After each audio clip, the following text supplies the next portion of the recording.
John Galt? This question is the first sentence of Ayn Rand's famous novel Atlas Shrugged. This book, published on October 10th, 1957, violence was when, again, our young black Most boys, crime committed by white people. our young black boys are not the violent ones in America, no matter how much they try to perpetrate it as that.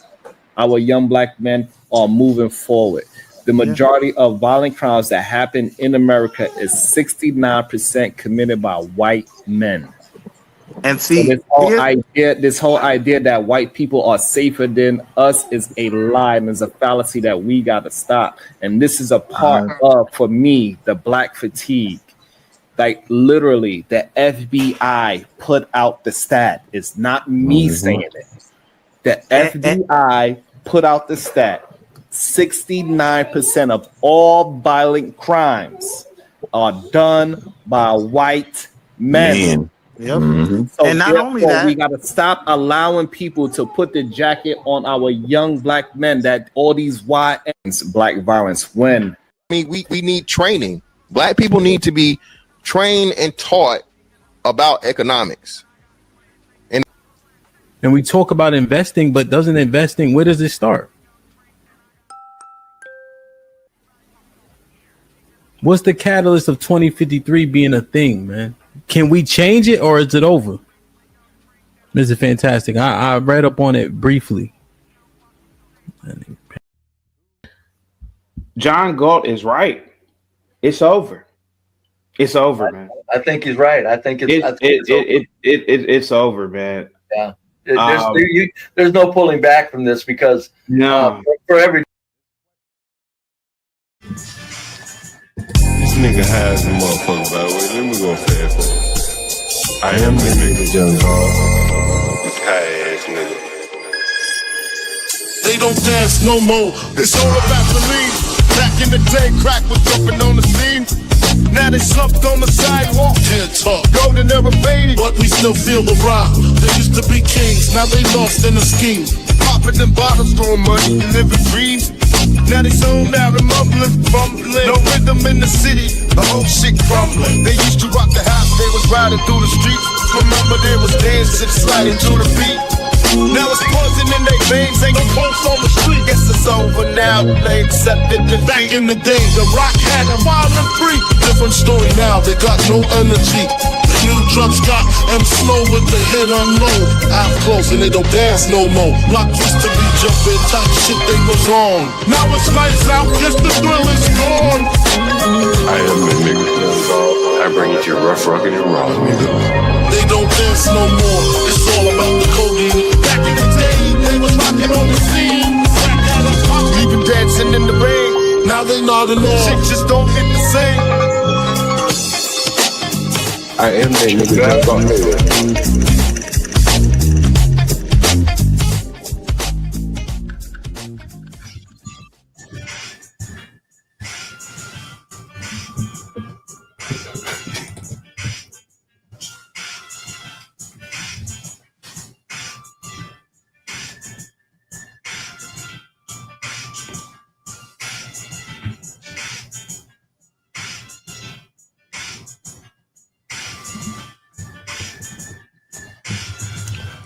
I am a disrespectful motherfucker.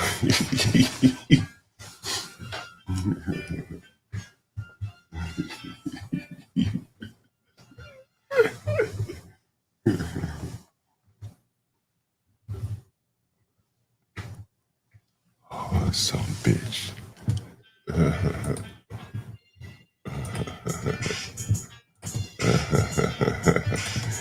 My heart, some bitch. My first reaction pretty devastating.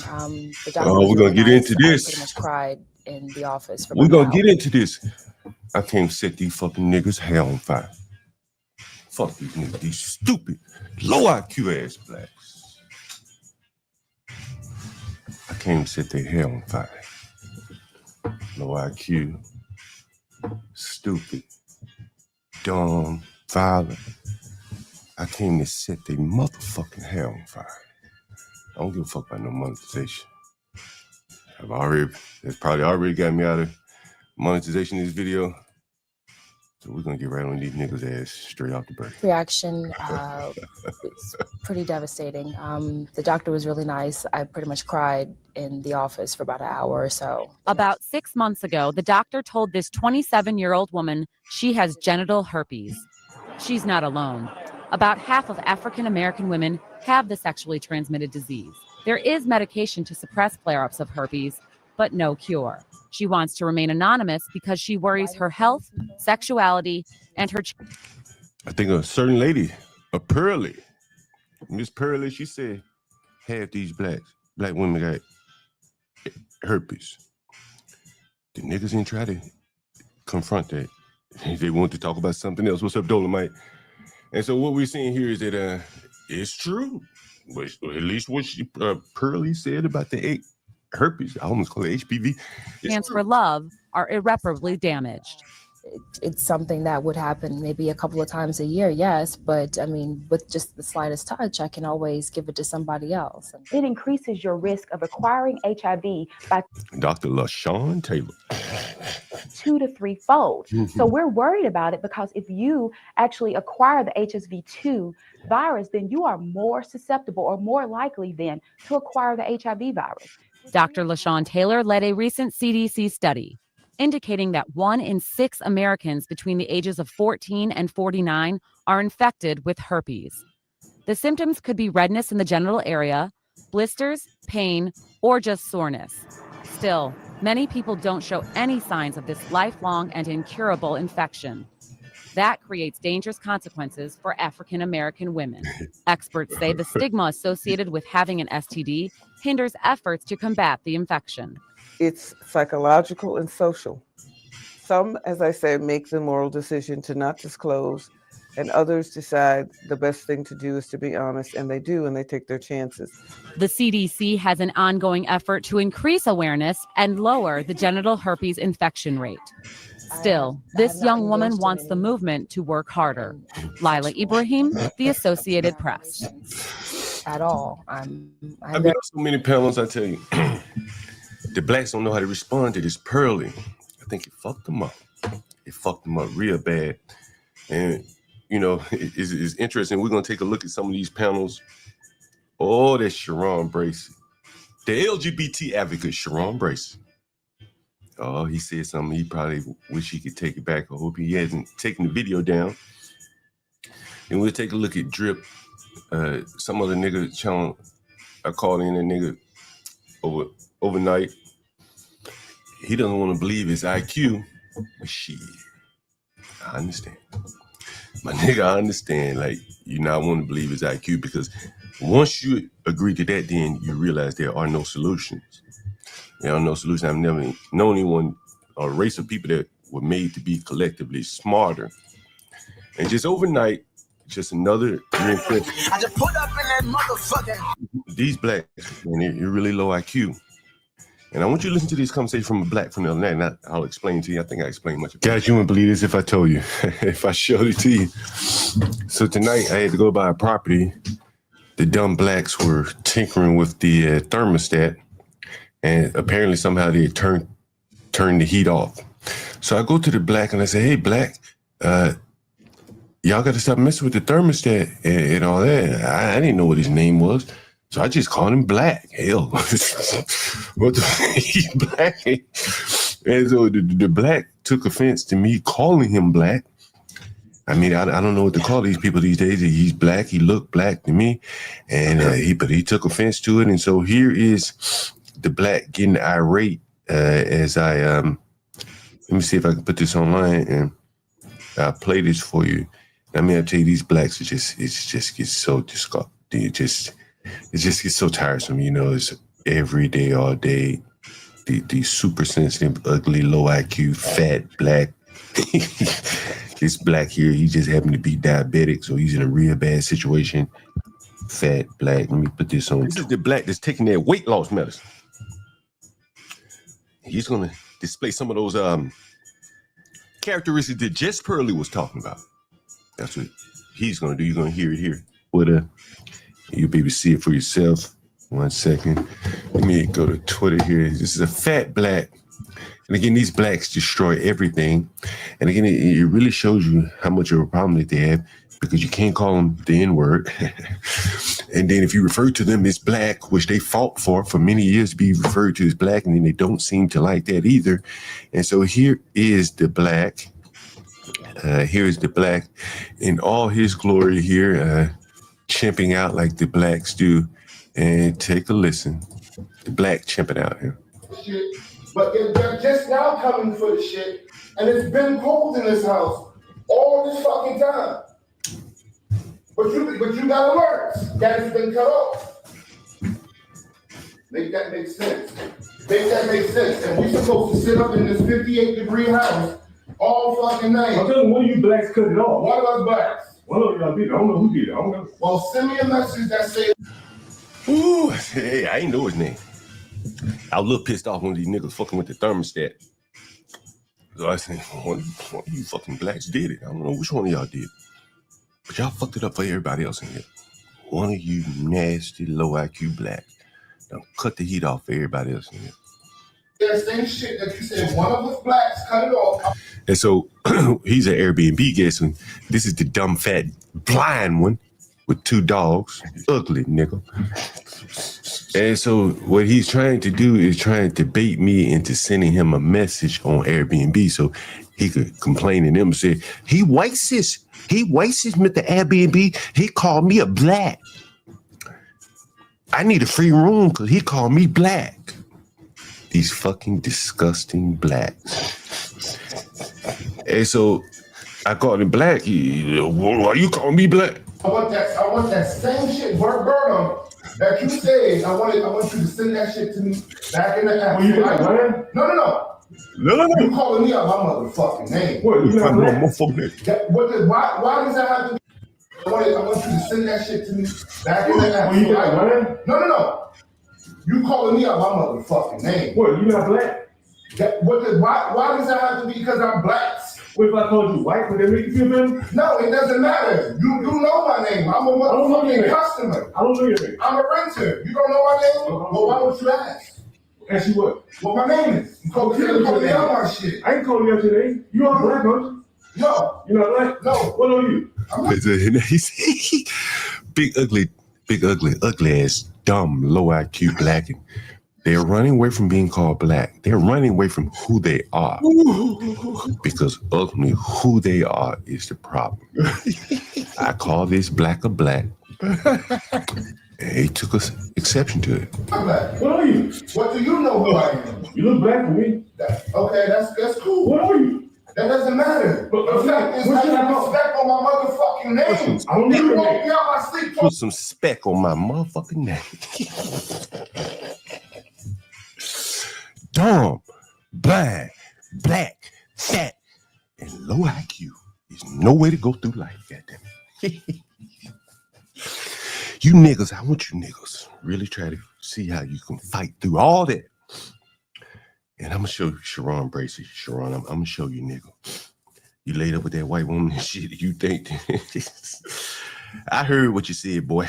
Running your LGBT mouth on your channel. LGBT advocate, Sharon Bracy. Then we're gonna get to that fat nigga angry man. I don't give a fuck about none of these goddamn niggas. The fuck. Angry man and fucking Izzy, low IQ bands. They both sitting with their big hats all just piled to the ceiling. Hats piled on top of hats, on top of their fucking empty ass heads. Dumb low IQ niggers. And they don't even know how dumb and low IQ they are. And I guess I probably should start it. That fucking LGBT advocate, Sharon. His mama named him right. Named that fucking nigga after a woman. Sharon Bracy. The fuck is that with that video? Sharon Bracy. Where's Sharon? Hey, I'm gonna pull up Sharon here. I thought I had it timestamp. I could get right into it. Let's see. The Wildest Wake Up Show. And we're gonna pull up a little Sharon. I guess this is from yesterday. Oh damn. He did 2 streams. which one am I going to respond to? Let's see. Oh yeah. Oh yeah. Yeah, I might have to take a look at that other one too. Which one is this? You did 2 of them, motherfucker. Oh, okay. It's this one. Yeah. Do not believe Get about right here. we can all grow up eventually. Okay, you know. And you know what's crazy about the Jay Prince thing? I think a lot of people use him because he's an easy target. You know, nobody's gonna really argue. Nobody can really argue about Jay Prince, right? You know what I'm saying? Anytime somebody say something bad about the man, it's kind of hard to be honest with you. I'm having a good. Oh yeah. So this guy right here, we're gonna play a little bit of his stream a little bit later, but we're gonna play this. This was an interesting thing to review. I haven't did a review in a long time, so that was fun as well because it's been a long time since I ever actually did a review. It was interesting. I think it's also interesting. What did you feel about? I don't know. Did you see anything about this whole Pearl version? Did you see what Angry Man said? How he agreed with Pearl against Jazz? What was your thoughts on that? Miss Pearl talking about black folks feel entitled to argue with white folks. That's crazy. Talk to me. Did it get the reaction that she was going for? Yeah, she definitely got the reaction she was looking for sure. There you go. That's why she. But what does that mean? So if somebody come up to me and at time they want me to punch them in the face, and I punch them in the face, that don't make the person that's antagonized me any, better. But if you don't behave that way and you only do it for YouTube and it generated content, then you do it for content, right? So this has been my position on Pearl since forever. Pearl is an antagonistic person. She knows what she's doing. She a white woman overseas, specifically talking shit about black people, and black people is mad. Rightfully so. They should be mad, but at the same time, if you want me to ask from the position of a content creator, it makes people watch. So guess what? Do it. So, right. However, the people that are opposing it and that is on the right side of things, they should speak out against it because if the people that are righteous or moving in a proper way, just allow it to happen. You allow these. So this is Sharon.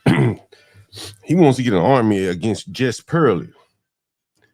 And sooner or later, he gonna realize why that army will never come to fruition. These BS content creators to get big and influence people that don't have the mental capacity to have a discernment of what is real and what is not. Okay. So, but here's the thing. Either people are going to be mad about it and watch it, or they're not going to care about it and just not paying attention to it. Because the only way it even gets attention is people keep on feeding into it, right? So when you feeding the troll is going to continue to troll. If I was Pearly Things, I would do the same. Why you think? You know what? Let me switch gears for a second. What's that chick's name? Princella. Why? This is where I think Mr. Show You the Light is wrong. Pearly ain't trolling.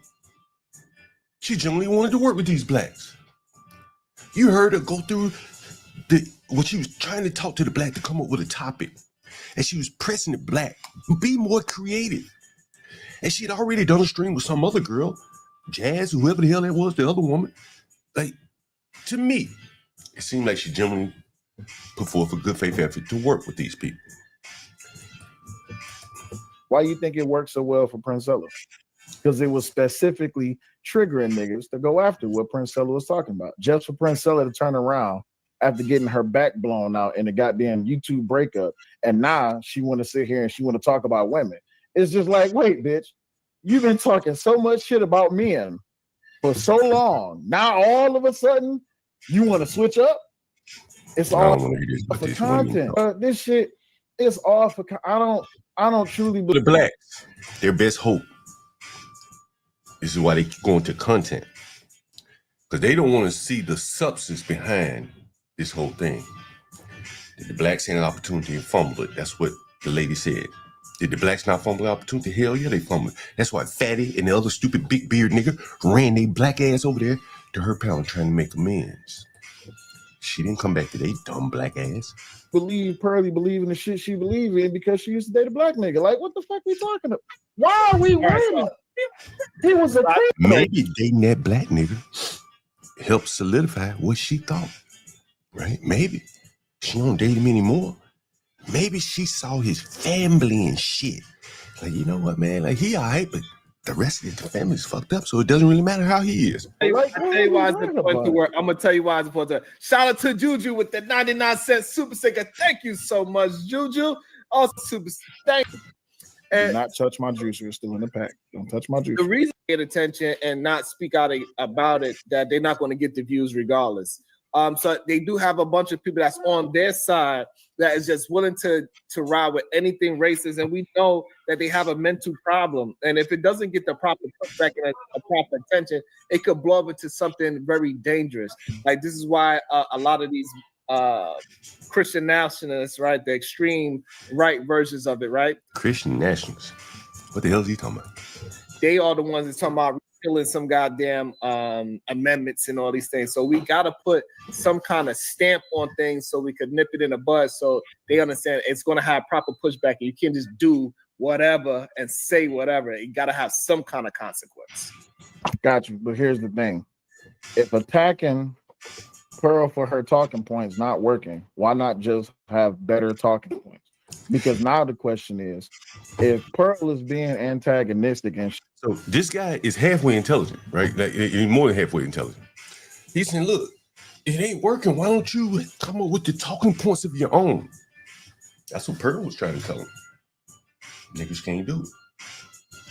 So I went on this panel, and you're going to see I'm trying my best. Bro, it's IQ, bro. It's IQ. Nigga, you can't solve that. But his panel, YouTube, whatever he's doing, probably has, you know, he can't tell these niggas it's over, but I can.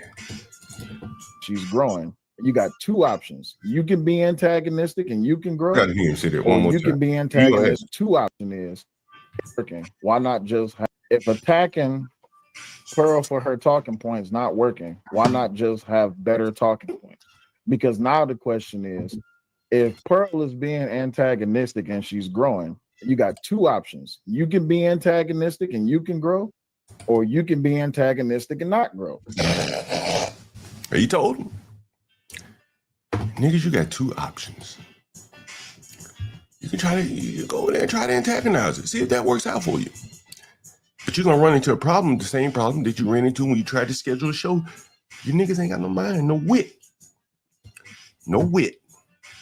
And so without that, then, well, you still back to square one there, and you don't have a pearly things. You don't have a black pearl of your own to go out there and fight this woman. You have no ideas. That's what the woman was saying. Like, you blacks ain't got no ideas. That's what she's saying. And so he's giving them the options of which they don't have the mental IQ to take advantage of, and that really frustrates Sharon Bracey. Why don't they fight Pearly? Why don't they fight Pearly? I gotta clip this. Why don't they fight Pearly? Pearly. Here's Pearly.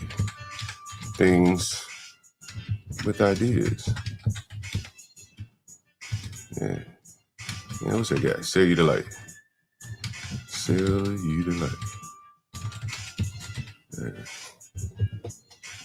Yeah. Why don't they do that? Why don't they fight Pearly with their ideas? And Sharon is going to quickly push back on that, and you'll see that. And here's Sharon. And so far, Pearl has got how many subscribers now? 2 million subscribers? Cool. So where is the opposite version of Pearl? Where's the... Mr. whatever his name is. What is his name? I think it's Sell You the Light or Show You the Light. Matter of fact, let me pull him up right now. I want to know what his podcast is. It must be Mr. Sell You the Light, Show You the Light. One of those, it's one of those channels, Sell You the Light, Show You the Light. Sell You Light. Mr. Sell You Light podcast. That's correct. Mr. Sell You the Light podcast. That's him. Let me see that. Okay. Mr. Sell You the Light. Black person who defends the black community, who got 2 million subscribers, who specifically focused on what Pearl says. Oh, that's Black Pearl in the chat. She needs to go ahead and become a content creator and come out here and do all the content defending all the white people. You muted, Sharon. You muted like a motherfucker. You double Sharon, muted, you Sharon. You muted. You cooking with muted. grease. With grease. Damn. So the problem is, how you muted on your own show? Hey, it be happening, goddammit. So the problem is that like the reason why we don't have a greater amount of content creators that is on the Wait for it. Wait for it. Wait for it. You ain't gonna believe what this nigga about to say. You're not gonna believe what this nigga's about to say. This is what I'm saying. They dumb, low IQ, and they just be running their fucking mouth. But this time, he let the truth slip out. Back it up, man.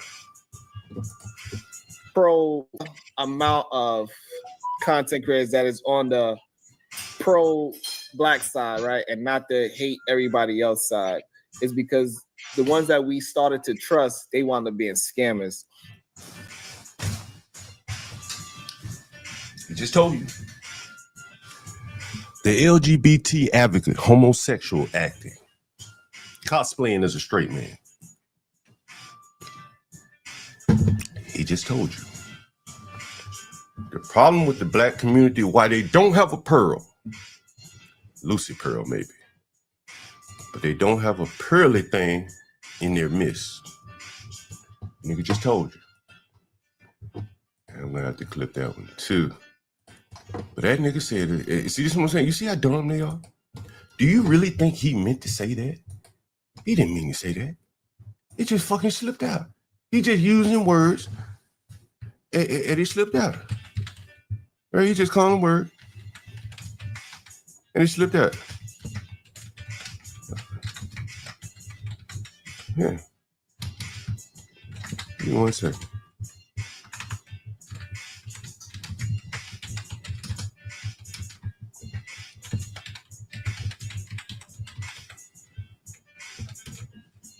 I do my own clipping on this. And that's Sharon Bracey letting the truth hang all out about the blacks. On the pro black side, right, and not the hate everybody else side, is because the ones that we started to trust, they wound up being scammers.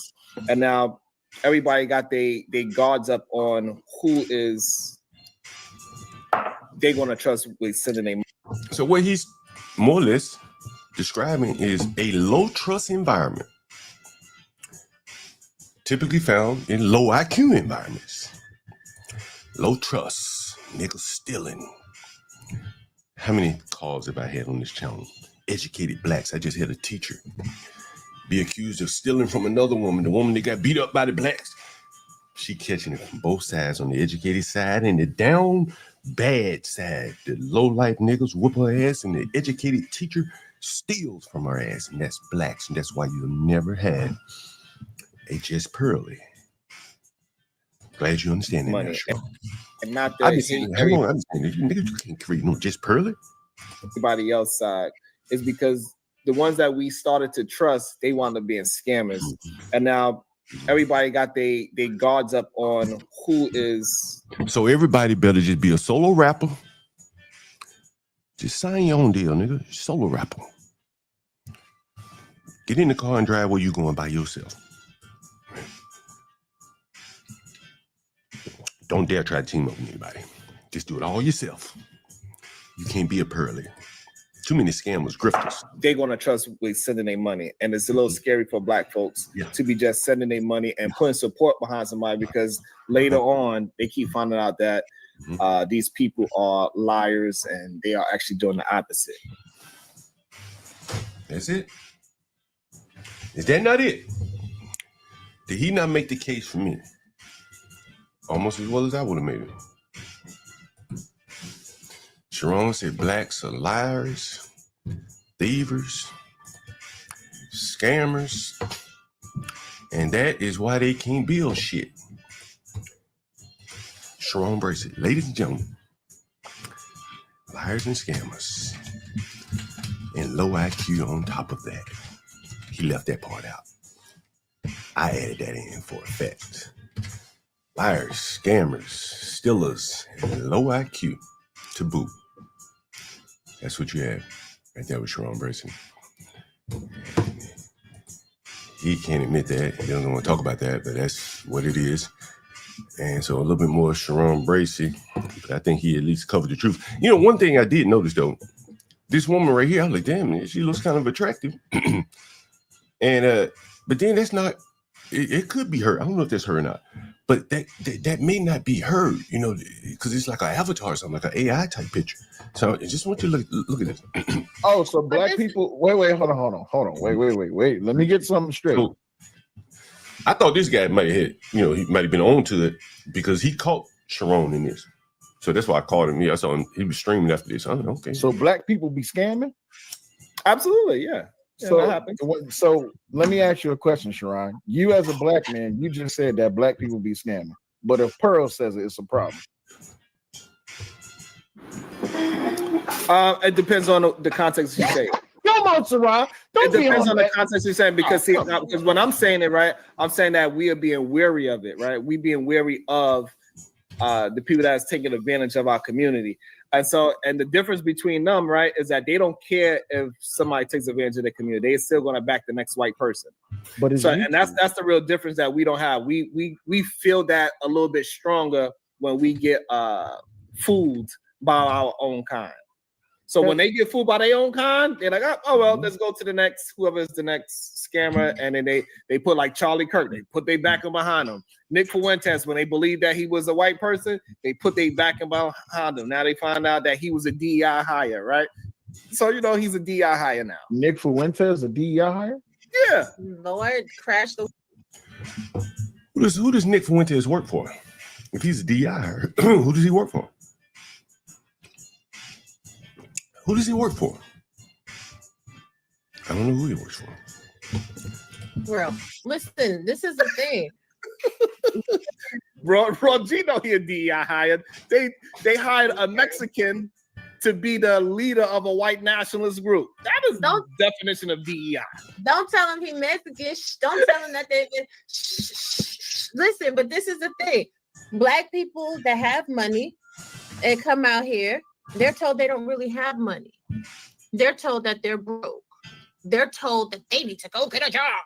And this, that, and the third. Like, Black people don't believe that Black people have money.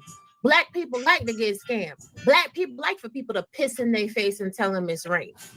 Because when people tell them what it really is, they got all these problems, because looking at a white person that's successful, it's like, well, you got white privilege. Looking at a Black person that's successful, it becomes, oh, you think you're better than me. Or it becomes a measuring rod. Shit, if you're Black and you can be successful and you can do this and you can do that, then is it really systemic racism that's oppressing me? Or is it that I'm not pushing myself to my highest potential? So what she's saying here is that, like, there are some successful Blacks. And you'll hear me on the call with the next guy. And she's halfway got it. And so what she's saying is, there are some successful Blacks, but we can't let them be the excuse for getting rid of the racism claims for the unsuccessful Blacks. So she said, we can't do that, right? Like, you could say, look at me. I'll use myself as an example. Mm-hmm. The whole entire time you know me, people always trying to tell you I'm broken, what I need to do and what I don't need to do. Yeah, and still, have you ever seen me broke? And have you ever seen me begging? Have you ever seen me needing a damn thing? But people have their perceptions because of And you know, I don't know why she is talking about herself. I don't know how that's relevant to the conversation. She's gonna go and talk about she's a Scrum Master or something. The Scrum Master is like, you know, handle project management in software. the color of your skin. And Scrum is like this technique or methodology to continuous development, you know, rapid development. You're developing as you go. Just like they see Cell on a live stream, so they assume that he needs to get a job. He needs to go vertical, don't go vertical, go get a job. How you know he don't have a job? How do y'all know that while he's at his content play, he's not working his job? But because these people don't have any vision, any creativity or anything else, they make assumptions. And she's talking about vision and creativity. Yeah, that's what's lacking for sure. When you make an assumption, you make an ass out of yourself. Stupid. So I do get that, and that's definitely a case, and it happens.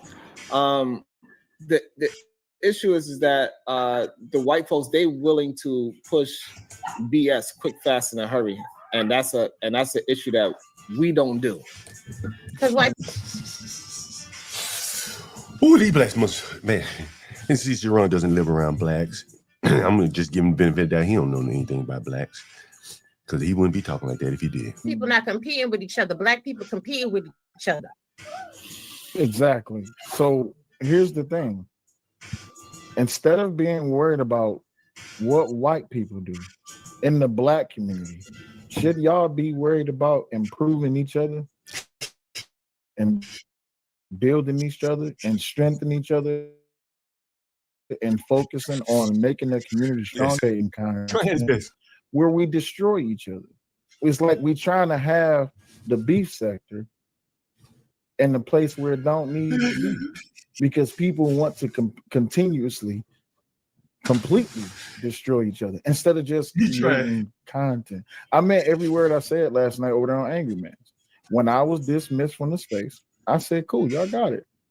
I went somewhere else and I start gaining traction, and people still, man, you would think that so far in the black community, y'all should be happy that a black man is stepping up in an arena where he's not welcome and finding success.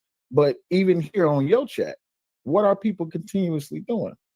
They're hating on me, a black man, for finding success in politics. What's the problem?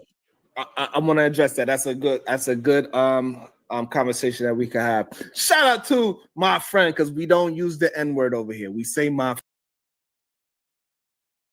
So Sharon is like, I mean, this guy is like, I left y'all blacks alone. I went off in the political space of YouTube and started talking about that, but my views still kept the whites training the blacks training their barbs at me. They don't like me just because of my views. Friend, Brandon, do something. You're so silly. And before y'all get into the conversation, this is another component that I want y'all to address. Every black person is not the same. I don't gotta be the same black as you. Just because my skin is of a similar hue, it don't mean I have had the same shared experiences as you. I may have grown up in a building where it was the projects, and then by a certain age, my mother said this is unacceptable, and then we moved to suburban. So she said, I grew up in the projects, and my mammy did all she could do to get me out of those projects because it was unacceptable the way those blacks were living. I finished the sentence for her. These blacks have a knack of not finishing the sentences, leaving out the most important details. Izzy Bands, dumb ass Izzy Bands. I'm gonna call him dumb ass Izzy Bands from now on out. Low IQ ass nigga. I asked that nigga, him and him. Why you move out of New York? I didn't move out of New York. Well, how did you get to New York? North Carolina. My mama moved. I said, well, how old were you? I was 15. Nigga, you moved with your mama. What the fuck you? Why you trying to split hairs? You moved from New York to North Carolina because blacks killed somebody in front of you. Is that not what happened, is it? My mama moved and she took you with her, right? Yeah, okay, all right. Just wanted to be clear. These fucking blacks running from other blacks and act like they not. Culture. I may have gone to private schools. Like, you know, I went to school in downtown Manhattan, 31st Street, where the money reside, where the money. She said, I went to school with white people, where the money is. Listen. Now, you know what's so interesting about this? Listen to what she said. Listen. We moved to suburban culture. Listen. By a certain age, my mother said this is unacceptable. And then we moved to suburban culture. Okay, so she ran away from the blacks and moved to the suburbs. Now listen to what she says next. Going to private schools, like With the private school, so mammy, she got a scholarship, 1 or 2, and because she probably didn't want her children to go to school with the blacks. See, even if in a city like New York, even if you move to a nice neighborhood, you're still probably going to end up sending your children to school with blacks. I think the New York City school system is by damn near majority black. NYC school system. Race composition. Yeah. There it is. There it is, right there. New York City public schools, 42% Hispanic. Wow, only 20% black now? It's majority minority district with Hispanic and black making up the largest groups, 62%. That's blacks and Hispanics. So they're going to be everywhere, is what she's saying. So my mammy could move, but she couldn't give me a good enough school system where she moved, so she sent me to a private school.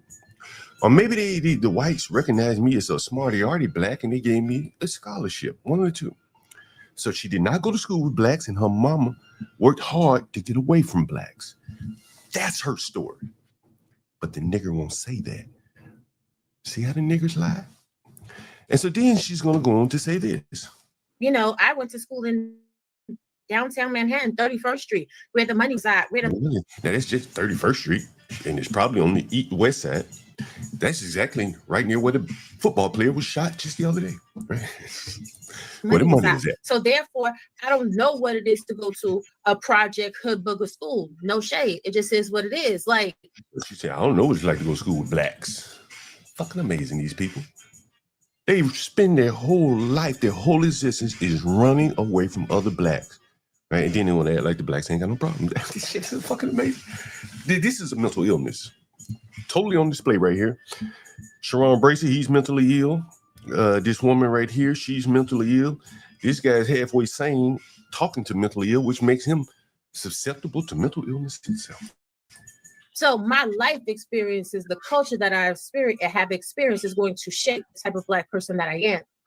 Don't assume that we had to have the oven on to be warm in the winter. My mama always paid her damn bills. We always had like a real heat. You understand what I'm saying? Like I've always slept in a big bed my whole life since I was an itty bitty baby. This is a grown woman. You know, people will assume, just like both of you is black, you and Sel, y'all is from the hood, y'all is thugs, and whatever else. So you see how when you was on our show last time, they was like Dave was a jailbird. Why Dave's a jailbird? Because he black, where he could be far from it. So it's either you a hood, crap, nothing nigga, or you're a coon. You ain't no real nigga if you ain't go to jail. Well, there's a lot of black people that have never been to jail, so they're not real niggas. I'm sorry, I beg to differ. The police look at y'all all as the same type of nigga. Let me be quiet. Y'all go ahead. Yeah, that was a good rant. That was good. I think the real problem they have with you, that was good right there. That was real good. This is a scrum master. She just gave a beautiful dissertation. Because you're a black man, I think is because you allow the representation of racist. How can I put this properly? You allow the racist rhetoric to keep moving without it being checked properly, is what people feel from you. So here I'll give you a grand incident, right? Y'all know, as a black man, as a black conservative, old school conservative, not new school conservative. A lot of these people that's new school conservative are only conservative because they want to get some of that that traction that comes with the allure of supporting Trump or supporting the Republican Party or being conservative, because it's becoming a thing to do. I'm old school conservative. And old school conservative, black conservative, actually, prior to 1964, prior to the New Deal, prior to migration, I'm still stuck in those roots. So even now, when I exist within the realm of politics, I want better for the Black community. But you know what I have found? That the Black community does not want better for itself. So I would be coy to not call out the dysfunction within the Black community from a political perspective and from a personal experience. So, And again, when I play the clip, I call this guy. He has a channel where he takes phone calls, similar to what we do here. And I asked him, I said, could the dysfunction be a result of low IQ? He couldn't go there with me. And I tell him, stupid people will have a lot of dysfunction. They'll go buy a pair of shoes and forget to pay the light bill. And then it's the dysfunction, they come home, the lights off, and the children crying because they're sitting in the dark, right? It's those type of things. And so I asked him, could IQ be at the root of this dysfunction? Total experience. But I give you a grand example of where all of this came to a head. You know what they call a real nigga wake up moment? I had a real nigga wake up moment. This was a couple of weeks ago. A fellow supporter who was also MAGA and also a conservative was on my show. He's Honduran. I'm Black. This moment came when he said the Black national anthem is racist. And I said, wait, what? Wait, what? How can you say the Black national anthem is racist? He said, because I don't understand why there needs to be a Black national anthem when we already have a national anthem. So now I'm caught in a pathway. I'm stuck in a fork in the road. I can choose to defend the Black community, or I can choose to take a shit on the Black community. So now you see this? Do you hear this? I better tone it down for the people riding work with their children. See Messi Kim in the audience. I better tone it down, bring it down a notch. He believed they agreed on everything politically. But the Black national anthem was a division. The Black national anthem. The Blacks got their own nation. And they got a song. But some Blacks out here, there ain't no Black community. Well, who how did y'all create an anthem? These low IQ Blacks. You see what I'm saying? They want this and they want that and they want all this, but then they don't want the implications of what that says. Okay, niggas, you want an anthem? You got your own country? And the Honduran man who agrees with this Black on politics, he can't go there with him. He can't say, and the Black can't accept it, the Honduran. And so now he's saying, well, where do I go from here? This is why I say a lot of Blacks are so Black first that they have a hard time in politics. Partly because they want to solve the Black problems with all these kind of funding and grants and this and that. But they are not willing to admit that the cause of all these problems that they're trying to solve is IQ. Can't be solved, right? Is that possible? None of these Blacks, not even the Black that was just talking, when I called him, he could not go there mentally. He had a block, would not even considered. And that's very interesting. Either way I choose, whether I defend the Black community or take a shit on the Black community, guess who I'm not going to get support from? The Black community. You know why? Because I'm not here. Why even consider defending their Black ass? If they ain't gonna support you, no matter what you do, fuck them. Forget about them. These are the same people that will beat you up, kill you, man, rob you. What the hell are you showing some allegiance to these people? They have no allegiance to anybody. The Black community. You know why? Because I'm not out here existing in emotional politics. Now, don't get me wrong. It pissed me off when he did it because my thing was just like, damn. You specifically is targeting the Black national anthem as if it's supposed to be something racist towards Americans. That's wrong. We created a national, we have our own Black national anthem because what the fuck is the problem with us having our own? Okay, all right. See, now I'm starting to think he ain't got that, he's not that smart either. I'm starting to think he's not that intelligent. Because extrapolate it out, Black. Everybody around here got their own national anthem. The Mexicans got theirs. The Hispanics got theirs. All the other groups are Hispanics. The Africans got theirs. You go to a damn football game and it's 50 national anthems being sung. Is that what you want, Black? Is that what you want, Black? Or do you all want to just get up under one flag, right? One country, one flag, right? Don't want to do it. The Blacks want to exist outside of mainstream society, but they want all the benefits of mainstream society. But there's one caveat. They could be like the Jewish if they had the brains. They don't have the brains. They're going to have to ride on somebody else's coattails here. And but still, they can't ride on each other's coattails because, as he just said, if you even get outside of Black thought, the Blacks will not defend you. They will start to attack you for your thought. Just like what's happening in your chat, just like what's happening in my chat. Black people come target me because as a Black man, I'm not speaking up for, oh, well, you know, Black in this and Black in this. No, why would I continue to support dysfunction when dysfunction is running rampant? So now you find yourself as a conservative, as a Black conservative, you find yourself in a... I tried to explain this dumbass Black. And I explained it probably best in that cartoon that she says she likes the cartoon. In the ghetto currency cartoon. And I'm gonna show you how down bad Blacks are. I mean, I almost said these people are almost thinking like backwards. Now I'm gonna explain to you what I mean. It was a Black guy. Yeah, this is live. John called live. I was talking to a Black guy. You know, nigga.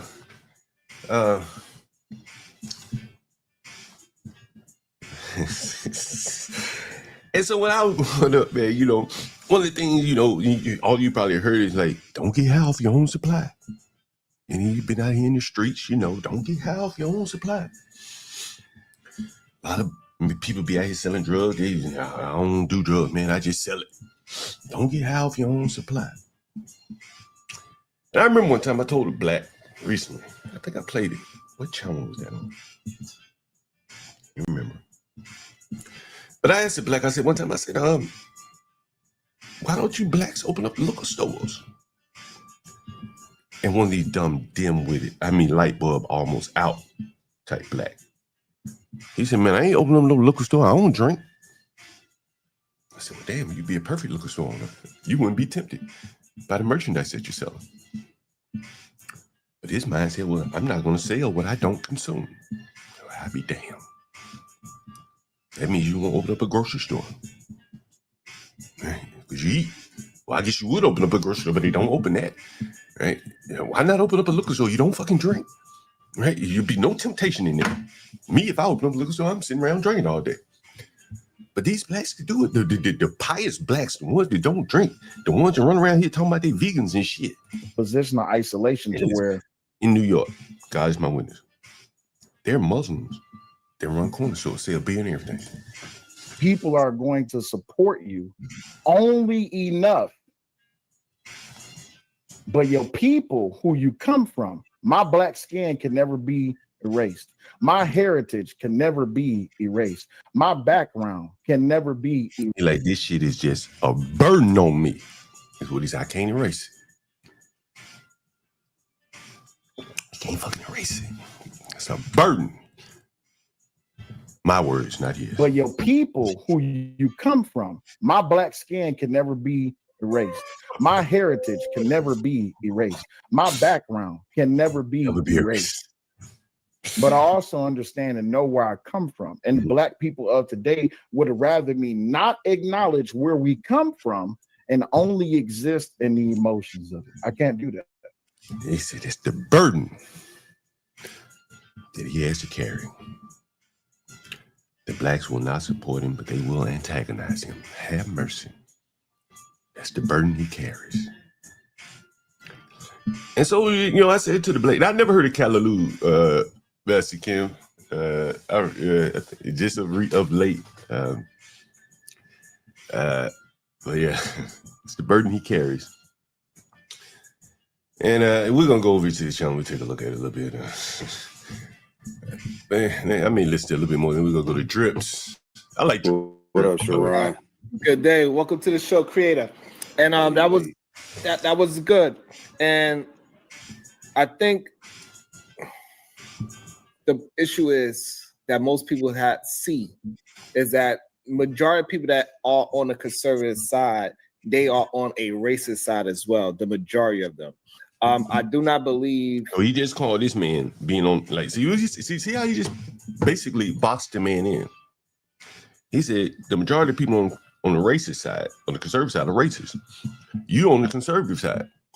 So you're like an Uncle Tom over there to these conservatives. Right? So this is how he more or less just boxed him in as an Uncle Tom. And the black who's holding on to these threadbare black ass roots, he's being offended by a Honduran who he probably would get some support from if he opened up a business or a YouTube channel. He's in politics. And this shit is really amazing. Oh, this shit is really amazing. The story the man just told, the Honduran is likely to tune into his channel. This guy tried to do politics. The Honduran and the black guy are on the same side of the aisle politically. It's likely a quality viewer. But him and the Honduran fall out or have a large disagreement over a song that is looked at as an anthem by the blacks, a national anthem, but the blacks don't have a nation here. So what the hell do they have an anthem for? And why are you falling out with a guy that you may see eye to eye with damn near everything else except for the black national anthem, but the blacks don't have a nation, so the national anthem doesn't even make sense. It is the minority of black conservatives that are attempting to just hold on to certain values also display that in the public eye. They do not call out their own constituents and say, hey, you are too far from to the right? Because we know it got that radical side that is just absolutely ridiculous on whatever party it is. And I think too often black conservatives in these... You see, notice how, this is what you notice about these low IQ blacks and these blacks that are, I guess, grifting with their low IQ. He's trying his best to find his words to not offend this guy who is a much bigger challenge than Sharon, and to not, offend his dumb ass low IQ audience, right? Because you got to be dumb and low IQ to go listen to LGBT advocate or LGBT adjacent. He's adjacent. How about that? Sharon is LGBT adjacent. How about that? You ask him about trainings in school and all that kind of stuff, he'd hem and haw. Right? LGBT adjacent.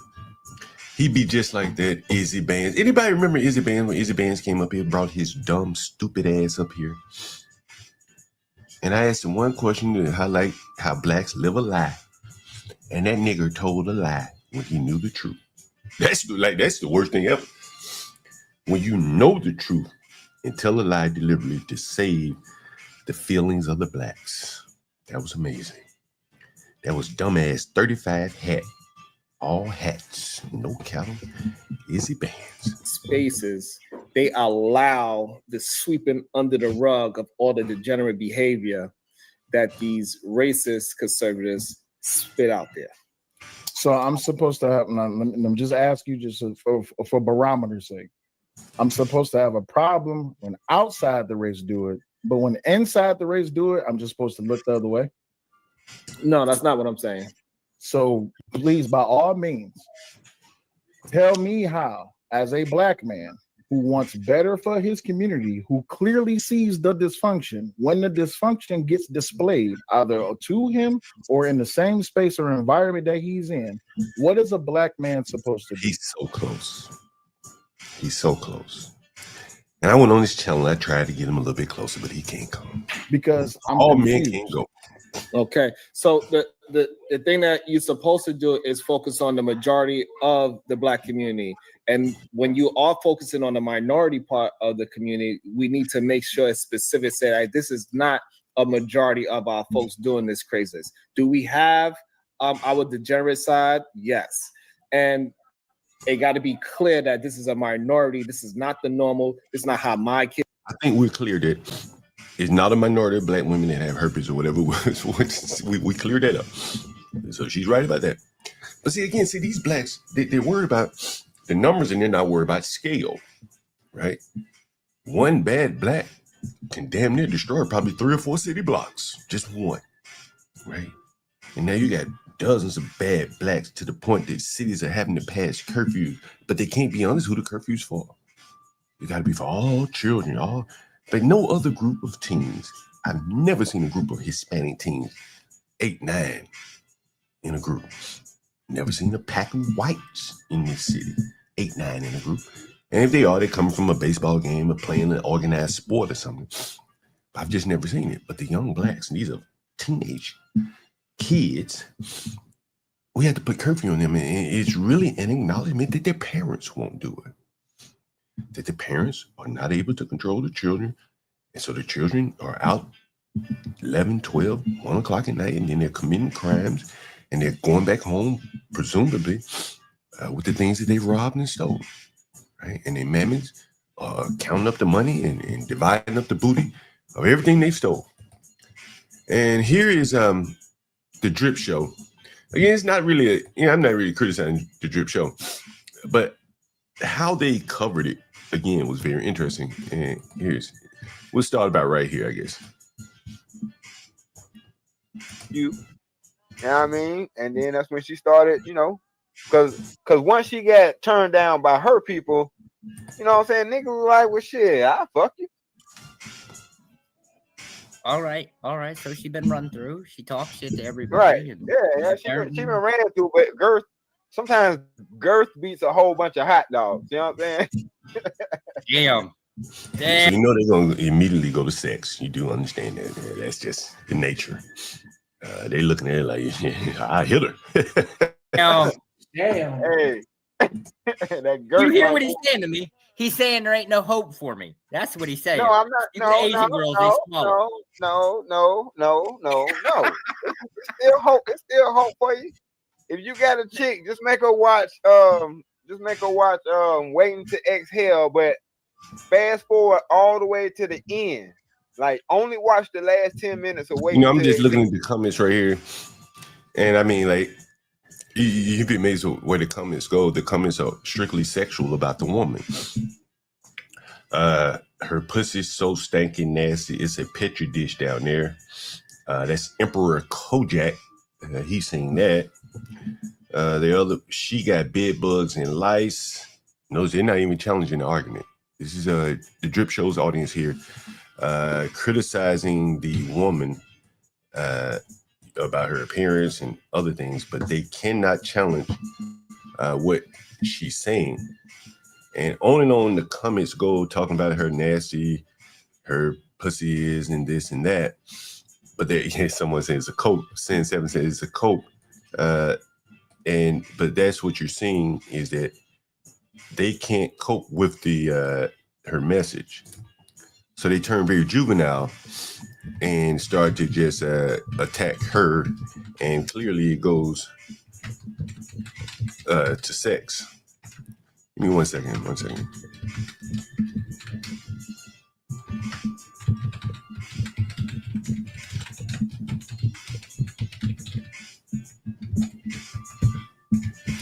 And that's that. And we'll play a little more. Yeah, you'll be all right. No, sir. I did what anybody with a micro penis would do. I went to Asia. They like small stuff. Oh, wow. Yeah, that's all they know. Don't you laugh at that, mister.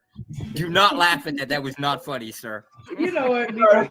I'm upset with you. So whatever the hell it was. Friends ain't married. Yeah. I don't want to get it here. It was I think it's about right here. It was late in the show, for sure. Hey, we're being hijacked.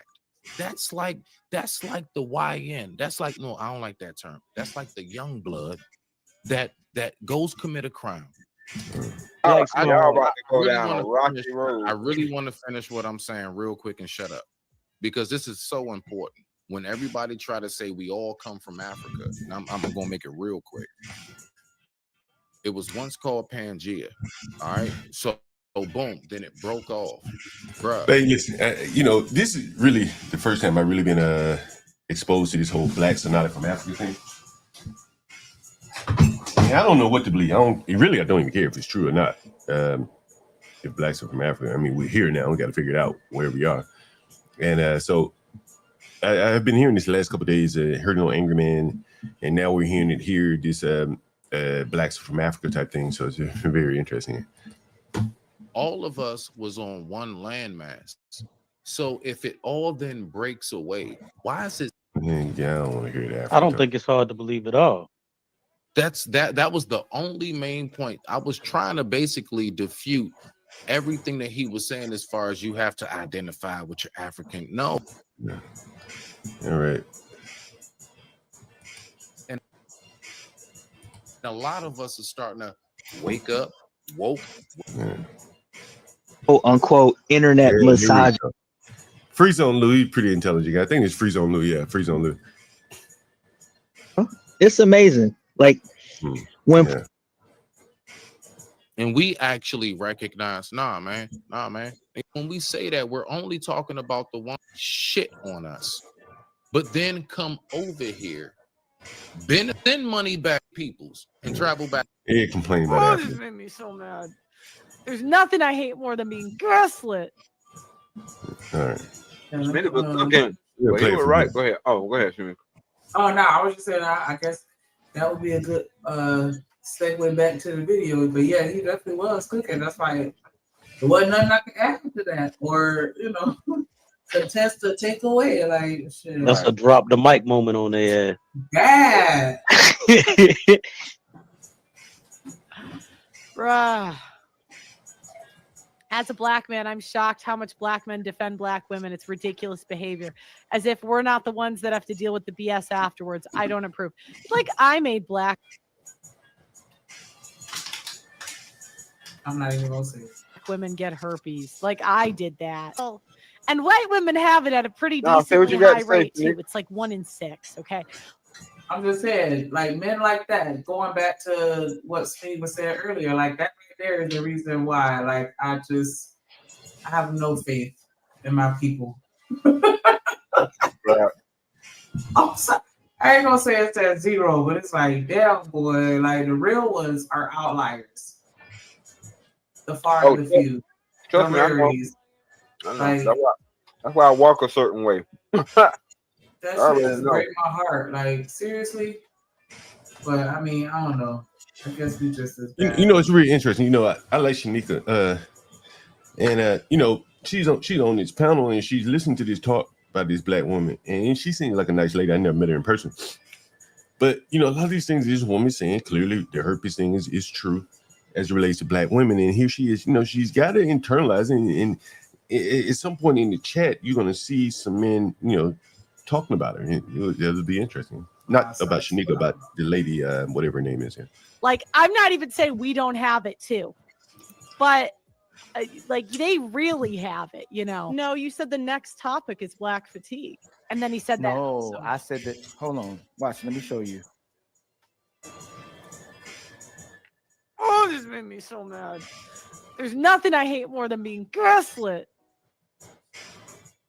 If it's that serious to the point where it upsets you, why not just show the receipts?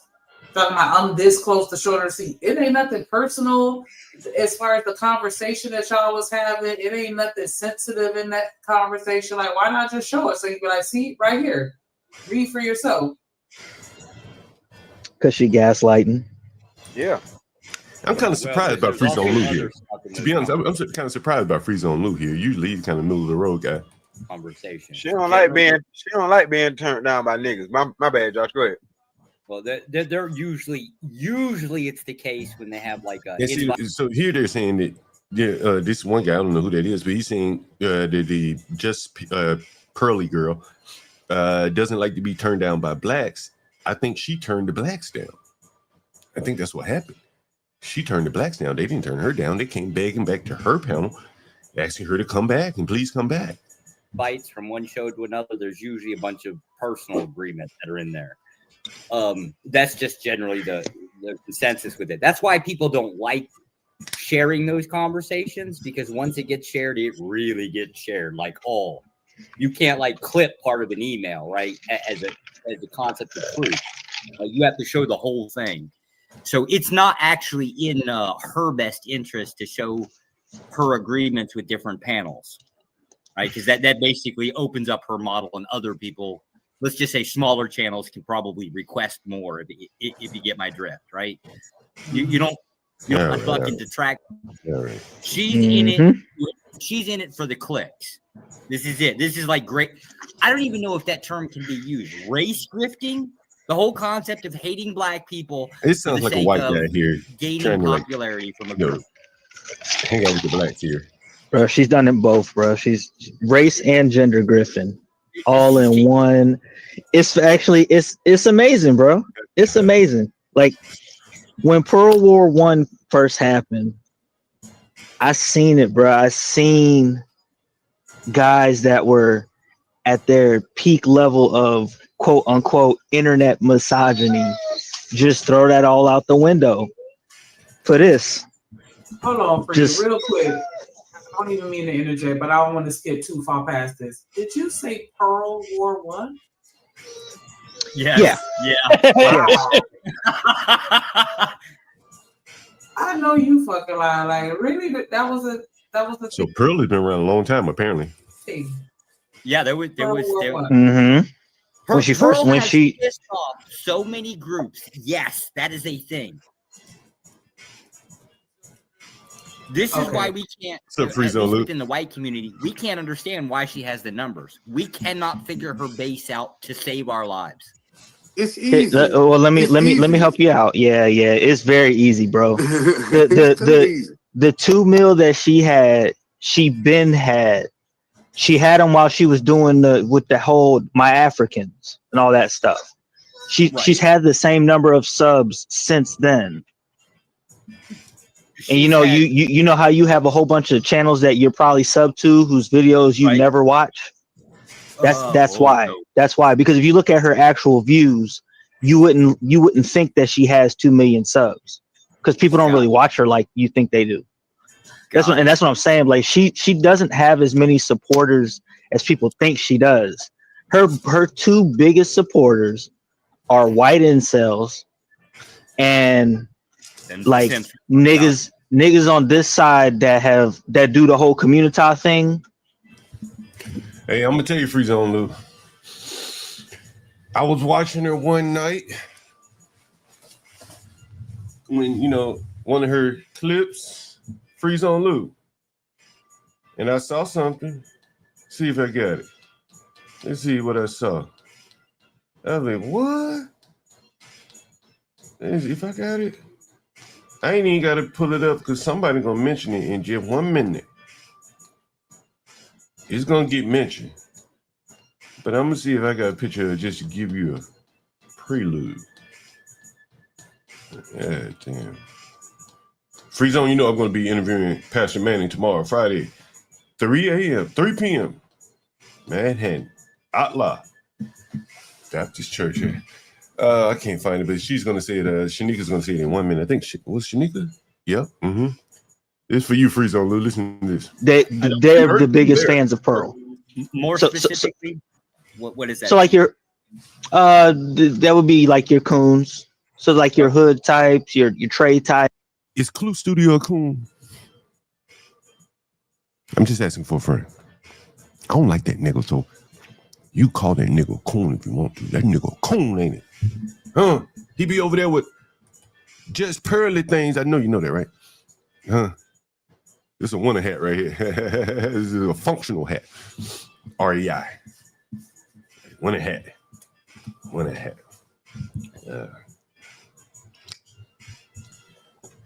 Winter hat. Only in the winter. Yeah, that nigga Freeze Clue Studio. He don't like me. I don't like him back. I ain't trying to make friends on these black ass niggas. But I saw he was over there sending super chats to pearly things. Ain't that something? That nigger. Bunch of fucking niggers like him. They desire that white woman. And Shanika pointed it out. You heard it in your Free Zone Lou. You want to come up and tell us about that? What you heard? When she pointed out that coon ass nigga. See, you want to say he a coon in YouTube saying, no, your nigga probably just a coon. just a coon. He's just a coon, right? Just like I tell you, the low IQ is low and shit. Some of these motherfuckers ain't just coons on the internet. They're coons in real life. Because he sent real money. He did.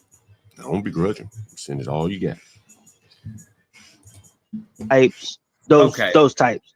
Got it. The Black Manosphere types that hate Keisha. If you hate Keisha, you probably love Pearl. Like it's almost like a that's how they view it.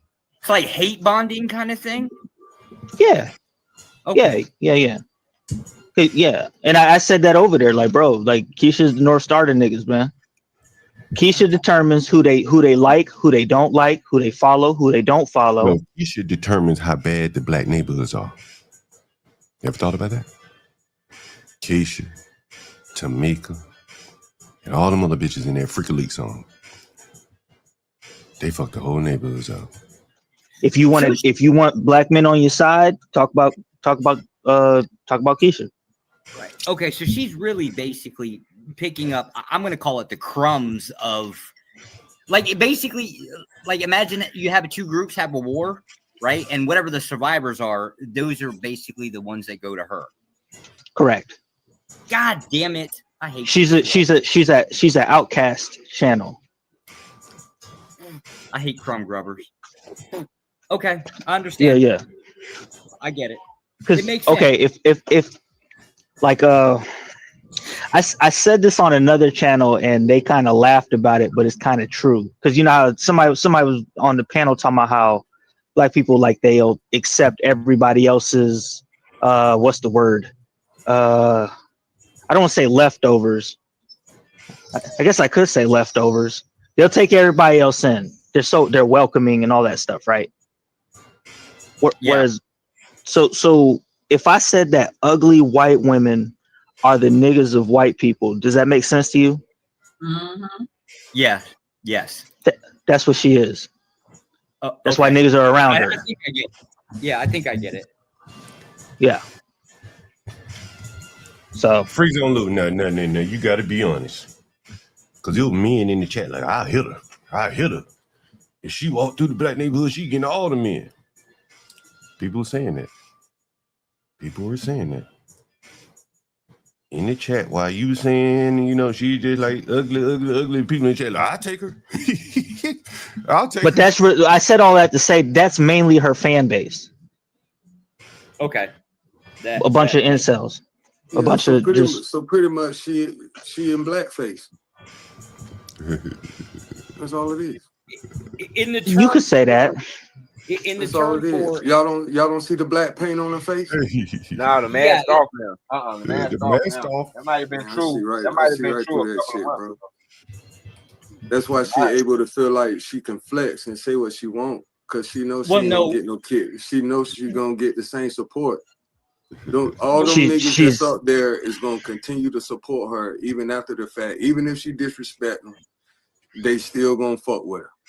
Period. Yeah, but the reality of it is, real quick, Josh, the reality of it is a lot of this is smoking mirrors, right? Because even though you can see her being covered on every channel and all that stuff, it's not doing anything for the views on her channel.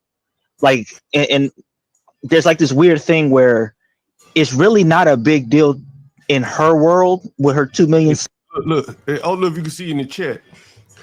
Some guy, King and Rooster, he said, Pearl is not ugly. Do not disrespect that white woman. What's up, Freeze on Lou? You see Pearl? What up, man?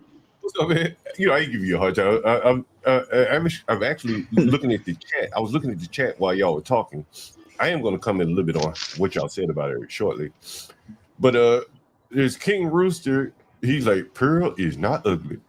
He going. Yeah, he going. Artifact says, imagine what the white man was saying during slavery. We just follow behind the subjection of their men. Something like that. I'm not sure. That's not exactly what I meant to say. Let me pull it back up. And here's some more here. Subs and all that. It's really not a big deal. Whereas it's a big deal the other way around. Yeah. Like if you look at her manosphere, who she was before. But that's what I'm saying. Like if you look at her manosphere views on her videos since this started, compared to how she usually does, the views are low, bro. That they're not like this. With this situation that she's in is not really moving the needle for her channel.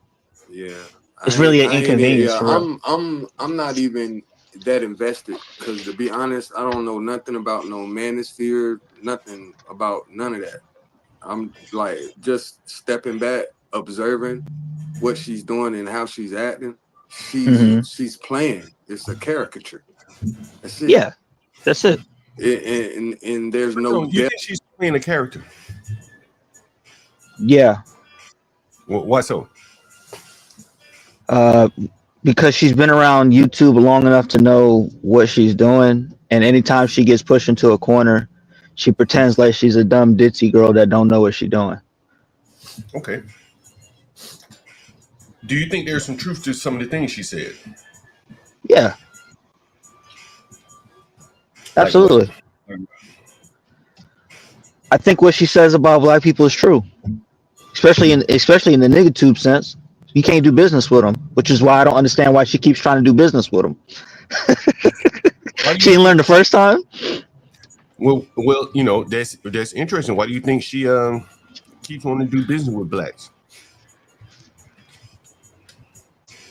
I don't know. She's kind of an outcast of a lot of these groups. Like the red pill folks don't really rock with her like that.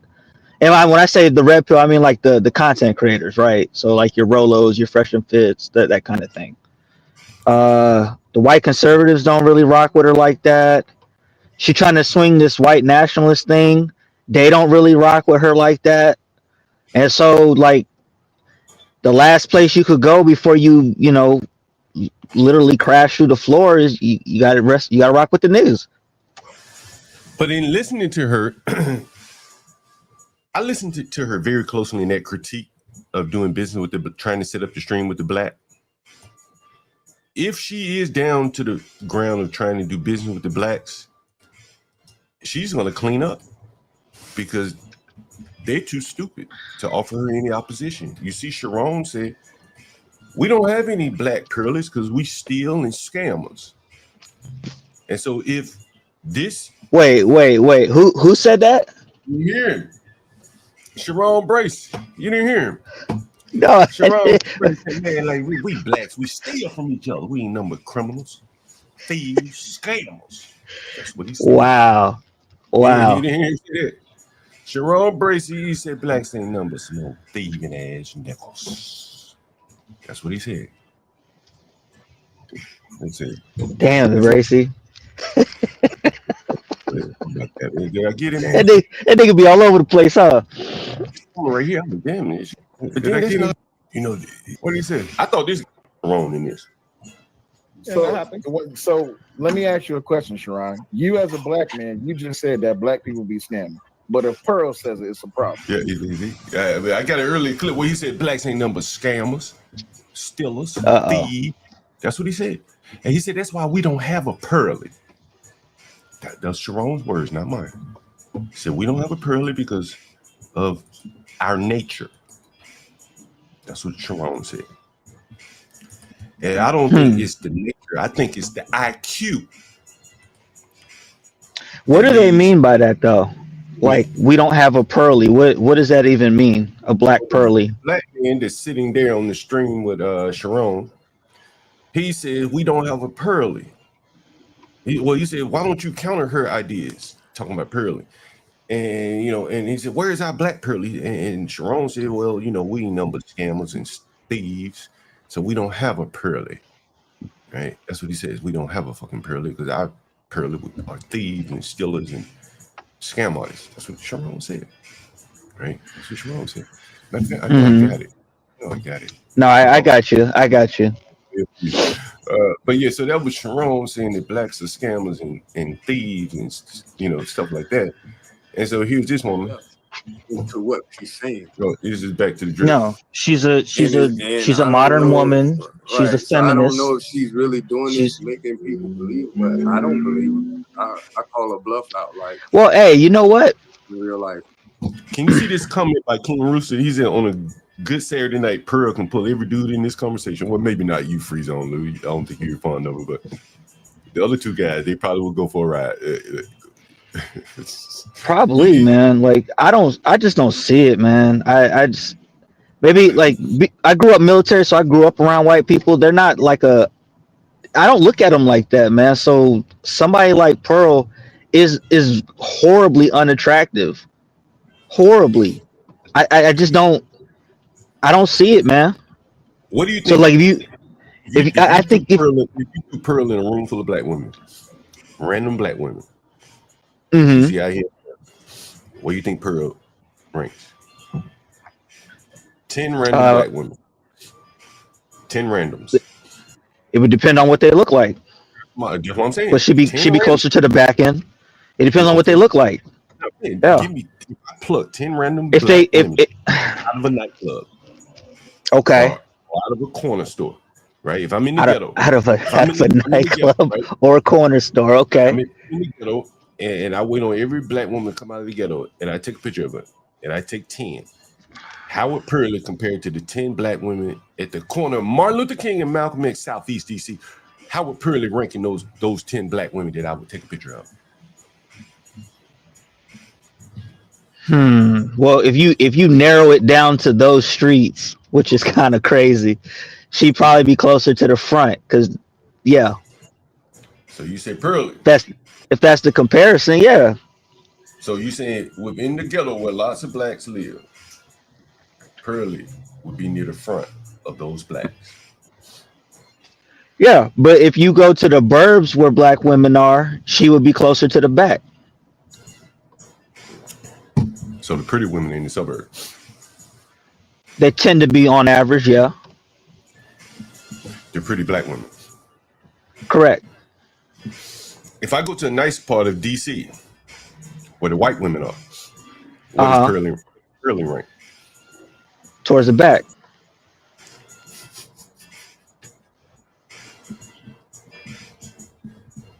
You see that? Yeah. That's pretty interesting. That's interesting. No, don't you think so? It is interesting.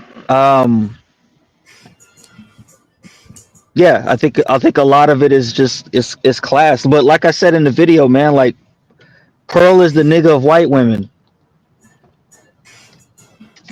She would be like ugly white women are the outcast of whites. Is there a nigger Pearl? Is there a nigga Pearl? The way you phrased it.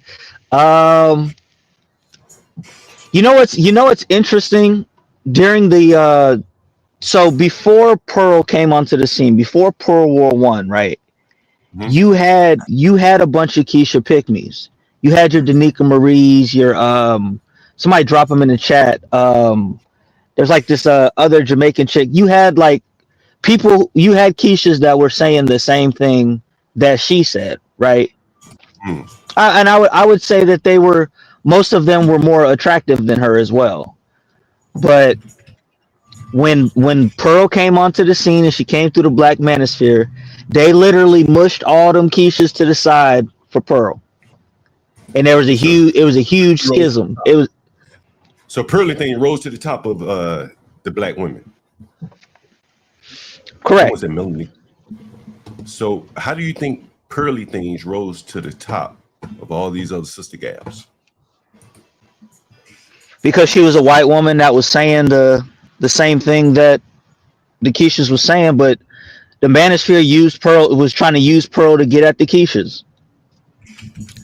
Did you see that struggle session that Pearl went through with the black trying to put the show together? On Fatties? Yeah, I think it was on Fatties. I didn't watch. She was trying to help the black girl put the show together. And this is kind of, it really stuck out to me. If you want to hear it, I go pull it up, but I can describe it to you. Basically, she was trying her best to help the girl come up with a topic. Jazz, I think that's the woman's name. The black. I thought it was like Tilly or something like that. No, Tilly did it first. Okay. And she was able to work it out with Tilly. Uh-huh. And then Jazz wanted to do it too. See, they like there is no black Pearly, so they all want to get her attention, right?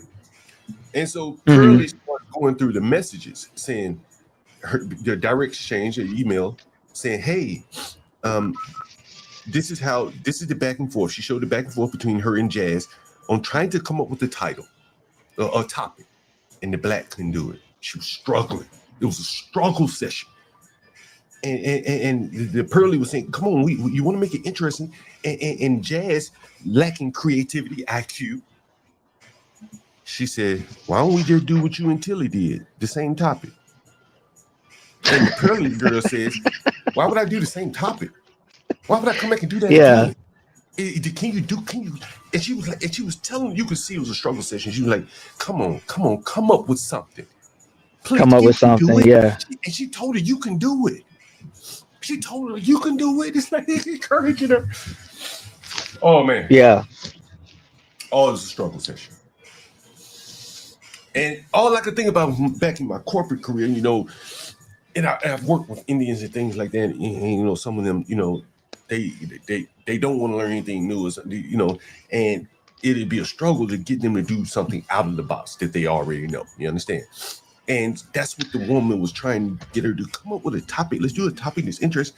And basically, she's going to the talent, telling the talent, hey, help me with the script. And this lady just show up and you tell me what the topic is, and I'll be ready. And you know, it was very interesting because again, like this could have been a project at work, right? This could have been. This is a very similar work type of incident. And she totally was struggling. She was going back to her manager. "Hey, what about this?" Then the manager said, "No." Then what about this? Manager said, and then you go back to your manager and say, "Well, why don't I just do what Tilly did?" And your manager like, "What? Well, why don't I just do it again with Tilly?" We just did that. If I'm gonna do it again, you know, if I'm gonna do the same topic, I'll just redo it again with Tilly. Right? No, but the funny part about that is, John, these all be the same topics, whether it be race, gender, some form of politics. It's usually rotating around those three topics. So it's like, if you can't come up with a topic, you really lack a lot of creativity because it's usually the same fucking topics. Yeah. Slicing and dicing the same topic, that is for sure. And I think you've seen while Jazz, at the least, is not a Pearly thing. Can we see that now? I don't give a fuck what Pearl won. I don't give a fuck about none of that. This white girl got something that Jazz does not have. I think you'd have to agree to that. Is that correct? Yeah, I don't really think there's a Black Pearl at this point. Why not? They black's been on the internet a long time.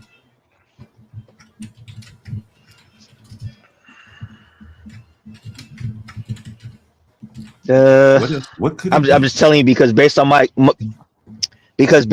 experience, niggas will sacrifice whatever Black Pearl that they may have at the time. They will sacrifice that shit for the white pearl. I've seen it, bro. I've seen it countless times. Why do you think they do that? They'll throw any. I don't know. I have no idea, John. I don't know. I have seen guys work themselves up. I have seen guys work themselves up to get a solid female base, and then they threw all that shit away for Pearl, bro. I saw it in real time. I saw it in real time. What is it about Pearl? That shit was amazing when I saw it, bro. I don't know, man. True Hype says it's morbid curiosity. They keep wanting to do business with them because of morbid curiosity. I don't think that's it, man. Bro, she was desirous of working with them, right? You know, she talked about it. She like, you know, I go work with some panels, smaller panels than mine, and they, Charleston White does it. I've heard Charleston White say he'll go on panels, man. Don't even get paid to be 25 people on there because he knows it's going to be, feeding what he does, in his business where he charges other people. And so Pearlie may have had the same motivation. If you set it all up, I'll come and go create some energy. Maybe her energy was fading or whatever. I don't know. But in either case, they kind of needed Pearlie. And I think you guys were saying that in the chat toward the end. They look bad, man. I think that was you guys talking about that. Yeah, they definitely need her. Yeah, of course. You know what I mean? Nobody really does. They use her as a tool for whatever they need her to be. You're white, and you're saying this. So I don't understand how black people would not even think Who that white? times 10. Mister, who you talking to? Nigga, what? Josh. Oh, No, that nigga. I was saying Josh said that they don't trust her. Same thing. Yeah, Josh. Oh shit. I'm okay. I was gonna meet up all night. I was gonna drop and come back tomorrow, man. Yeah, I was saying in reference to Josh, her own people. Welcome to the white community. We love you. Oh man. Don't even. I guess I'm home. I guess I'm home. You got enough melanin in your voice. Yeah.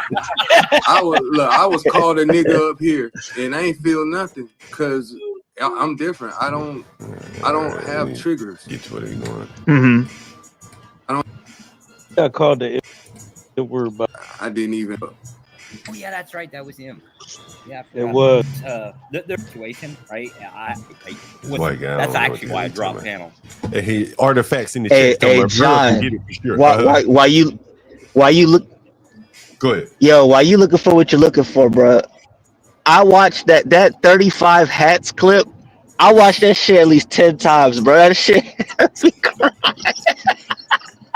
That shit had me crying, man. He said, "There's 100 hats between 3 niggas on the panel. 100 hats, over 100 hats, nigga." I was like, God damn. All hat, no cattle. All hats.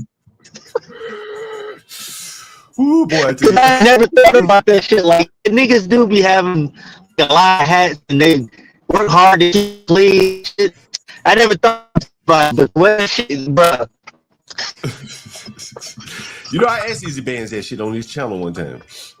He didn't know where the hell I was going with it. That should be gold forever. That nigga answered that shit proudly. You like about 35. Oh man. I could have kept going. How many belts you got? That nigga say you must not know where you at, man. Hey, John, what's wrong with 35 hats?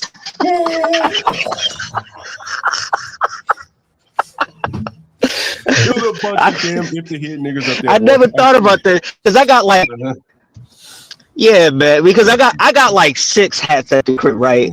That's it. I only need like 6 of them, and they different types of hats, like winter hat, different seasons. I thought about my 35 hats, like.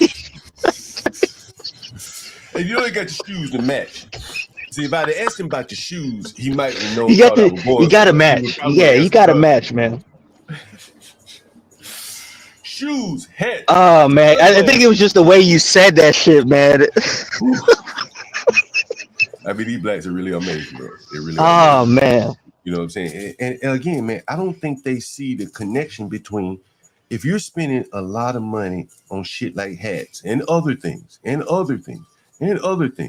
mean, for one thing, like, I had a black somewhere. Oh, it might have been this damn sellout nigga. What's his name? Cellulite. He's talking about when I mentioned the hat thing to him, because this nigga wear hats too. They all wear hats, right? And he was like, but what if you buy I think he tried to compare it to what if you buy stock or something. I said, nigga, you comparing some shit you wear to an investment? Like, it's like the fascination with the shoes and the hats. These blacks spend a lot of time, energy, and money on these things. It's really interesting. Yeah, they think fashion is that's kind of crazy. Thinking fashion is an asset, like that's Yeah, that's kind of wild, bro. Womanly too, man. You know what I'm saying? It's very womanly. Let me see if I can get to this part with the drip. Is just the part I found interesting. That's the best thing that you could have did, man. Only one white man on the panel at a time, bro. That way nobody get confused. Hey, God, that's wild. I think when you said, and was it you that said they need her? They look sad. And by the way, all But he you had to said do that was apologize. Freeze on. All he had to do was say sorry. Yeah. That was towards the end, right? You could go through it, but he I think so. gaslit me. I mean, I can Now repeat it because I remember vividly what I was saying. I was saying that Ali and Fatty and them lost because they over there pursuing the issue. You know what I mean? Like, instead of just letting it be what it was, you have to go to her channel and be like, let me explain. Like, you getting called to the fucking principal's office and you got to sit down and you got in-house, you about to get suspended because you did some shit, but you let me explain. And it's just like, you never do that, bro. Yeah. They beg. You never do it. I mean, they got to take the L, man. Right? You got to take the L. Yeah. And it proves it, and that's why she was smiling when she told when Fatty said in the chat, he's like, all right, I'm leaving, and she smiled. She was yes, you're proving her point. Yeah. What was that point? I believe the topic of her stream was like blacks fumble the ball when it comes to business or something like that. That whole idea. That and they, when you show up and try to argue for why you were right for what you did, you just further prove the point that she's making. Have we not seen that all over the internet and shit? Just this fumbling of the ball, unable to work with people. I've talked about this a lot. This is a very public instance of it. Correct? Would you say this? Very public instance. Something that I've tried to point out a lot, the blacks do not have the ability to collaborate. And it showed up very well here. She was trying her best to explain to blacks how to collaborate. But she couldn't get through to them. You'd have to say that's kind of fair, right? She just, them arguing with her and carrying on like that. It was just nothing short of amazing. I'm going to show you something. I saw this the other day. I'm gonna put it on private. And I would also make the argument too. I think it happens in the white manosphere as well, but not to the same degree. Them folks fall out all the time. Yeah. But you'll see them back with each other like 3 months later. Whereas in the black manosphere, you'll see them. You might see them on the same panel, but it'll be like a year and some change later, and they barely talking to each other, or it's still fuck you nigga and all this other stuff. And then like 3 or 4 years from it, they'll forget the whole thing and kind of move forward. Can you see my screen? I just see us. Oh, okay. Let me pull it up. I want you to see this foolishness from old ass niggas. And so when DC. When you ask yourself, why? Okay. Sorry. No, you're good. You're good. You're good. You ask yourself, why these? Like, I want you to look at this foolishness here. I just happened to be up late last night. I was like, damn. See who's streaming. Look at this foolishness here. The guy from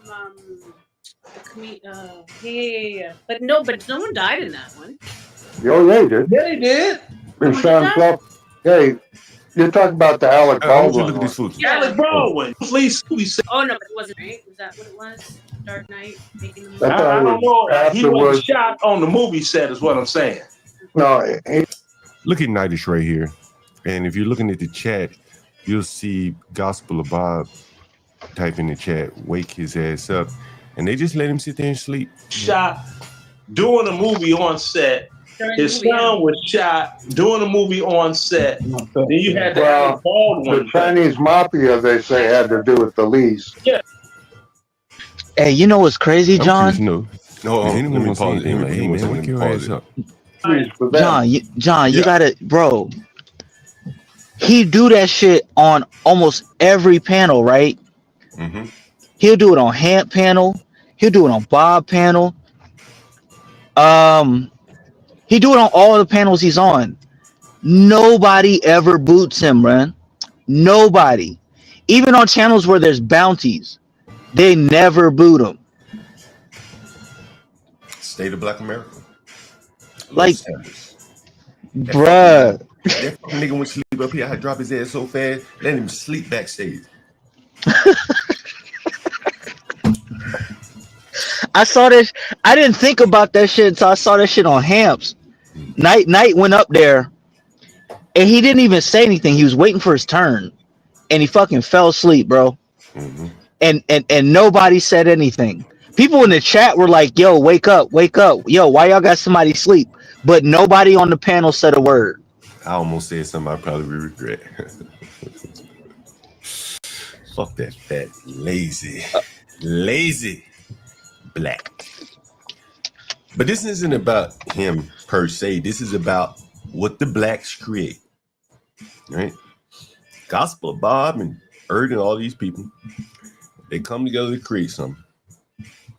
And they, depending on other content creators and other people to come up and, you know, spur the conversation and just look at this. Yeah, the movies that he was making was kind of telling their secrets, just like American. You know you down bad when fucking Leonard Roy, a nigga that pulled a gun out on their stream, is leading the fucking conversation.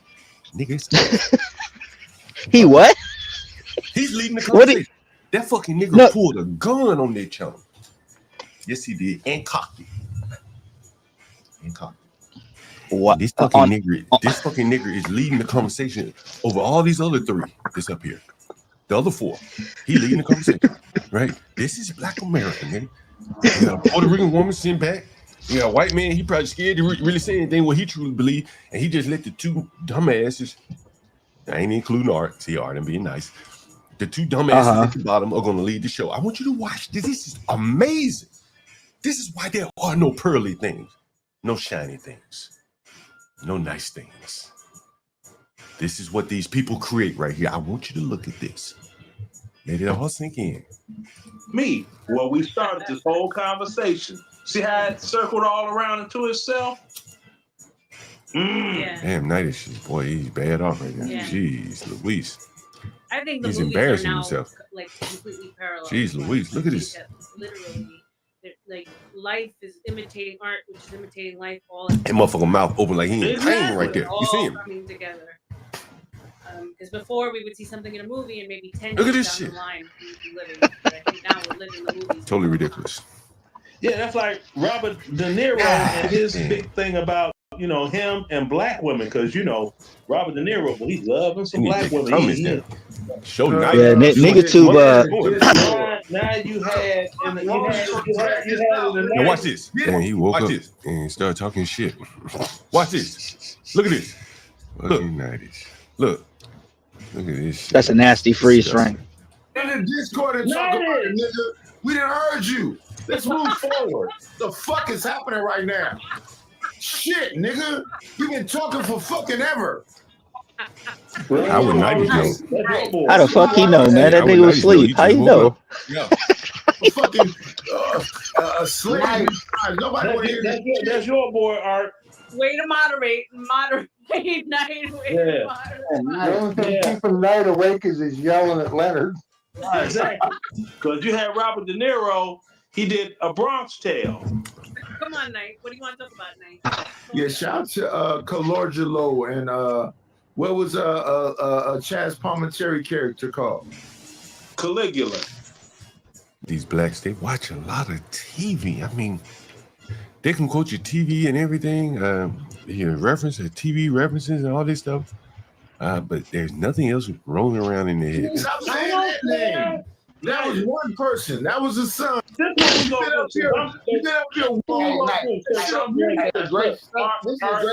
These segments up, bro. Night. Come on, man. Demonetized. Since I'm drinking, let's fight. Since I'm drinking, and they just RLM like, let's fight. What did he say? Let's fight. This is what we gonna do. Since I'm drinking, let's fight. Since I'm drinking, and they just said, let's fight. 60 something. Old black. All they got in their head is fighting and fucking. Shows you how blacks are what they are desirous of. They want to fight on the internet. And out in the real world. You'll win that. You'll win that.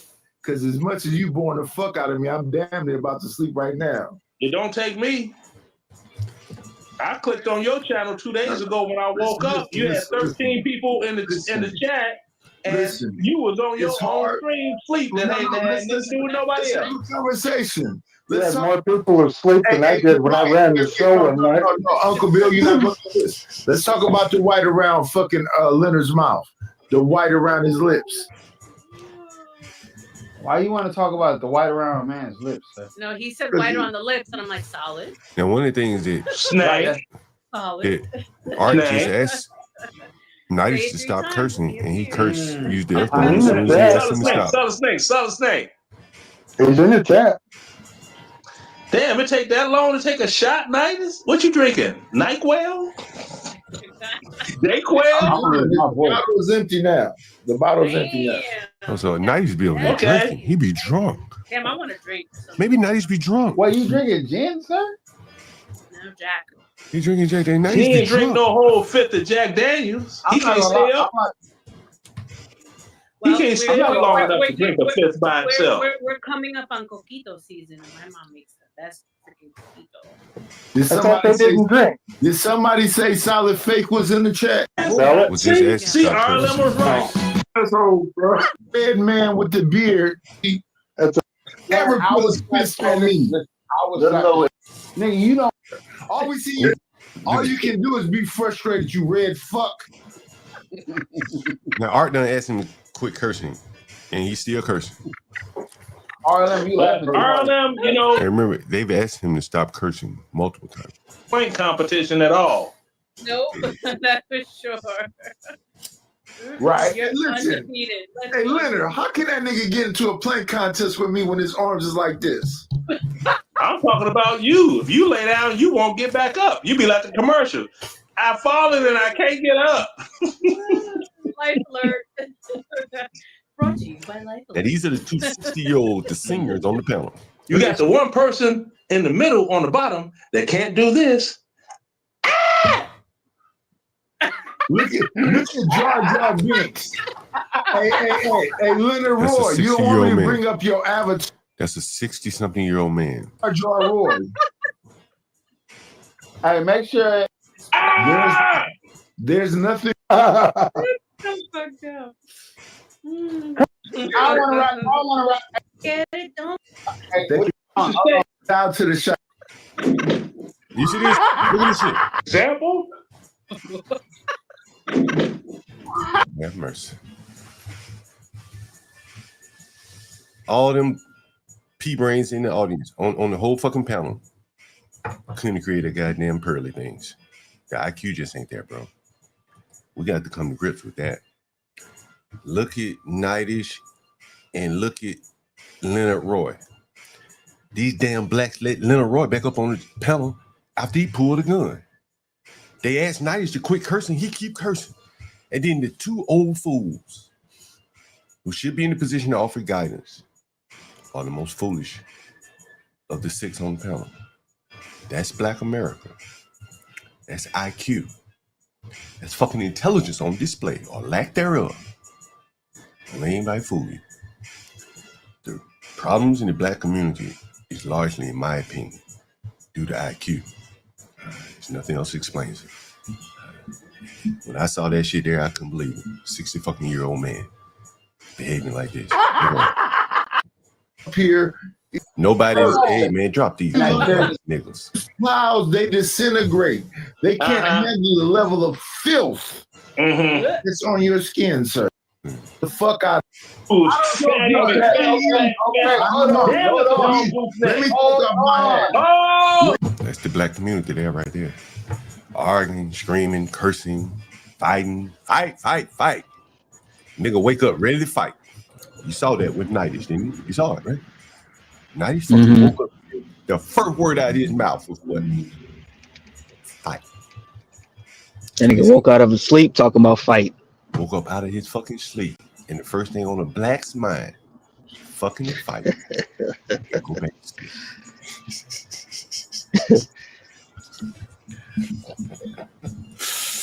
It's got to be hard for these blacks to see this.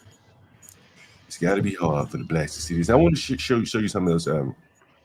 I called in some fucking nigga. The nigga that was on that LGBT adjacent advocate. Sharon. I'm gonna call that motherfucker Sharon from now on out.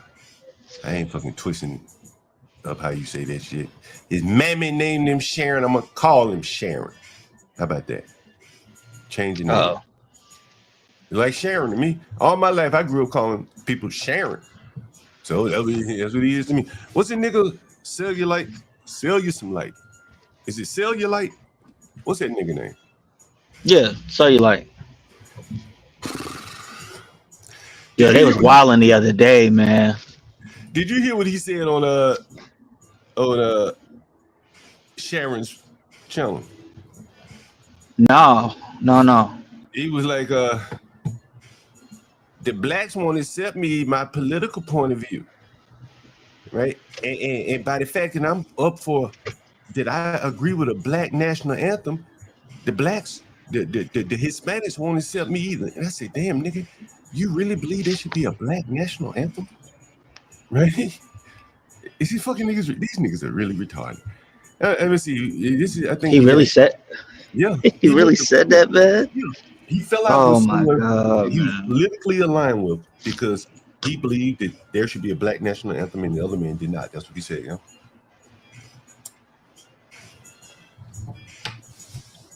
Niggas don't want to be American, bro.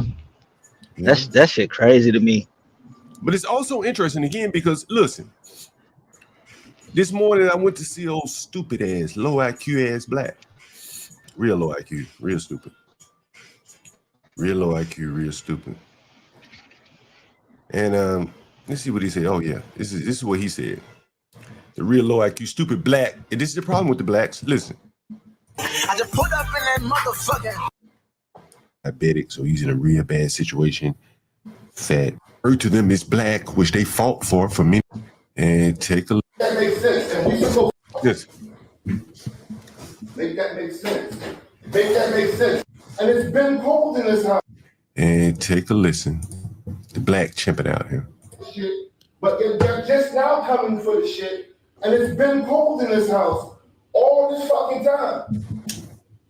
But you got alerts that it's been cut off. Make that make sense. Make that make sense. And we supposed to sit up in this 58-degree house all fucking night. I'm telling you, one of you blacks cut it off. One of us blacks. One of y'all did. I don't know who did it. I don't know. Well, send me a message that say that same shit that you said one of us blacks cut it off. And so he's an Airbnb guest, and this is the dumb, fat, blind one with 2 dogs. Ugly nigga. And so what he's trying to do is trying to bait me into sending him a message on Airbnb so he could complain to them and say, he racist. He racist, Mr. Airbnb. He called me a black. I need a free room because he called me black. These fucking disgusting blacks. And so I called him black. Why you calling me black? I want that same shit verbatim that you said. I want you to send that shit to me. Did you hear that? Did you hear that? Listen, see, this is what I'm saying. They dumb as fuck. Man, these motherfuckers so dumb. Did you hear that? Did you hear it? Did you hear that? I want you. I missed it the first time. Listen. I want that same shit verbatim. Verbatim. I want that same shit verbatim. Did you hear it? Did you hear it? Freeze, I know you there. Did you hear that?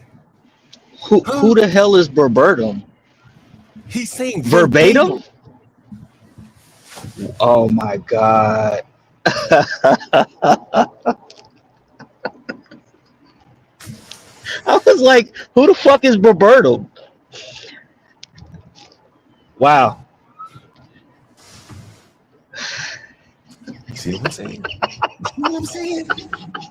This is Izzy Bands right here.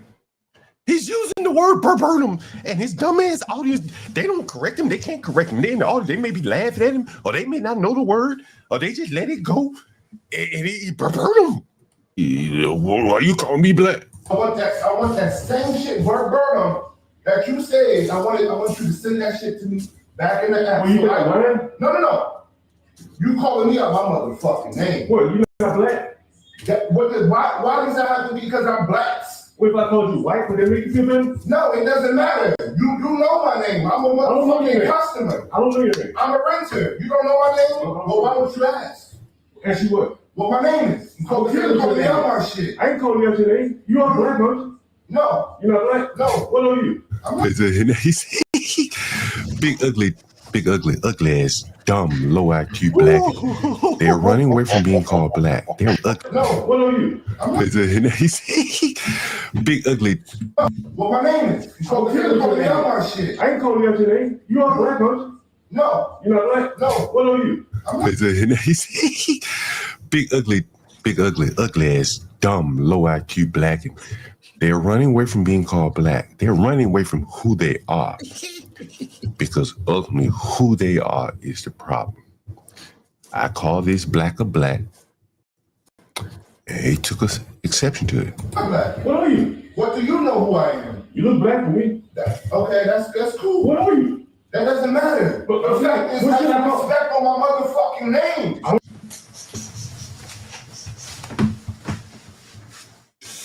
Nigga, we finished it, we done.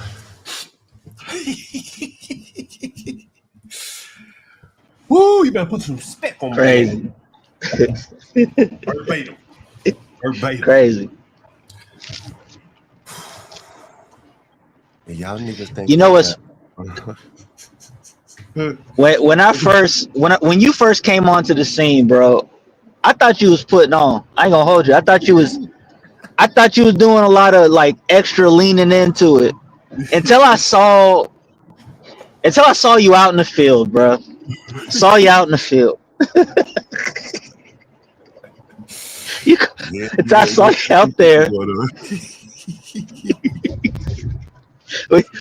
When you called that black dude a nigger in front of the cops, I was like, oh, this ain't no internet nigga, man. This for real. Real thing this. I gotta clip that one, man. Let me clip that real quick. Man, because I got a couple more videos of it. Yeah, I almost forgot about that motherfucker. That was funny. Give me 1 second.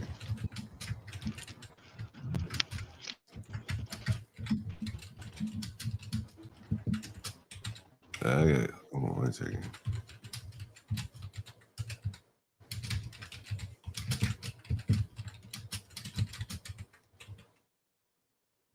Oh shit! Got it. Man, I have to do my own clipping around here. You know, I like to do it right there on the spot. You know what I mean? Makes it easier. Yeah, I've been seeing. I see you upload them as you go. Yeah. Because if I come back to it, man, I'm never gonna do it. I gotta go through the video and shit like that. So I was like, man, let me just clip them as we. So I said not to hurt. Who was that? Man, my glasses. I got some shit on my glasses. Derek. Who's that? Let me read that shit. Well, that's what the lady said. Why I gotta be black? He said, oh you white? He said Josh said, you all right, brother? you okay? Hey, you know the bigger thing here, man. Like, one of the blacks, right? I got a Nest thermostat, right? I got a Nest, so I get alerts and shit like that. One of the blacks get to tinkering with the damn thermostat, and I guess he turned the heat off and was too damn dumb to turn it back on. See, that's another thing, right? The technology is whooping these people ass, right? You know what I mean? Like he could turn it off, but he couldn't get it back on, and so he just gave up. And so that was that, right?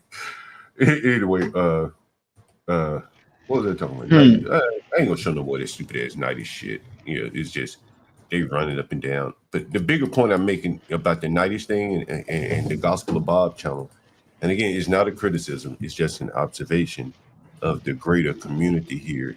Like they don't know how to do business. That's the greater point. They just be hanging out, bro. Well, what would they be? What would they be talking about? What do any of those people have of interest to talk about? I'm just out of curiosity. Nothing. In their day-to-day, is there anything that they do that someone might find interesting? No, I don't think so. Just nothing. JP had a point, man. I didn't know that they were. What? Yeah. Yeah. No, I didn't know that they were like educated people or anything like that. But JP did have a point when he said that a lot of them folks, they just have no personality. They don't have anything to talk about for real. They just hanging out. Those are empty men, right? Yeah. 4 empty men up there. 5. I don't know about Uncle Bill. Uncle Bill, I bet you if he were on a panel by himself or he goes on another panel, he would probably have some things to offer. Maybe shoots guns or something like that. Hunt or something. But the other ones, there's no there. So then what happens? You end up in the lowest common denominator. Because typically the lowest common denominator, they're going to have something to talk about, right? If it's nothing but bullshit, calling names, right? And so the lowest common denominator, he woke up and he saw that Leonard, the other lowest common denominator, was running the show, talking about something he watched on TV or something like that. And then the other lowest common denominator, he wakes up and he said, man, fuck you, shut up. Let's fight. Literally eat, sleep, fight, bust in real time. Yeah. Yeah. And so you extrapolate that across the community. The old black men, they want to fight. The young blacks who probably filled with testosterone, they want to fight. Everybody want to fight, right? Nothing to lose, ready to fight. That's what you got there. That's what you have here in Black America. What's up, Snowman? Oh, you know. Oh, what up, Snowman? What's up, Free Zone? Snowpook in the house. My bro. What's good? What's good, my bro? How many hats what's you got? good with you? Do what? How many hats do you have? 2. Well, 3 if you, I guess 4 total. I got 2 ball caps and I have 2 of those. One's like a Wicker Sun hat, and then one's one of them. Another one kind of like that. You know what I'm talking about? Like the ones that you wear when you're out fishing or out mowing the grass. Yeah, bucket type hat. Yeah. Yeah. What if I told you? What if I told you I had 35 hats? What would you think? Why you need 35 fucking hats? I was on that stream, dude. When you called Izzy out on that shit, I lost my shit, dude. I had to mute the fuck up because you had me dying. I was with Free Zone on that. I was fucking dying. I actually had to get off the fucking panel because you had me dying so much. I was like, oh my fucking god, this went south real fast. Yeah, I just never thought about it, Snowman, because I'm not a hat connoisseur person. Like, so I never actually thought about the connection until he said it. And then when he said 100 hats between 3 niggas on the panel, that was it, bro. That was it. Yeah. If 3 niggas on the panel got over 100 hats, as we finishers, we done. I'm like, yeah, we finished and done, man. We finished and done. I mean, don't get me wrong. Back in my poop days, man, I it wasn't hats that I collected. It was shoes. I had a shit ton of shoes, man. Like I had shoes to match every outfit I wore.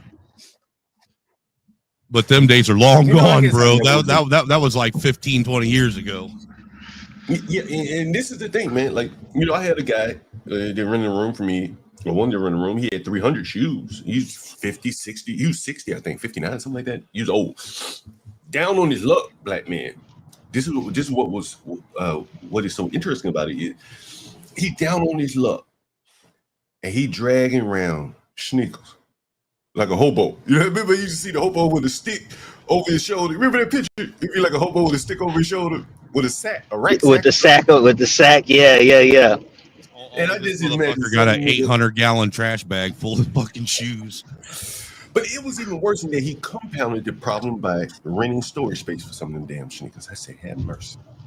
That's crazy, man. I asked the black, I said, hey, black, you ever thought about getting rid of the shoes? Oh, no. Hell no. So imagine a down bad black carrying a fucking, what do you call this shit? Like a ball and chain, a weight around your neck, of shoes. I just Yeah, wonder that's if, crazy, man. if, I don't if think this I've ever had more than 10 hats ever in my life, and they were different types of hats. It'd be like 3 fitteds, maybe 2 buckets, maybe like 2 of the trucker hats, and then like another 2 or 3 winter hats. Well, I don't even the beanies and shit for winter. I don't even count those as hats. That's like, that's a necessity. Yeah, it's kind of functional. You got to have that shit. Yeah. Okay. Well, then that's -3, -4, and I've probably never had more than. Yeah, I'm stuck on 6 then, John. I've never had more than 6 hats in my life. Man, I probably got as many damn. Let's see, I probably got 5 hats. If I'm counting these, this is like a winter hat. You know what I'm saying? They pull down on my ears and shit. And what was I playing? Oh, well, I've already shown the idiocy on this panel. And again, like, I'm not picking on this panel. So somebody gonna go run over there and tell them John was picking on them. But like, I'm just highlighting. John, why are you always punching down on these guys? Why are you always punching down? That's what I'm saying. It's not them.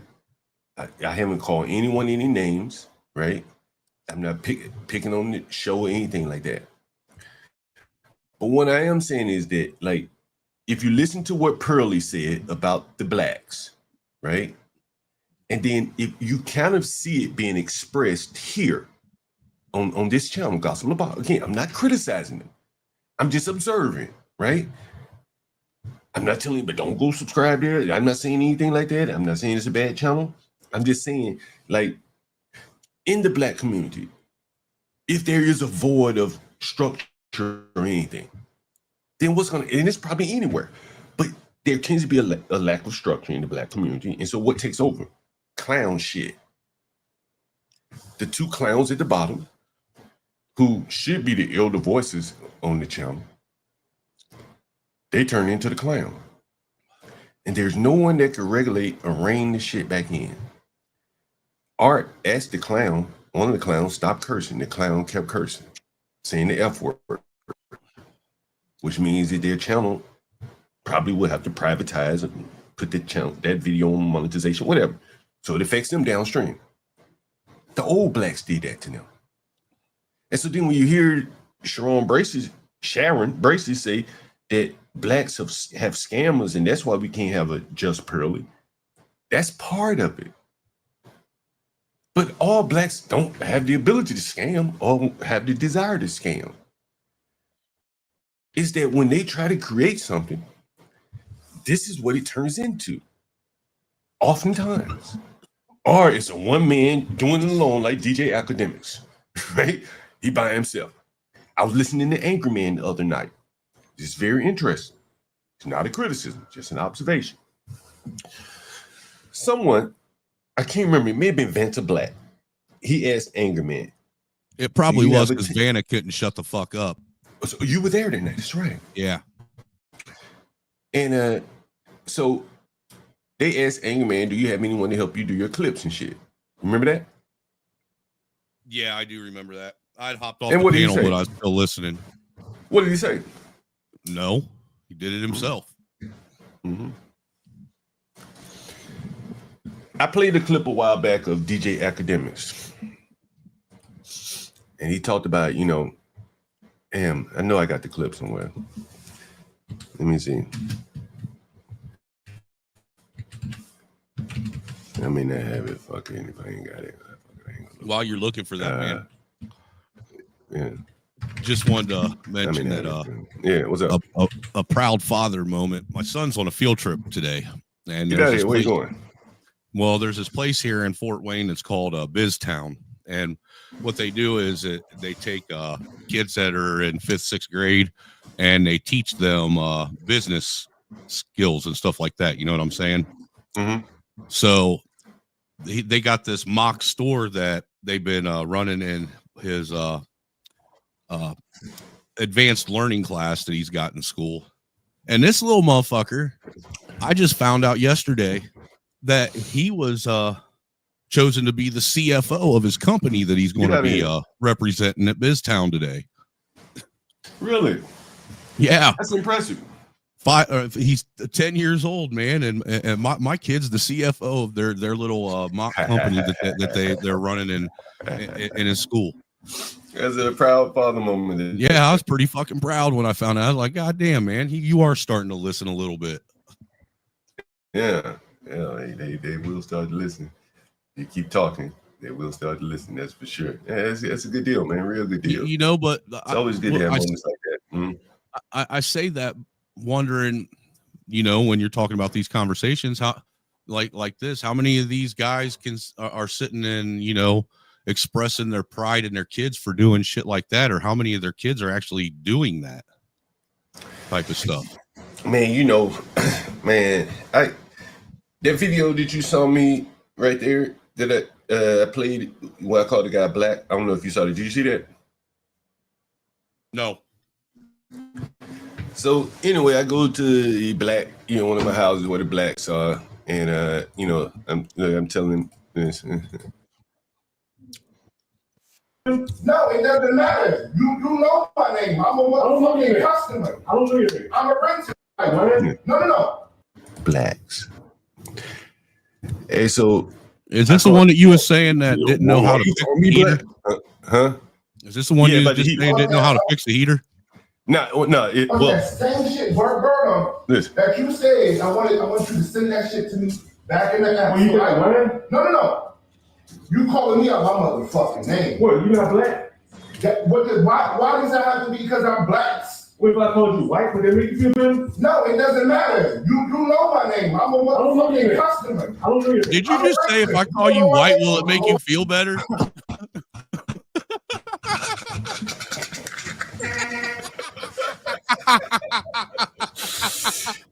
I called him Black. You don't call me my name.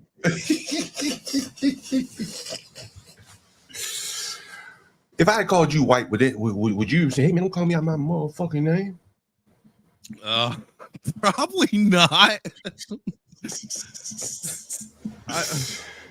Now, if you called me Black, I'd probably be pissed. But you see, this is the people that, on one hand, they proud to be black, right? I'm black and I'm proud. But you call them that. And see how they respond. I'm black and I'm proud. See, I noticed this shit a long time ago, man. Like, when I was a young man, all them slogans came up. A mind is a terrible thing to waste. That was a Negro college fund, UNCF or something. I'm black and I'm proud, and wearing their afros and shit. I remember seeing pictures of all this shit. But I don't think they would, people that feel comfortable in themselves don't have proud. I remember the afros and daishiki days. Yeah. Like there's no I'm white and I'm proud. I'm white, I'm whatever. There's no black is Let me shave my head and go get a clan robe and say I'm proud. Yeah, there is none of that. It's just internal. And that those are some of the things that the Pearly lady was saying, how the blacks were what did she say? She said how white people, you tell them to go work 80 hours a week, they're okay. That's what I got to do. It's just kind of their disposition. You tell them, go, leave me alone, get away from me. Okay, that's what I'll do. They don't come around you. And this is what she was saying about Fatty. Like, damn, why are you coming around me when I don't want you around? It didn't work out. Just go your way, I go mine. Can't do it. It is a problem. You saw what Nightish did up here. And so this is why the Sharon Bracy's, why the blacks can't have a Pearly things. Sharon Bracy blames it on blacks being scammers, which is probably worse than, that's just as bad as anything else, because he's saying that blacks are not honest. And like, that's pretty damn bad.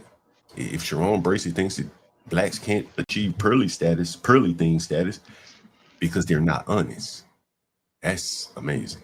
And those are the worst. Speaking of this heater thing that you were showing, though, yeah, I had a maintenance guy. He had to come to our house yesterday because we rent our property, and our stove ended up croaking out, so they had to bring us a new stove. Yeah, but obviously before I called him about the stove, because I'm the type of guy I am. I went through everything I could possibly think of to make sure that the stove was actually not working right. panel went out. So I tried to reset the panel. I unplugged it, let it sit for a while, plugged it back in to make sure it wasn't something where with the electrical where it just needed to reset that way, whatever. This guy's telling me when he got there, he's like, dude, you ain't going to believe. He's like, because they got like, I guess he said something like 1,500 or close to 1,600 different rental properties that they maintain. Yeah. And they're all over the state of Indiana. And he's like, dude, you ain't going to believe that. He's like, most of these fucking idiots that I go to their house. They say that the fucking, the furnace ain't working. And they haven't even turned the furnace on. They switched the fucking thing to fan and think that that's the furnace. Yeah. These guys turned it off, man. And I don't know how the hell they, they were tinkering with it. A lot of times blacks are cold. And, you see me right here, man. I got a jacket on. Wait. What you mean a lot of times blacks are cold? What is that? In what sense? Right. Okay. Because that's a triple entendre right there. And all the senses of the definitions of cold. Right. Yeah, so man, listen. Every definition of cold you could think of, Free Zone, it applies. Listen, there was a black man, an African in the British military. He got out of the military on the basis of genetically he couldn't take the cold weather. That was true. It's true. You can Google it. Don't make me do it, but I will. Hey, bro, I used to have this. Them niggas, there's this black dude that I used to pick up for work in the morning because he worked with me. And I shit you not, this motherfucker used to take his hand and put it on the wall next to the window in the wintertime. And if the wall was too cold, he wasn't getting up. Man, that's crazy. Listen, bro. Hey, these fucking black, I have to lock up the thermostats around them motherfuckers, man. And they'll tear it off. It's true. So then we went to digital. Then they just fuck with that, trying to crank it up higher, man. And man, I mean, but part of it is, I'm going to explain something to you. Look, I got a jacket. Yeah, I got my winter hat on. Right? I could take it off. It ain't that cold. It ain't cold in here. But I probably keep the heat down a little bit. Anyway, so these motherfuckers walk around half-ass naked. Like, they don't have, like, evening time clothes. Right? See my underwear. That's crazy. Underwear and a t-shirt. You know what I'm saying? Like going to get because they're transient living. Right? I mean, and it becomes so ingrained, right? That, that just becomes how they live. So if you go in one of the house, right? When they come home, they got their clothes on. When it's time to go to bed, they take their clothes off, but they don't put no more clothes on. They don't put like some pajama pants on or a pair of shorts or something. Maybe they put a pair of shorts on, but then again, that's shorts, so you're still gonna be kind of cold, right? In the wintertime, maybe you should get some pajama pants or something. They don't do that, and so I'm the exact opposite.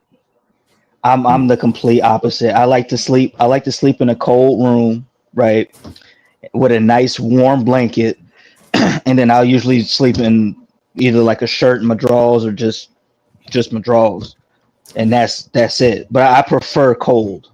Like usually the temp around my house is like 67, 68. Yeah, that's where I am with it, dude. I've always been one of them people that you can always put more on, but you can never take enough off. Now, the thing is, so with these people, and this is where the other part I think it comes in. Many of these people live,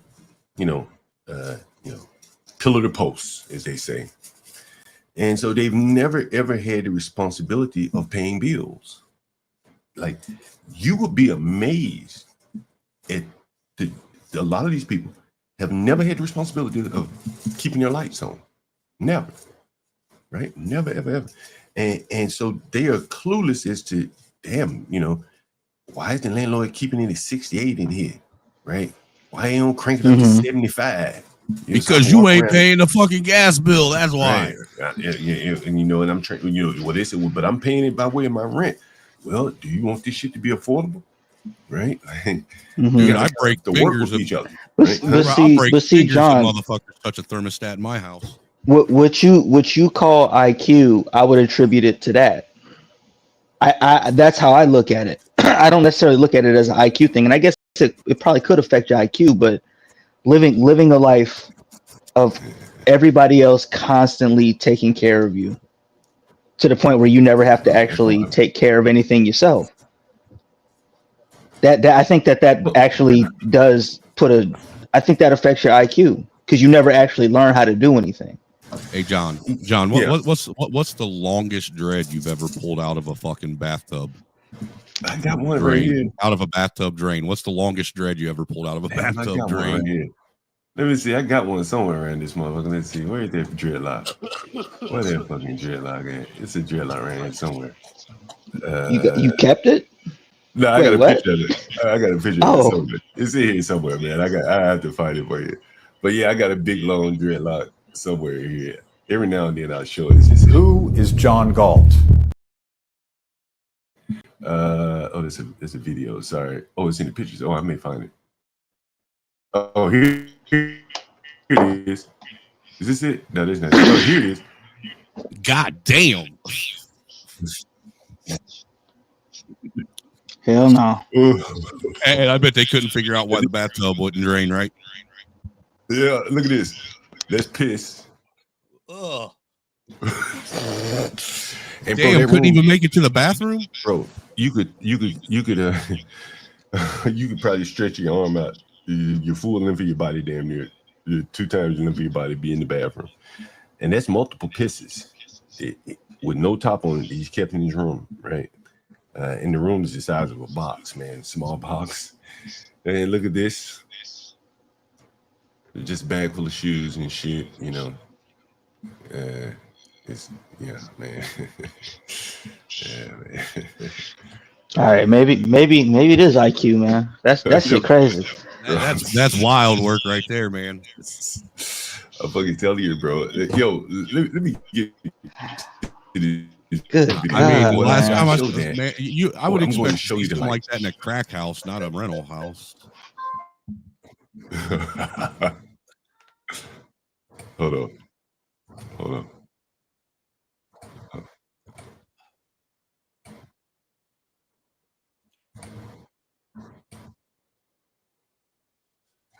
Man, I was gonna play this clip of Academics. I can't seem to find it. It was DJ Academics, but let me go to Show You the Light, nigga. It seemed like I think what is it? Show You the Light? I thought I subscribed to his channel. You like? This sounds like something on the back of a woman's legs. Cellulite. Yeah, I gave him shit for that too. I said, "Why is your name cottage cheese leg?" Yeah, that's interesting. He probably didn't think about that before he named. I mean, I like Phil. Don't get me wrong, but I did clown him for the name at first. No, I have him somewhere. I called him in. Did you listen to him tonight? No. You got a little. Nah, man. I was watching. You didn't listen to him. Okay. I had never watched his show before. I never even heard of him. I saw him on Sharon Bracey trying to talk some sense into them blacks, and he had no success trying to talk sense into those blacks. So I went on his panel, and I said, maybe I would go, and he's politically right. So I said, maybe he might see it, maybe he would be willing to at least consider the IQ argument. That's why I went on this panel. Dude, I'm starting to think IQ has something to do with it. I really do. Oh, I still got the piss up there? Damn. Thank you, sir. Jesus fucking Christ, bro. That's fucking insane, man. Looked like that dude was trying to ferment or re-ferment his fucking alcohol or some shit. Maybe that was meth piss that he was drinking. I'm just glad they didn't waste it, man. Just glad they didn't waste it. Because he wouldn't have cleaned that shit up. So it looks like I'm here by right now. Let me see if I can get to where I guess he's pulling me up. Let me see. Let me see. Civil conversations. If you get all mad and you got to get fucking in your feels, that's when you know. Right, let me go up a little bit. That's not. Just so y'all know, we are having a show this Sunday. It's going to be called Matriarchy versus Black Pastors, the ultimate red pill. I tell you, it's just that shit. Just geez, these topics, man. You could probably just go back and watch the stream from somewhere else discussing the same shit. Maybe the same people discussing the same shit, right? On another panel, right? And then they twist it up. Matriarchy versus the preachers versus red pill. I mean, like. But that's why the whole thing we were talking about earlier, right? It's like, hey, John, come up with a topic. Like, bro, you've been in the space long enough. You should be able to come up with a topic. Like, it's the same. It's literally the same topic. Like, find a way to say the same topic, nigga. That's what they like, it's just we actually don't even actually need a topic. I just need a different name so we can springboard into the same topic. Yeah, they're not gonna stay on topic. They're not gonna stay on topic anyway. And again, like, you know, I don't know. Let me see if this is where the guy is. So showdown. Yeah. I actually been through there. I mean, it's just you can't fuck or exist within the, like where I'm at. Just people, but I believe there are sessions, what in politics, in relationship. Man, I'm not here to do videos. Fucking goddamn good reason. Yo, but the genius of jump. Right, which is valuable. Grab to me, what is white privilege? Fuck. What the fuck was that? The rest of the black community is being coupled in. I'm finally starting to get your point. Oh, okay. He finally starting to get me. Not cute. Oh, these blacks are not smart enough. Oh, I couldn't believe he said it. Oh, hey, look, I swear, you know, Eggman was probably laying in the bed. This motherfucker probably went to his office. And he working on the thumbnail right now. It ain't gonna take. Hey, listen. Hey, that's my nigga.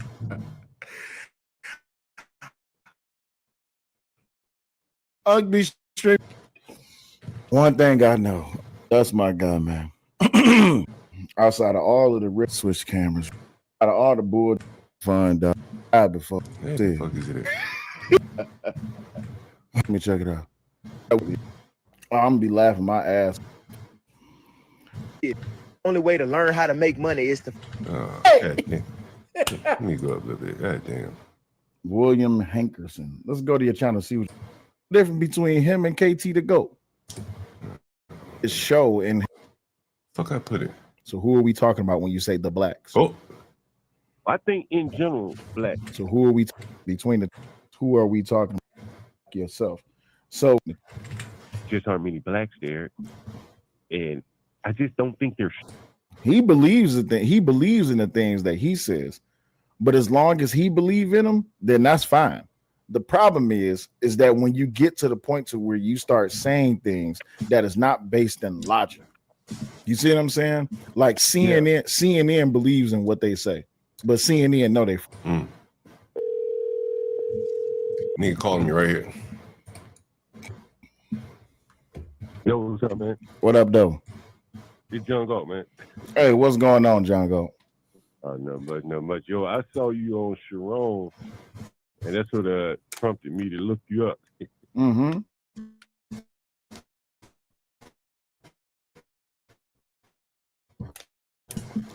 Man, what you got? These shows kind of, curly things. And one of the things I noticed Sharon said was, why is there no black pearly? And he said, well, blacks are scammers. And you immediately jumped on that point. I don't know if you remember that. Yeah, I remember it. But, he basically was, confirming what she was, talking about the character or lack thereof of blacks. And he went on to say, well, we don't have a pearly because of our character.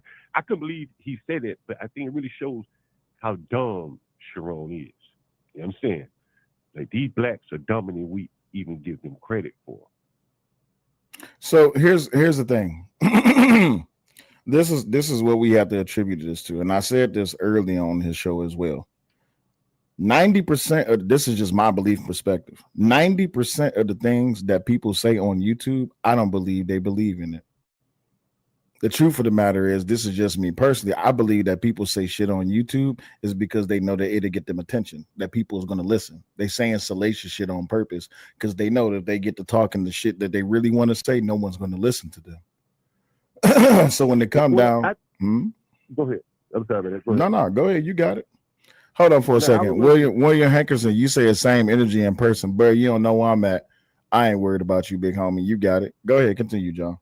You know, I don't know, man. I think they do kind of believe what they're saying. You know what I'm saying? Like now, you know, because he's been very consistent, you know, kind of shifting the blame from blacks and things like that. And so I tend to, you know, he may not believe his life like that, but he would definitely make excuses for other blacks. I do believe that, you know. You have to understand the position that someone like Sharon comes from. His show and his subscriber base, that is his subscriber base. That is his supporter system. So from what I know about Sharon, right here, what he's saying is that Sharon's supporter base is dumb. That's how I'm taking it. Right? You know, I said Sharon's dumb. He said, no, Sharon ain't dumb. That's his subscriber base that's dumb. Or something to that effect. Anyway, feel free to chime in. Nah, that would be about right. when you come into the space, right? When you come into a particular space and you just don't understand the internet, you start to say things that you believe, that you actually believe. And what happens is over time, because you haven't figured out how the internet works, you get slid into certain boxes. And so by the time you actually do figure out how the internet works, you start to lean into that the box that you've been put in. And that's what a lot of people do on YouTube until they realize that, okay, I kind of don't want to do this anymore. This shit ain't getting me nowhere. I need to pivot. And so that's what you know, every I'd say about year, 2 years, you'll see people start pivoting. Pivoting. It happens all the time. I call it the nigga 2 Rubik's Cube. You just twist every year or so. People just start pivoting. But what do they twist to? Because they don't have much intellect to move around to different topics. What are they twisting to?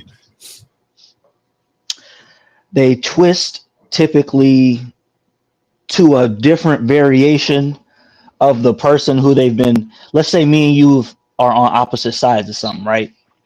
And we've been beefing over like 6 months or something. What they'll do is they'll when they twist, I'll take a little bit of what you said and mix it in with what I'm saying. And then before you know it, I'm still saying what I feel. I'm still saying what I'm saying, but I'm saying a little bit of what you're saying too. And then what eventually happens is they'll do a full pivot. They all do that shit, man. Pearl's doing it now. Candace do it. AM do it. They all do it. What did AM twist from? What happened?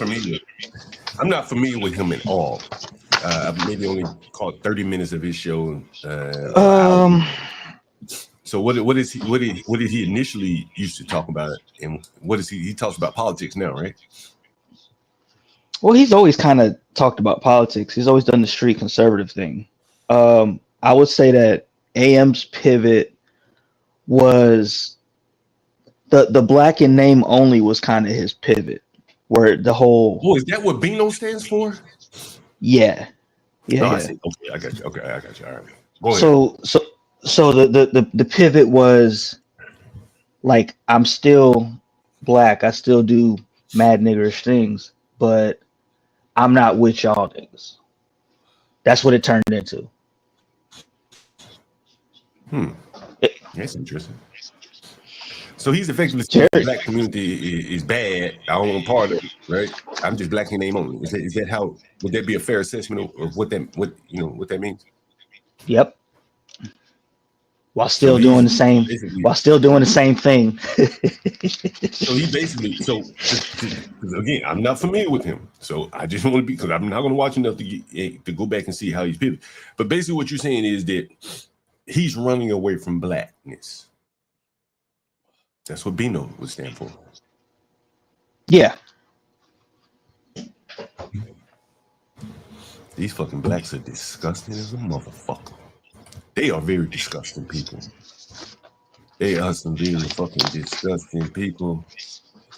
Because, nigger, you black in your culture, the way you act, what you like to eat, nigger. Ain't that nigger fat?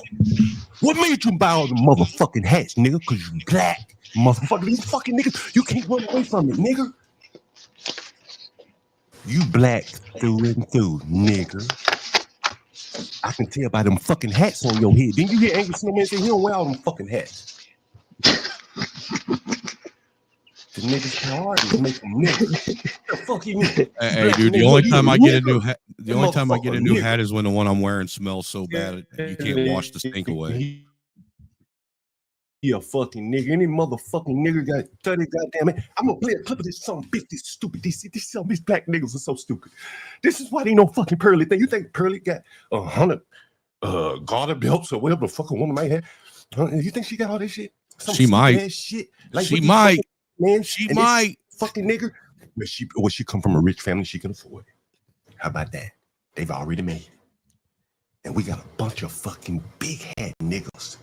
Big hat wearing niggers, and nobody, not even to see. This is why this fucking nigger right here can only go so far politically.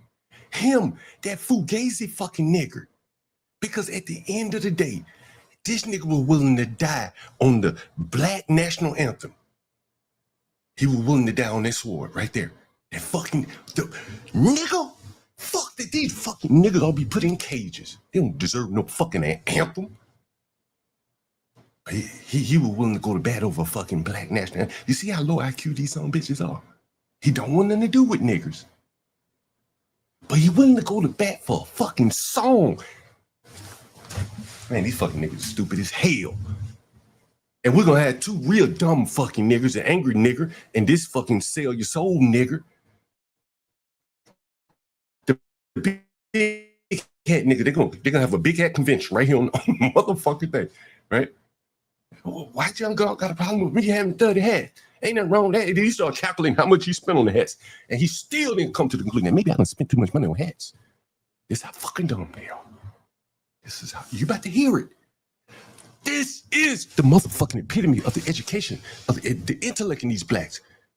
Angry Man, he's up there. He's done very well for himself, right? Because there's a lot of fucking low IQ niggers. He's like the liquor store, just like selling the blacks. Angry Man, he's cornered the dumb nigger market, right? He's cornered it. And there's only so far he can go. He's not no Pearly. He'd have to add some intellect to that big belly and hats he wear to be Pearly. So he can't be Pearly. Okay, that's cool. He got a liquor store in the corner, on the corner store, liquor store in the hood. He's doing very well for himself. Apply that in the real world. Niggas come out here and open some of these liquor stores.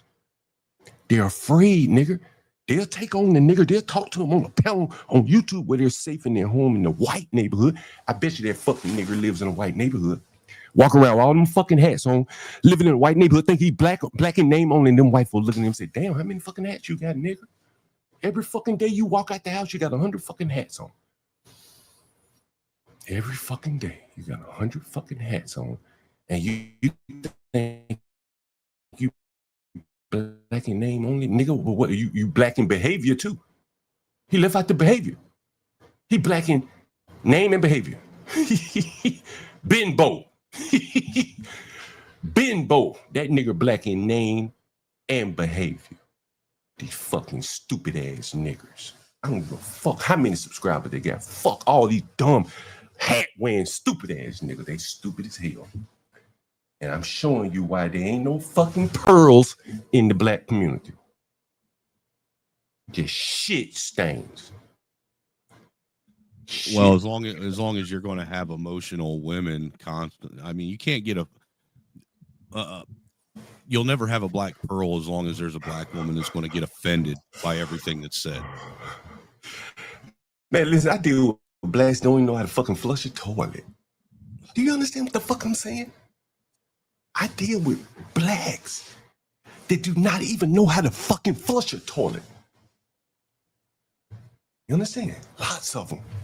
What the fuck you talking about not knowing how to flush a toilet? What? How do you not know how to flush a fucking toilet? What? Yeah, you heard me. How do you not know how to flush a fucking toilet? I'll show you. I don't want to see it, John. I don't want to see it. Well, the people that don't have a weak stomach. Where is it? Oh, where did I put it? What was it? How would I spell it? Is it like this? Hey, where did I put it? Anyway,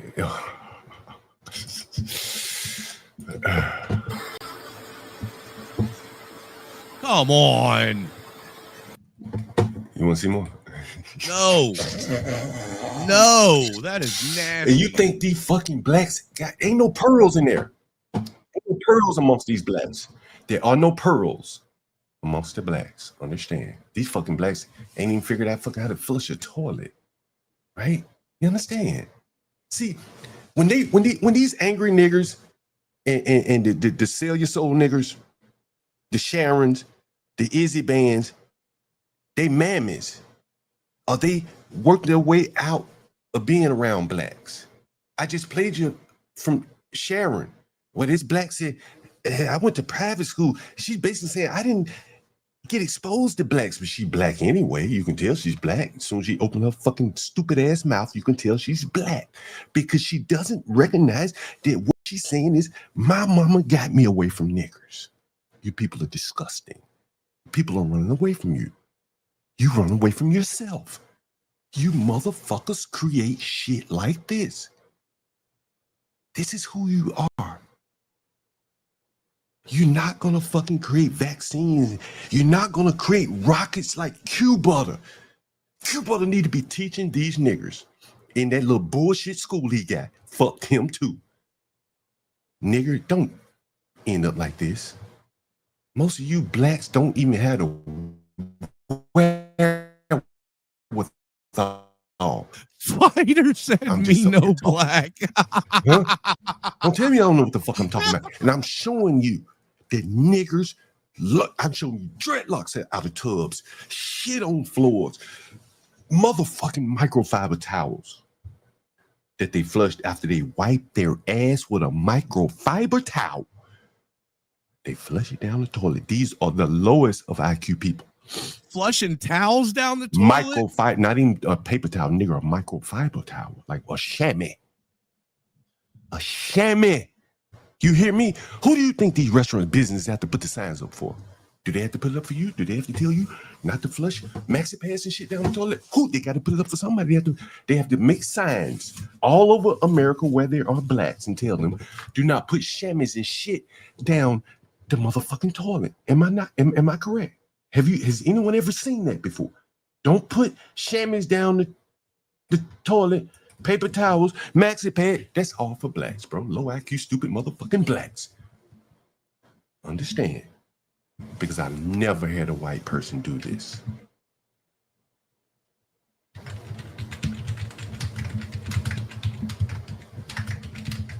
Yeah, I ain't never seen anything that nasty. The last time I saw something that nasty was in a porta-john. And that's what you're seeing there. So you can imagine and why that's in a house. That's in a house. So you can imagine why no one want to rent to these people. No one wants to live around these people. Right? Now they fuck it up for everybody. This. And he fucks it up for everybody. This is synonymous with how blacks exist in America. One goes around tearing down shit for 10 other people. That's why there are no pearly things, no shiny things. There's shit being torn down turn into shit. It's blacks. This is blacks right here. All these fucking Sharon Braces and all these other fucking niggers. They got words. They're using their fucking dim-witted brains to come up with words to talk to even more dim-witted people. But down on the ground where a nigga like where I am, I see that blacks are down bad, bro. Nobody can fucking tell me what I've seen, right? These niggas running their fucking mouth, right? But this is blacks. We don't need any more of these motherfuckers. They don't need any more of themselves. Understand that. Anyway, so back to these other stupid niggers. Angry Man, this other stupid ass nigga. I think it's here. Was this it?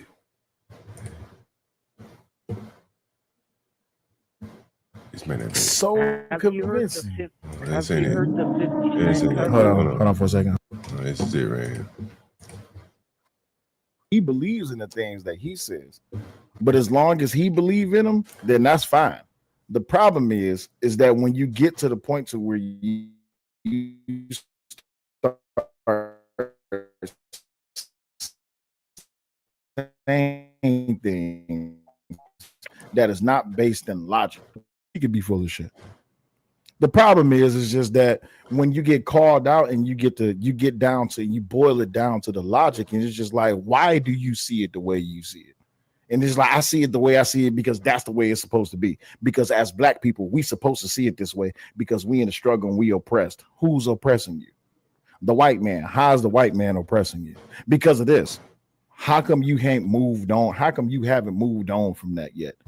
At what point and fallacy that is set up in your brain to have you to sit here and believe that black people are oppressed by anybody, that we don't have liberty, that we don't have freedom, that we don't have the right to pursue happiness? How can you sit here and say that your problem is with other groups of people who's not even cared about you? That's where where it breaks down. Well, I think, honestly, these people are very, very low IQ. And Sharon, I don't know much about him, but if he's getting up there, and as long as I've been watching him, like, the light bulb never came on for him. He said, wait a minute. He's been espousing this for a very long time, from as long as I've been watching him, at least 2 years. And so I'm just leading me to believe that it's low IQ. There are no blacks that can come up there and challenge him and make him see the light. He's still complaining about the same things, as long as I've been watching him. Mm-hmm. And I deal with blacks in my living. I'm a landlord, and blacks are very dumb, man. Like, it's unfortunate, it's ugly to hear, but they're not very intelligent.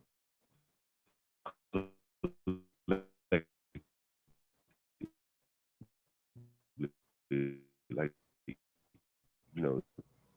they're not going to the moon if they were left up to their own. I software developer, 20-some years. I can count on one hand how many blacks I work with the software developer. And so, it's an IQ position in a way, and there just aren't many blacks there. And I just don't think they're smart. And so what you're hearing is low IQ babble from a lot of these blacks. That's just my opinion. So here's where we have to draw the distinction between the two, right? Now, John Gall, I know who you is. You black yourself. So when we say the blacks, who are we talking about? Because they always got to ask that question because he wants to make sure that he's not included. But I'm saying, nigga, it don't matter. It really does not matter who you are. You're a good one. You're a bad one. You're in between. Either you're gonna have to run away from them, and you're probably not smart enough to make enough money to get away from them comfortably. You understand? Most blacks ain't gonna move to Idaho or Iowa or somewhere where it would be cheap, and they can live somewhere small town. They got to be close to the cities, but they can't live around the blacks. The cities are expensive. You've seen me price these people. You've also heard me say that a lot of other landlords to say, I do not want to rent to blacks. But the blacks want to be in the city where large numbers of people do not want to rent to them. So they're in a bind. Not a high enough IQ to make enough money to get away from the other blacks. And so now they're working and grinding themselves down to a nub. And JP is looking over at them like he the king rooster there. He's like, I'm doing better than y'all, and y'all working hard as hell. And I'm a little bit more intelligent than you guys. I'm a little bit more personable than you guys. Partly because I live a full life. You spend your hours at a warehouse on an assembly line or whatever the hell they're doing, dropping off Uber Eats. So there's nothing wrong with any of that. But they're not getting anywhere. A head full of education, not getting anywhere. Yet JP, he's doing just as well as they are. So you see where the bind that the blacks are in. And so this guy, he just can't, he can't accept it. Could it be intellect? You have to, for a lot of people that's listening, they don't know that it's a distinction between the two. There's a difference between niggas and and black people. So who are we talking about when you say the blacks? I think in general, blacks are not very intelligent. Right? You know, if where we line up relative to everyone else, we're probably at the bottom, right? You know, or third or fourth place. Let me cut you off for a second. You said when we line up to everyone else, who is everyone else? We for right now, we're just talking specifically about the black community. So if you put all the blacks together, put them all in a room, grab our best 100, our brightest 100, and you put them up with the brightest whites and Asians. No, we're not talking about whites. Hold on. Respectfully, we're not talking about whites and Asians. We only talk. Blacks do not exist out here by themselves. You understand what I'm saying? Am I making sense here? Right? I'm saying, hey, give me your best 100 blacks. Give me the best 100 you have. And give me the best 100 whites. Give me the best 100 Asians. And I'm going to go away for a year. And I'll come back and we're going to see what happens. I'm going to go to sleep like nightish. And when I wake up, you tell me what I'm going to see. And everybody knows the answer. And the only difference between the three different groups and what I would see is what? What would it be based on?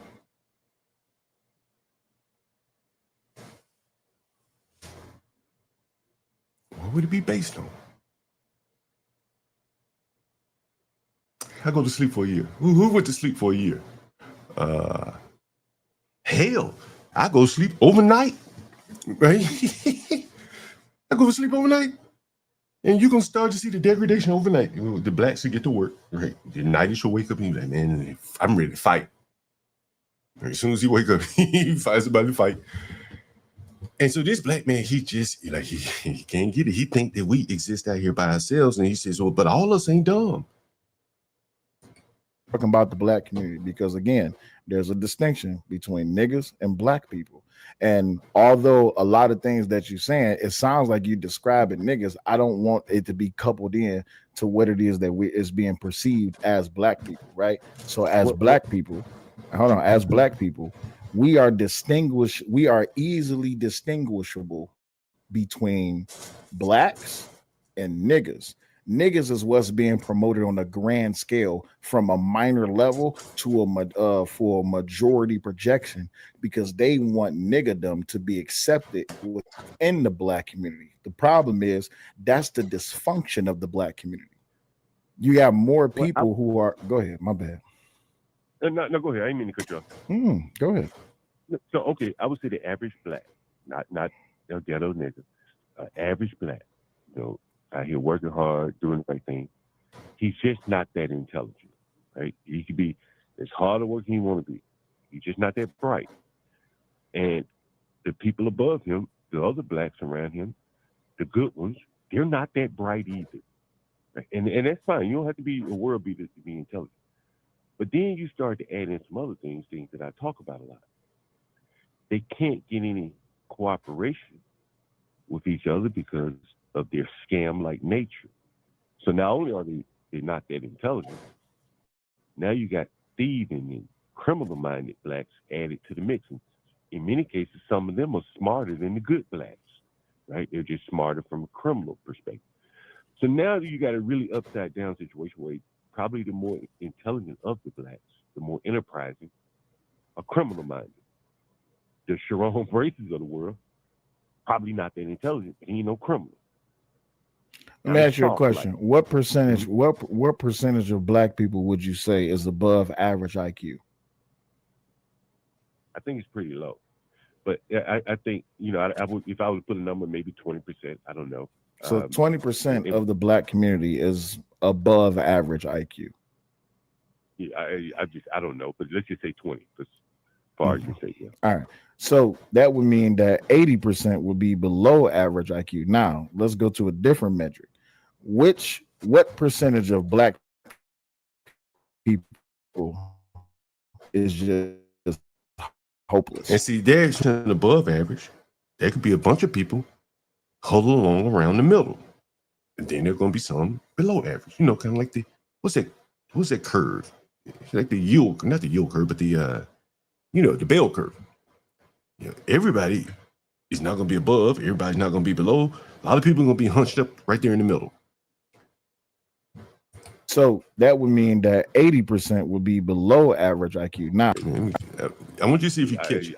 I don't know, but let's just say 20, as far as you say, yeah. All right. So that would mean that 80% would be below average IQ. Now, let's go to a different metric. What percentage of black people is just hopeless?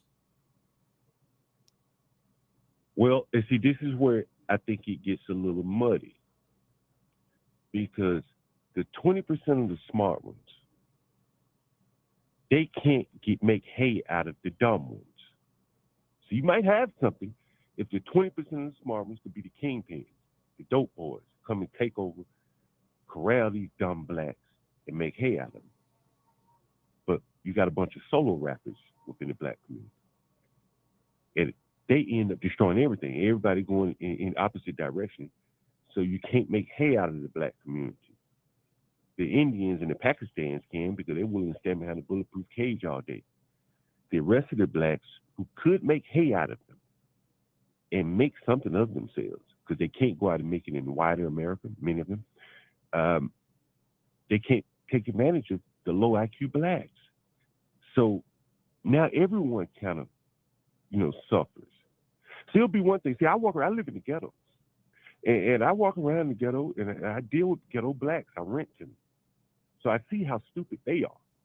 But then when I go to the stores, it's owned by Arabs and Persians and whatever the hell they are. The blacks, the smarter are the blacks, they're too afraid of the other blacks to come in there and just run the stores and at least take advantage of them. And so what did they miss out? I do videos, I talk about this stuff. There's a whole world down here in the ghetto currency. I call it, it's EBT, right? The JPs of the world. The Indians, the Arabs, they getting all that money, bro. The blacks don't even get their hands on that. Wait, why are we championing someone like JP? No, I'm not championing JP. What I'm saying is JP goes and spend that EBT money, correct? He don't even spend that with blacks. But yeah, but here's the problem. If the system goes down, he has no EBT. Don't focus on JP. That's not what I'm talking about. What I'm saying is that there are a lot of blacks that are on EBT, right? And they got to take that card to an Arab or an Indian in their neighborhood because they've created conditions where their better placed blacks are too damn afraid to live around them or even take advantage of them by selling them the bullshit in those stores or own the liquor stores. I asked a dumb black one day recently on a panel. I can't remember the name of the black. It'll come to me. I asked the black, I said, why don't the blacks own liquor stores and things like that in their community? The dumb black said, I don't drink. What the hell I want to own a liquor store for? I said, well, ain't that the logic they would use for drug dealers? You don't want a drug dealer getting high on his own supply. You'd be the perfect person to own a liquor store. But it's that fear of other blacks that prevent blacks from owning the most stable businesses in any neighborhood. So grocery stores, corner stores, and bodegas. So the you speaking to the mindset, not to the people. Well, they're violent, right? They're stupid. And so violent, stupid people create conditions where no one else wants to be. So other groups of people who maybe can't go get regular jobs end up owning the liquor stores, the corner stores in these blacks communities, because the DJ Hemp ain't about to open up no damn liquor store. Sharon Bracey, he LGBT advocate. He's not about to go in these ghettos and open up no liquor store. So I'm trying to pinpoint. I think I explained it very clearly. Did I not? Have I not been explaining this pretty damn clearly to him? I guess these guys walked away. Yeah, sounds like it to me. Did I explain it to him? And he's still like, wait. Like, please don't tell me it's over, John. I'm trying to find some hope. It's what he's looking for hope.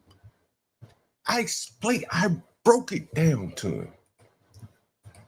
I'm listening to what you're saying, but I'm trying to pinpoint your directive. Because your directive is you're calling out. No, what you're saying makes sense, right? But here's the thing, and I saw this when you pulled up on who was it, Angry Man's yesterday with the hats, right? The most important decision is who gets to make the decision. That's the most important decision.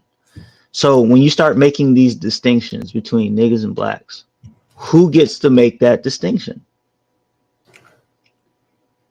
And that's where people get lost in the conversation. Bino. The Bino line. He think he get to make the decision. That would explain Bino. Right? I didn't even know what the fuck that meant. Right? I literally, when you said black in name only, I said, oh, is that what that means? Right? I didn't know what it meant. I didn't even have to tell you, huh? No, Angry Snowman told me. Okay. Right. I didn't know what it meant. Right? And so you can see that his marketing clearly is not doing a good enough job because I didn't know what it meant. But he wants to be known as black in name only. He's going to have to do a better job advertising to white people and Asians and convincing them that he is really. I wonder has he ever told a white person, you know, this nap ass hair growing out my beard and shit.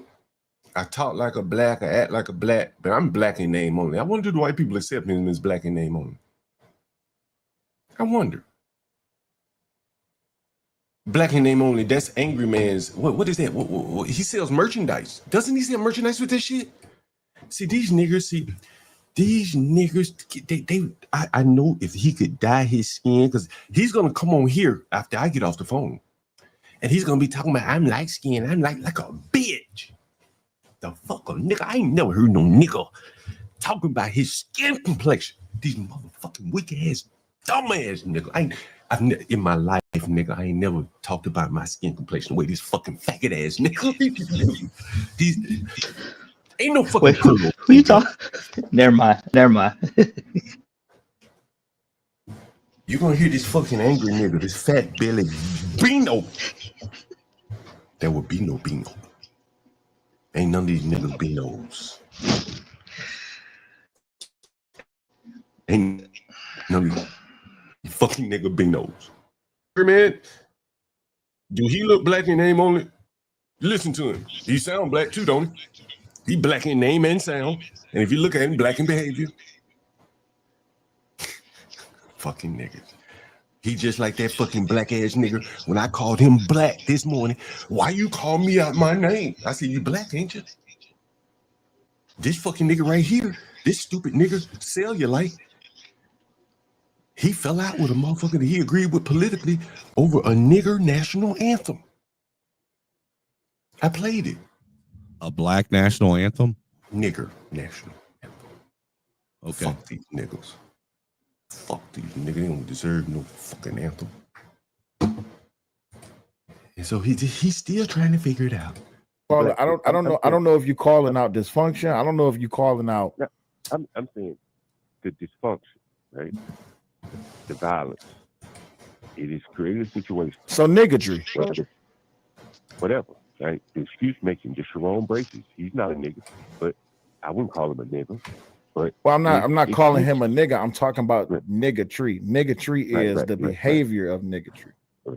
And I would say the excuse making of the better place blacks like the Sharon Braces, the Izzy Bands of the world. Those blacks create an environment along with the niggatry. What does Izzy Bands have? Wait, stop. What does Izzy Bands?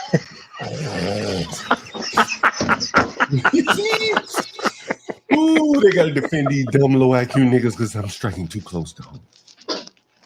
These are all big head niggas. All these niggas wear hats. Why you They just wear a lot of hats. you just throwing random names out there? Why you do? Why you catching? Them all. Shooting all these He gonna have to make a decision, man. He gonna have to. these dumb low IQ niggas. I want them all to align. See, I explained something a while back. I want all these fucking dumb niggas to coalesce and see what happens.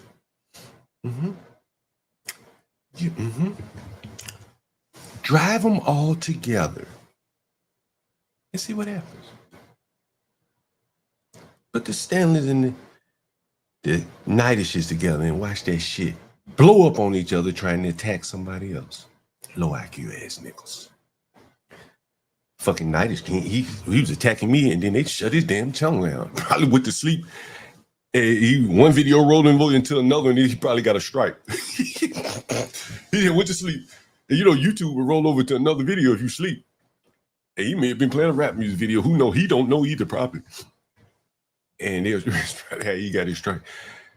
Anyway, so this low IQ black, oh man, when Angry Man comes up here, Angry Man, you're gonna notice something. And I hope you notice. If you don't, I'll show it to you. What does have to do with this? Because these are blacks that will make excuses and want to point fingers at other groups of people for the black dysfunction. He's never going to say blacks are fucked up, blacks are stupid. He can't get there. It's Because pride. what you want is untenable, right? So the tangibility of what it is that you want. Hold on 1 second. Don't say nothing. How is what I'm saying untenable? I'm saying, man, somebody got to be honest around here. I'm tired of fucking faking it. I heard a nigga talking about my daughter. Hey, she's 6 years old. She in the 4th grade. I said, well, damn, the 4th graders must be dumb as all hell. I mean, they must be dumb as all hell. And I've seen a lot of these black schools where motherfuckers in the 9th, 10th grade can't read. And I was just saying to myself, like, the odds are that the 4th graders are just dumb. You know, and I ain't being ugly. That your daughter, fairly intelligent, and she's smart as a 4th grader in the black community. But the 4th grade is probably on 1st grade level, 2nd grade level, right? Maybe she's a year ahead of herself. But you probably got a classroom full of 4th graders that are reading at a 1st grade level, 2nd grade level. And yeah, hell yeah, she's smarter than them, right? They should have held them back, but they can't hold them back for 2-3 years straight. So they're in the 4th grade, but they're stupid as hell. That probably was the reality, right? But he can, I wouldn't say that to him, and he couldn't see it, and people were patting him on the back and shit like his daughter was smart, but that probably wasn't it. A shout out to Republic Tea Room. Hey, how's it going, Republic? You gotta come up here one of these days. Channel support, just tune in, John. Hey, everyone. Oh man, I've been rolling through it this morning. Republic, rolling through it. Because what you want is untenable, right? So the tangibility of what it is that you want. Hold on 1 second. Don't say nothing. I got a super chat. Don't say nothing. And here's the other aspect of it too, John. When you talk about the IQ thing, and you talk about saving the community, right? And I would imagine that this is, even though I don't know if whites know this or not, but this is a big part of why they don't do it, because they already understand that most of them are a foregone conclusion, anyways. Because when you talk about IQ in a group, right? Because you asked earlier, what percentage of blacks would have a lower IQ, right? Below the standard of what is normal. And based off of what I understand, it's actually true for most groups in the country, right? Yeah. 50% of them are going to be below average IQ. Yeah, okay. All right. Of any group. Yeah, I'm going along with you. Okay. You see what I'm saying? So, Yeah. and that's an approximate thing because you can't count. You know, every person hasn't taken an IQ test, right? But that's typically because of that bell curve that you were talking about. That's typically how it plays out. So, imagine trying to save those. Well, we ain't trying to save those. Here's the thing. I read this a long time ago, man. It's from Booker T. Washington book. In too many cases where merely literary education alone has been given to Negro youth, it is resulting in an exaggerated estimate of his importance in the world and an increase of wants which his education has not fitted him to supply. Have mercy. You've been hearing me say that for a long time up here. That's an excerpt from The Future of the American Negro by Booker T. Washington. And then he went on to say, and this is the money line right here, education increases greatly in individuals' wants. It is cruel in many cases to increase the wants of the Black youth by mental development alone without at the same time increasing his ability to supply these increased wants in occupations in which he can find employment. And this is what I've noticed all along. You know, I see all these blacks with letters and shit behind their name, and they don't know shit, can't make heads or tails out of nothing. They stupid as hell. But they got degrees. And along with those degrees come wants, increased wants. They think they're deserving of a great job because they got a good degree, you know, shit like that. But the marketplace has no place for them. The employment marketplace has no.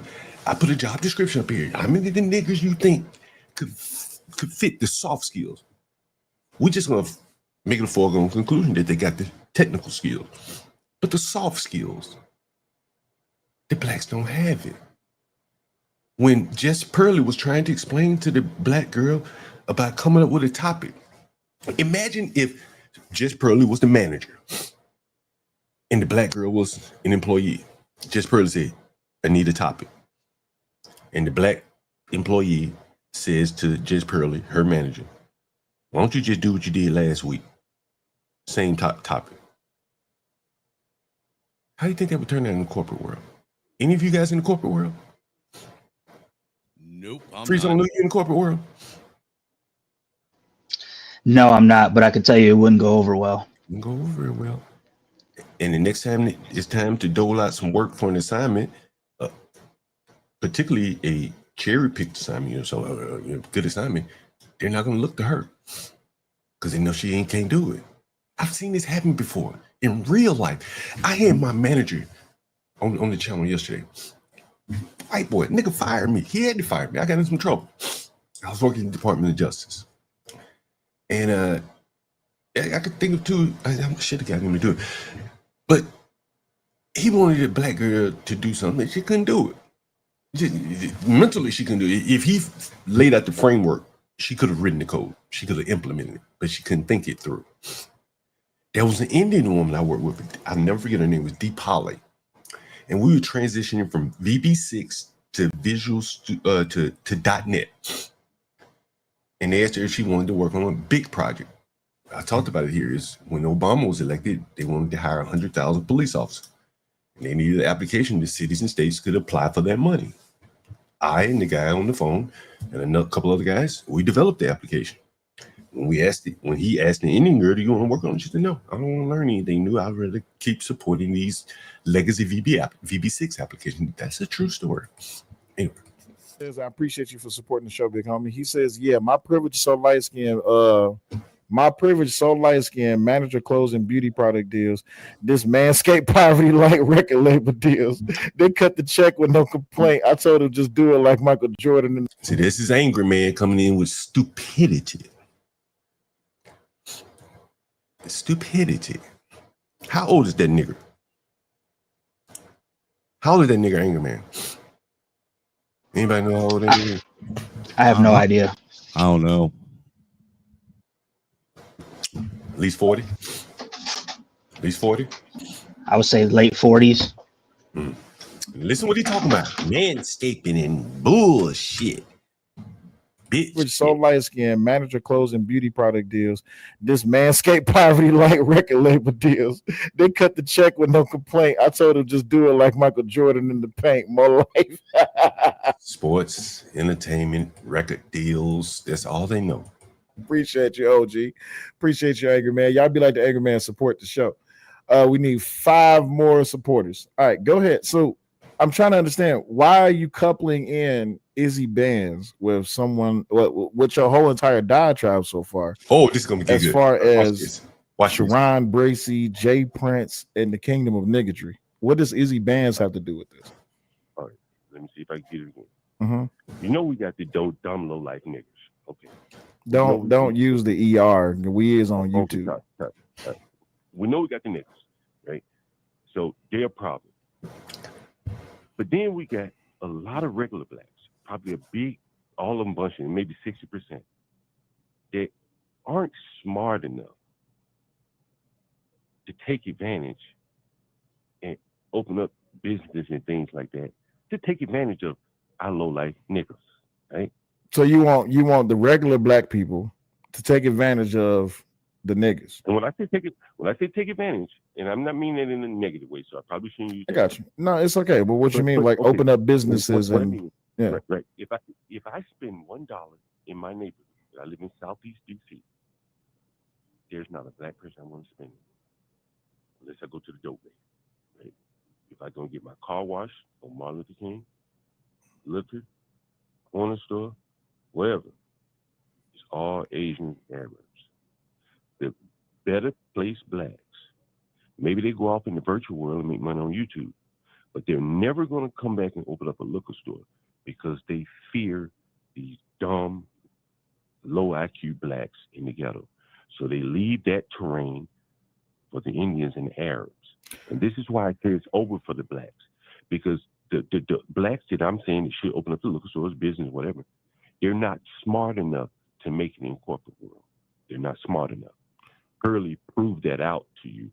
If you look at what she said about them blacks that didn't have the creativity to even come up with a topic to discuss with her, she kept trying to help that black to come up with a topic, and the black just couldn't do it. I've seen that in corporate America many times. These blacks are not smart enough to compete in corporate America, many of them, overwhelming numbers. And so what are they left to do? They could probably run a liquor store. It doesn't take a high IQ to run a liquor store. But they're afraid of their own. No other race of people is afraid to do business with their own people. That's why I say it's over for the blacks. You have some successes here and there, but by and large, it's over for the blacks. They're too dumb and too violent, stupid. You know what I mean? It's old. I kind of get what you're saying, but still, the severity of how it is that we push this message, right? Because we have to understand that it's not just our understanding that matters. We have to look and delve into the minds of how other people perceive it. When you look at it, I can understand and comprehend what you're saying to a degree. And you know what? I still might be wrong because it took me a minute to really catch up to what it is that you were saying. But I think still, because we simply just can't call it for what it is that we talk about the dysfunction in the kingdom of niggardry within the black community, which is clearly a problem. We can easily substantiate that argument to say that black people want to be separate and indifferent from niggas, but black people also support and promote the kingdom of niggardry just because of their black skin. But when it comes to the kingdom of niggardry, they just want to have a takeover spirit. So thinking about everything that you said so far, I'm still trying to correlate how it is that where is this going? Where is it coming from? What is this in circulating? All right, let me see if I can give you another example. Right? Well, the thing is, where you confuse me is you keep saying the blacks. My thing is, when you say the blacks, are you talking about the niggas or the black people? Damn, you told him 3 times. This one, like they want to be no. They want to be no. They want to be black in name only, nigga. It's not. Everybody that sees you, hears you, and know your ass black. You're not gonna be able to run from that. You're not running from that. So you gotta either fix it or make enough money to run from it and try to escape it. But you're still gonna be black. Bingo. I can't believe niggas don't give him shit for that. Right? I can't believe, like, and this just really shows you how, blacks just, they just take anything. Like, the king nigger grifter, because he probably is one of the bigger nigger YouTubers. He out here telling these niggas he black in name only. That's amazing. I just learned that today. Right? He black in name only. This is rich. It's really rich here. And it's interesting too because it somewhat isolates them, right? Because like you'll often see the Beano types, right? Because they'll say what they say. They'll align with other whites as well. Sometimes even like white, even as far as like white nationalists and all that stuff, and they'll agree. And they think that they're different. Yeah. Up until the point where they disagree. And then all of a sudden you the nigger. You know what I'm saying? Like out of nowhere, it's like, and they don't even see it coming. Do you think that they wish they were white? I mean, if you're black in name only, then what are you? What are you if you're black in name only? You're kind of an island. Well, what do you? Because you're not really white either, though. No matter how much they would try to be. Like, does anyone remember when Stanley said, "I'm whiter than be brave"? I said, "Damn, you picked a lowly white man to be whiter than. Why not pick a high-ass white man?" I'm whiter than Elon Musk. But Stanley said he's whiter than be brave. That shit blew my mind. Right? That shit blew my mind. Like, and here's a man who's supposed to be proud, black. You say anything about the blacks, he jumped down your throat. See, this is the mental conflicts that they had. You say anything about the blacks, Stanley would come flying through the one to rescue, right? You've seen this, correct? Am I not lying? Am I lying about that? Am I lying about that? You seen Stanley come? He's a black defender. Is that correct? Oh yeah. Okay. And we've all heard the quote from Stanley where he says, "I'm whiter than be brave." Don't make me play. Right? We've all heard that, right? You ever heard that Free Zone, Lou? Yeah, you played it several times. Yeah, I think it's a funny clip. And this is what I'm saying. And so here's another Beano, angry man, who is in these niggers' faces, telling them, "I'm black in name only. Have mercy." And the niggers don't even call him out on this shit. Talks about his light skin like a bitch. I bet he's desirous of being white. I bet deep down he's happy he's light skinned. I bet you. Look at watch what the nigger, when he comes in here, watch what he says, right? Watch what he talks about. I've never seen, I be around some niggas, I don't ever hear niggas talking about, "Oh man, my skin complexion, my hair, my skin, my hair." This big fat fucking nigger, you think the nigga will show more to his body?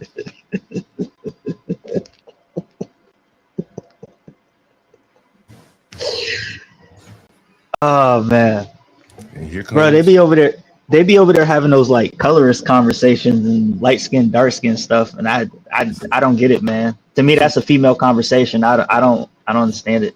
Look at these blacks fucked up. They're fucked up. They got this fucking nigger grifting in their face, telling them he black in name only, right? And all of them bow down this fucking nigger and shit, right? But if you said something about niggers, that fucking nigger who's black in name only, he come flying through the window to rescue their ass, right? I mean, this shit is amazing. But I did not know. I knew blacks were down bad, but I did not know that they were down this bad. This is. But see, that's the pivot. That's the pivot in IB. It's not even like maybe it's not a pivot. It's you got 1 foot in, 1 foot out kind of deal. It's like a foot in both camps kind of. I don't know what you would call that. What would you call that, Snowman? We selective on. Play in the middle. Oh, fuck, you know what I mean? Like, yeah, I know. I don't know either, but I don't know the term that you would give it. Tap dancing. It's something like that, and it's not even exclusive to Nick Fuentes. Does that? Nick Fuentes is white in name only, because when you press him, he turned Latino. Right. So it's like not. I don't know, man. It's a nasty little Rubik's Cube kind of twist. What I was trying to explain to this black is what you see right here. People open up a cheesesteak spot. You know what I realized, y'all? That black people are some of the most dumbest people on the planet. You dig what I'm saying? Y'all see this shit right here? Like, here it is, right? They never had this cheesesteak spot. All of a sudden, the Italian people open up a cheesesteak spot and they getting paid. Black people, only thing we want to do is kill, manipulate, make fun of our own kind, misjudge, and all type of fuck shit. You sound like your own But voice. here it is. Every time one of these people, these Italian people open up a business, we patronize them and get them hundreds and hundreds of thousands of dollars. But we don't never patronize our fucking self. Why is it that y'all millionaires from Philly or y'all niggas who made it from Philly don't open up simple stores like this? Simple stores, nigga. Cubo out there trying to build a fucking rocket in the ghetto.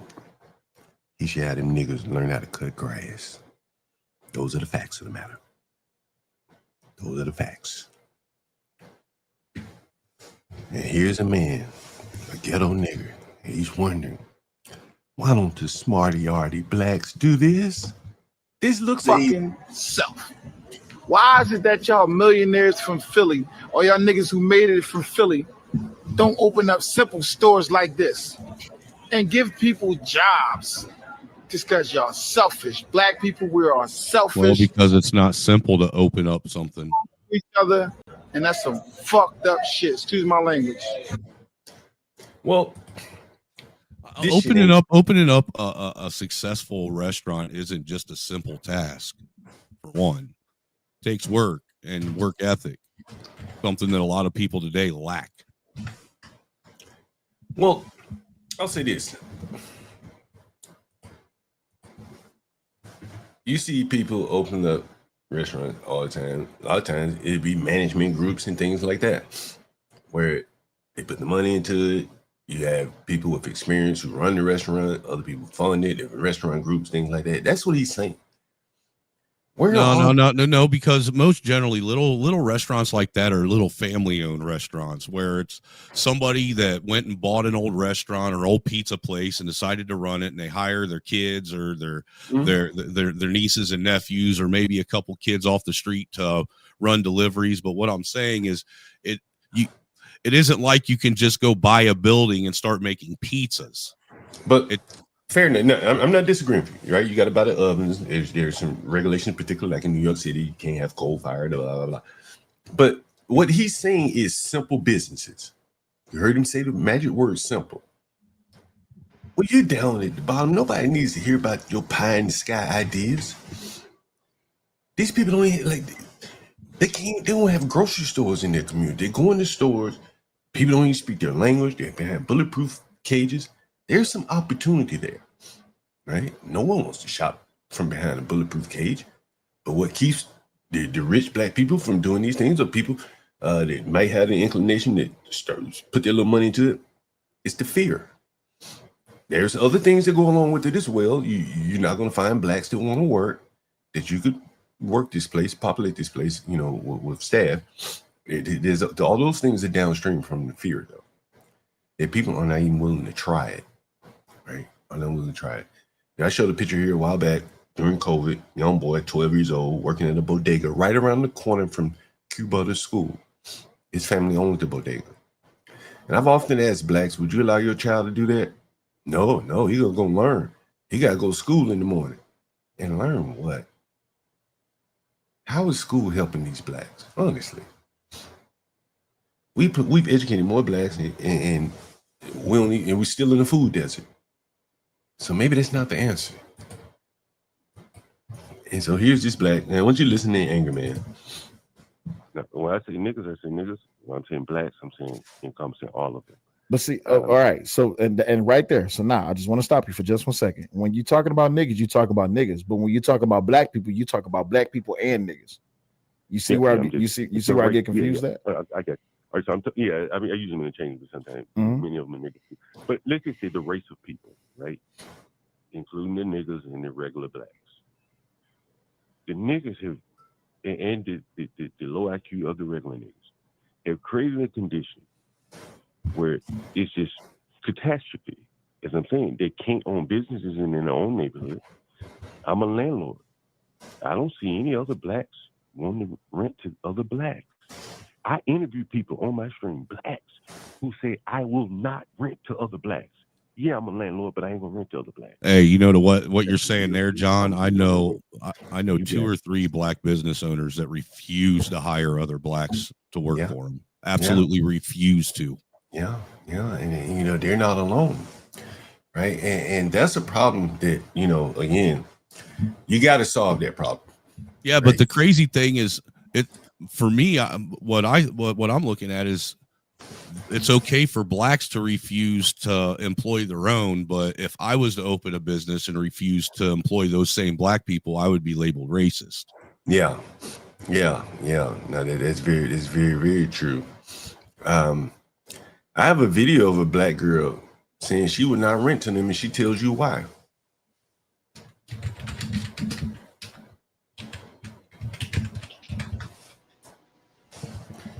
Damn, I got so many. That's not about true. I know 3 different business owners that say the same thing.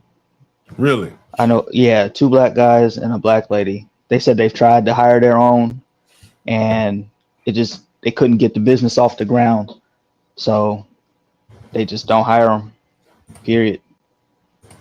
Wow, man. So they they overwhelmingly have like Hispanic workers. I guess I wouldn't say Africans. I'll say Africans. Let's say that. Foreigners. Let's say that. So they'll hire like the foreign blacks, but they won't hire. They won't hire American blacks, man. They won't. But even with the foreign blacks, you got to pretty much get them right off the plane, because if they stay here too long, they start to adopt the black mindset. Really? Dude, I've watched it happen in real time.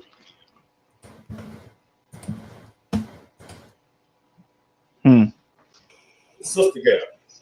My landlord. At this point, I don't feel like I will rent to a black person anymore. Why? If I do, their salary has to be very on a higher spectrum. That's that pressure. There you go. That's that pressure. That's that pressure, nigga. Pressure busts pipes. And this is what I've been explaining to you. That the low-income blacks are protected by Section 8 government subsidies, shit like that. They're gonna be okay. Mm-hmm. The middle-income blacks, the low IQ blacks, they get out here and try to work it. They run into her. As a landlord, I ain't renting no blacks. So who you gonna go rent to?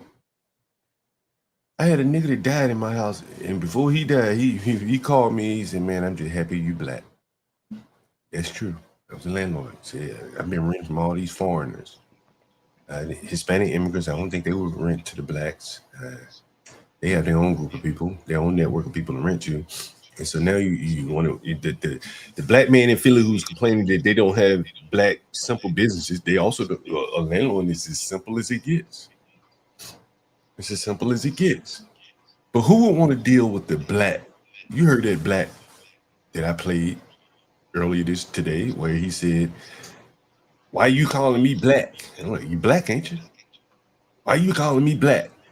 And so you got an element of the society. He wasn't retarded. Who wants that black? Right? Is he a nigga or is he a beano like that fat fucking foolish stupid wearing nigga angry man?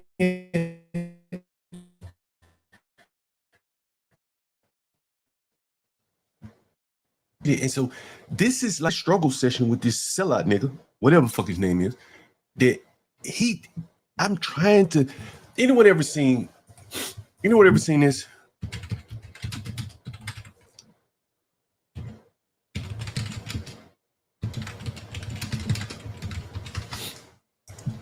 this? Look at this. You ever seen this? You ever seen this? This is me. I'm trying to remove the veil of ignorance from this fucking nigga. All these stupid ass niggas. This is me. I'm trying to remove the veil of ignorance from that nigga. And he pulling it back down over his head like, no, I don't want to see the truth. That's what you hear him saying. I'm struggling. I'm finally I'm struggling. Don't drag me across the line. And then this fucking stupid hat wearing nigga comes in and he's talking about his manicures and shit. And I said, I never seen no fucking nigger. Yeah, Booker T. Gold. Booker T. Gold. This fucking morning, before I got on the call with this stupid sellout nigger, I was talking to that black dumb nigger. And then I come back in here and I listen to these niggas and I call in. And as soon as I get off, some stupid ass nigga talking about some stupid shit, and I'm a very serious nigga. And I don't understand how the fuck these niggas are so fucking silly and stupid. And nothing else explains it except for IQ to me. That's the only thing I see. Niggers this motherfucking stupid and silly acting. Every time it's either fighting, fucking, or joking. Am I wrong? It's fighting, fucking, or joking. Fucking Nightish woke up out of a snore. Fight, fight, fight. That's what he said. Am I wrong? Is that not what that nigger said? Huh? That fucking nigger woke up out of a goddamn snore. And what did he say? Fight, fight, fight. And the other fucking 60-year-old nigga complied, and they got to doing what niggers do. That's what you saw. I walked you through damn near the whole nigger tube of stupidity. And these have all been old niggers, older niggers. The Izzies, the Angries. This nigga think he's a goddamn black in name only. The Soul Brother here did he trying to hold on to the Negro National Anthem. Have mercy. Can you imagine me talking to a Hispanic man? We see eye to eye on everything. And then we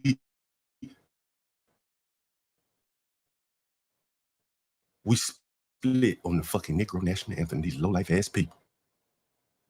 Can you see me having a part in the ways with Be Brave? I'm seeing you talking to Be Brave. Yeah, man, Brave. We black should have a national anthem. John, I don't think y'all should have a national anthem. Man, fuck you, Brave. You don't want me to claim my anthem? That's what the cellular soul black. This one. He fell out with a man over the fucking black national anthem. These people ain't got grocery stores. They ain't got restaurants. They got nothing. They're the poorest people in the country, yet they got a fucking anthem to themselves. Have mercy. Have mercy. I mean, these people, man, this is low IQ. This is low IQ on full display. This black right here fell out with a man over the fucking Negro National Anthem. He did, right? You heard him say it. Correct? Shout out to Cam, man. Support. $10 super chat, man. Really appreciate that. I'm gonna play some more of these dumb nigga right here. Here ain't gonna man. Come Groups of blacks that will not do business with other blacks, that will stay out of certain industries, sectors, markets, to avoid blacks, who spend to their maximum on their rent to live away from blacks. Like blacks are running away from each other. they're never going to be able to solve this problem. Okay, I get what you're saying. Still, and I appreciate you working with me to really trying to get a base. See, you see what I'm saying? How long have I been up here? Was I been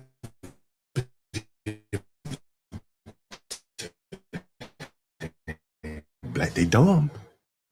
Fuck it, it starts and stops there. Like you can, and if they're not willing to work, you really got nothing to work with, right?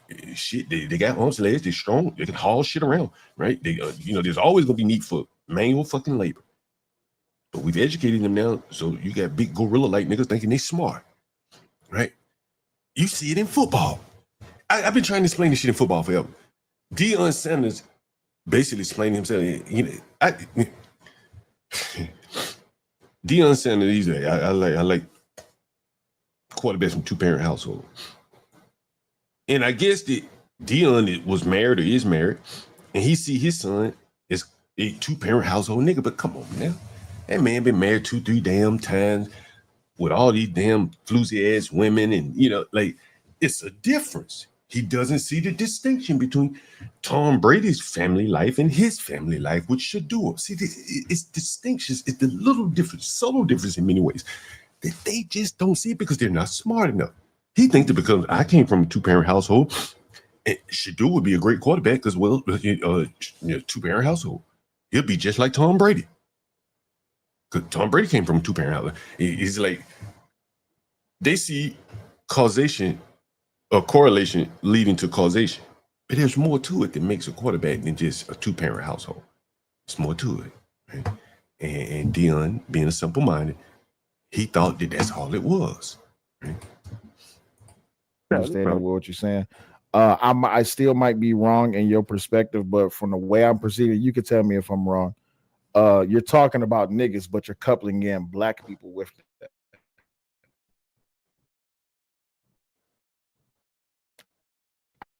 I kind of get it, but maybe just because I'm stupid. Go ahead. Let me ask you this question. What? Yeah. You live in Michigan? Yeah, I'm in Detroit. Okay, so Detroit. Mhm. Would you say the blacks contributed to the decline of Detroit? That's a hardball question, because when the big three, especially when the I-75 came through Detroit, when the freeway system came in and the big three was getting bought out, and they was really the drugs that came through, plus Detroit got burned in the riots. Detroit was a cavalcade of problems that caused its own downfall. Were blacks a positive, neutral, or negative in the whole shebang that went on in Detroit? I say 60% neutral.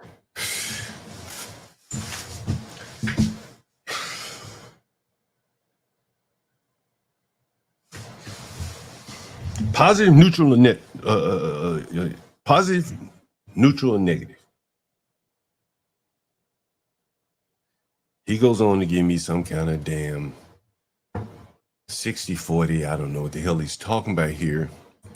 True. 30% positive. Wait, what?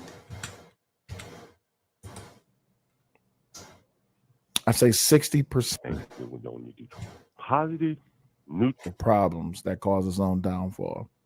Were blacks a positive, neutral, or negative in the whole shebang that went on in Detroit? I say 60% neutral, 30% positive. No, 60% neutral, 20% positive, and another 20%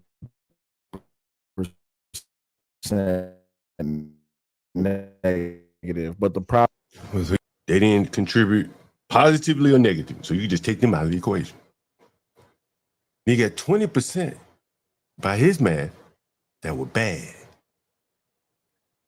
and the black bad seemingly overwhelmed whatever was left for the good. This is what this black, with his feeble mind, came to. Right? He's making my point that the 60 couldn't overwhelm the 20 and create anything.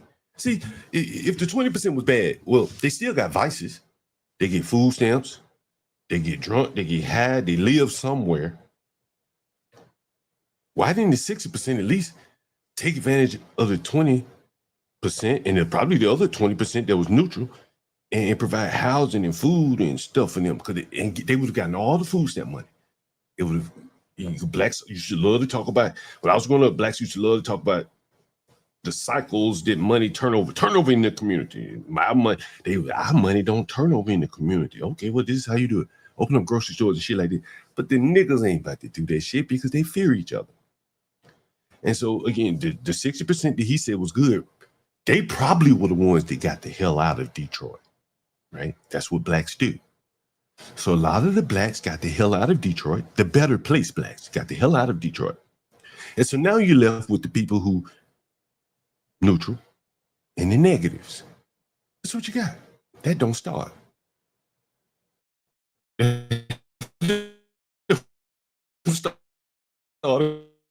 Car right there. The neutral and the best blacks had run away to try to find to pay for more expensive housing.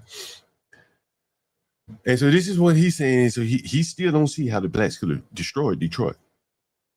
Problem is the 20% negative outshine the 80% right. of. Yeah, maybe he does. They outshine them. Mm-hmm. See, the other 60% or whatever, they didn't have the IQ to take advantage of the 20%.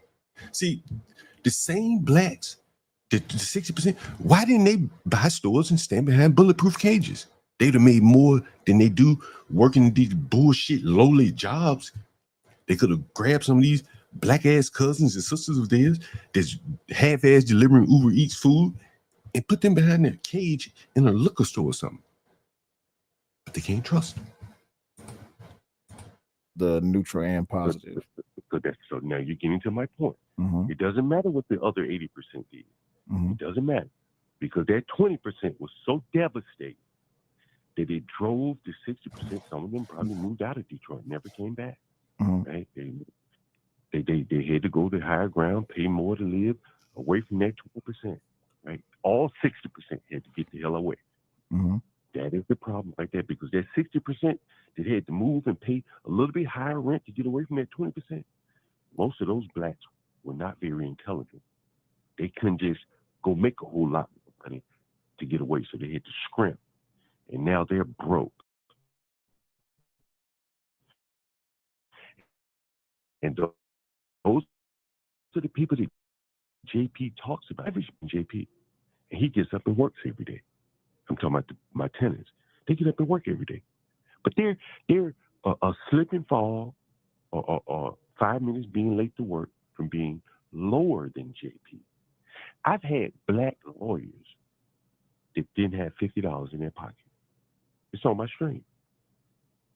They passed the test, passed the bar somehow. But IQ, because they can lower the standards, anybody can damn be a lawyer, but the IQ just wasn't there. That here he is, black in America, and ain't got $50. So I'm saying it's IQ, right? And, you know, it's a problem that, you know, I just don't see a way out of it because the blacks can't admit that there's a problem amongst the lower blacks. You get Sharon Bracey, him and Horn all day. Mm-hmm. And, like, I hear blacks talk about business all the time. And there's always some pie in the sky business. The blacks like Cuba talking about they're going to build rockets. I think, I live around the corner from Cuba. I got a house in New York. Them blacks, they not going to build no rocket, but more to the point, on every corner around Cuba, you know who Cuba is. I know who Cuba is, yeah. Right? Every corner around Cuba School in Crown Heights, I think he may be East New York, but it's close by.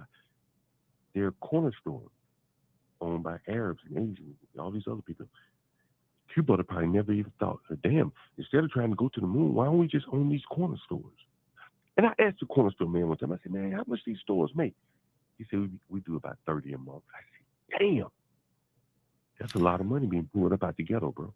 So it's a lot of money. When we talk, it's a couple of things I want to. We talk about bad ideas that black people, because I'm pretty sure. Did you see this documentary called "How to Sell to Black"? How to Sell to the Blacks? I've heard of it. Yeah.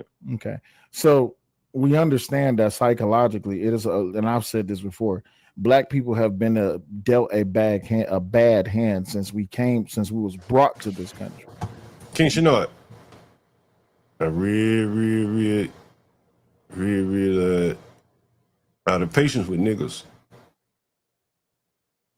And I don't feel like banning no niggas, so don't get banned, nigga.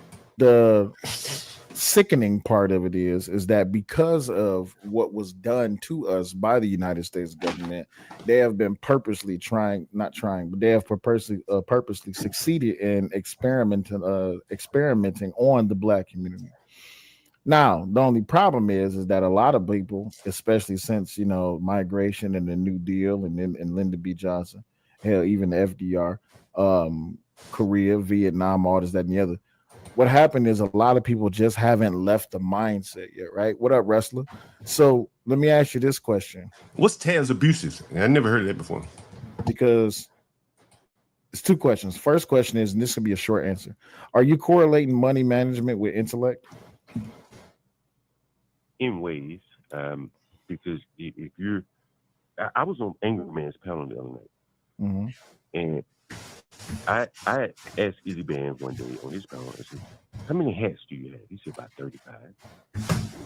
And I found it to be totally fucking ridiculous.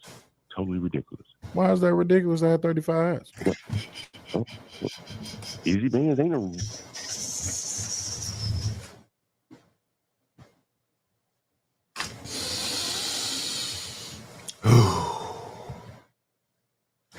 Oh. I found it to be totally fucking ridiculous. Totally ridiculous. Why is that ridiculous? I had 35 hats. Izzy Bands ain't a rich man.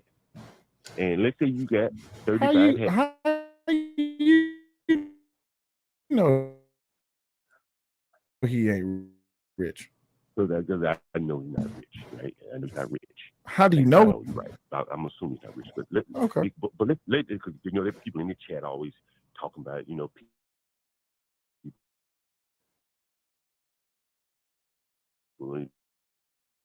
behind the back. He was living in his car. I don't know. Yeah. I don't care. Yeah. Hey, I don't care. Doesn't matter. I'm not criticizing. Damn, did I lose my screen? Damn, I'm losing my screen. Black man to call me. He's 50. Was he 60? He's 50 something. Damn. I might have to roll it back a few seconds. I think I lost my internet's a little spotty over here. YouTube is sending me a warning. Internet spotty. Yeah. He has 30 something hats. I'm assuming he probably got a lot of tennis shoes too to match those hats. I had a black man to call me. He was 50. Was he 60? He's 50 something. He had 300 pairs of sneakers. 300. Izzy got 50 hats. Probably got 35. Probably got 35 shoes. Look at what these blacks are spending their money on. Materialism, which is bad. Right. Chinese plastic shoes and big oversized ball caps. Many of them, 30, 40 hats. And when I got on Angry Man panel and I mentioned that Negro had 35 hats, other black men on the panel said, ain't nothing wrong with that. So now we got a panel full of black men that have all spent thousands of dollars on hats for one head. All hats. No hats. But that don't mean that those black men on that panel don't have money management skills, or that they do have money management skills. Multiply.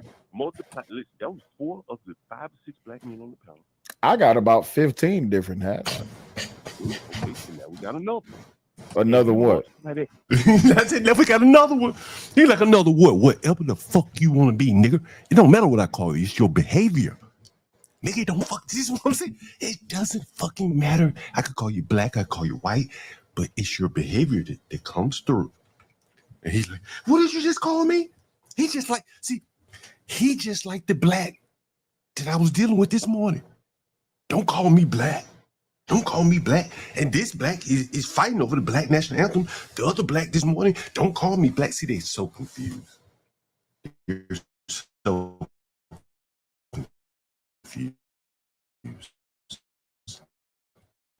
different hats. Now we got another. I get it. Multiply. Listen, that was 4 of the 5 or 6 black men on the panel. I got about 15 different hats. Good. Okay, so now we got another one. Another what? Another black man with a lot. And maybe you can afford them. I'm not casting this person. No, I can definitely afford them. But my thing is this. Wait, hold on. Wait. Let's not divulge for a second. I can afford the lifestyle that I live. Not only can I afford the lifestyle that I live, I have a wife. We both bring in money. So when we talk about how it is that we live our life, though we can all make assumptions, the problem with assumptions is you make an ass out of you. Ooh, we got a lot of hat wearing niggas. God almighty. Angry Man, Soul Light, Izzy Bands. How many of these other niggas? Oh, these fucking niggas. Hey.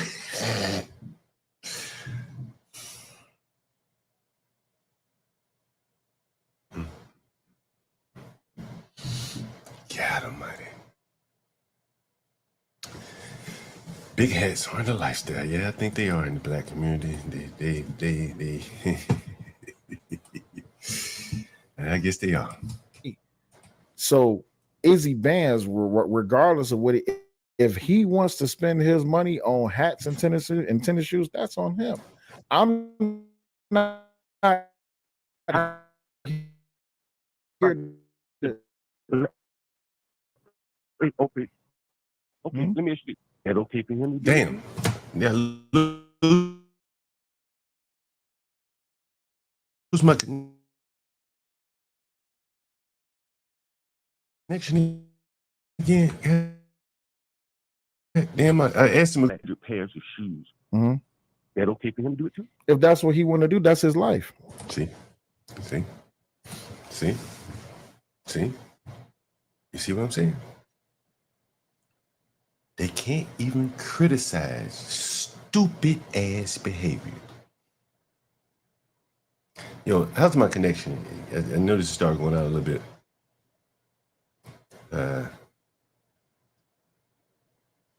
But here he's saying, hey man, if you hauling around 300 pair of shoes and you homeless, ain't nothing wrong with that. You do what you want to do. And he called me to rent a room for me. And he's dragging around 300 pairs of shoes. Mm-hmm. That okay for him to do it too? If that's what he want to do, that's his life. I don't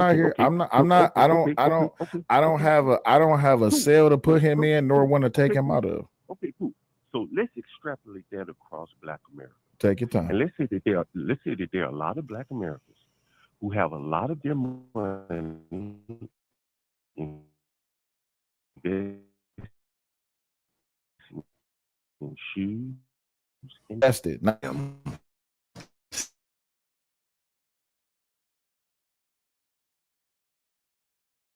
See, he every word, you know what I meant. Hell, if you're spending money on shoes, you're not investing. So technically, it becomes somewhat of an investment of yours, right? It's just where you put your money. It's where you put your money. That's a different story. But if I just I'm talking about personal shoes that they wear and personal hats that they wear. If you had a bunch of Black men across America that spent a disproportionate, or inordinate amount of money, a large amount of money on hats and shoes, would you say that's a good thing or a bad thing? I say that's on them. No, I say if you had a large, listen, John, it's not. I got you. But here's my answer. My answer is this: it's not my place to judge what a man does with his pockets. If see, they just cannot judge. I'm telling you, they cannot judge. No, it's not about his alliance because he has big heads too. He has 15. I don't know if you're losing my connection. Let me close some of these tabs. Yeah. Let me close that one. I don't need that one. I'll close that too. Now he has big heads too. Yeah, he has big heads too. So I think. Oh shit! My connection keeps going in and out here.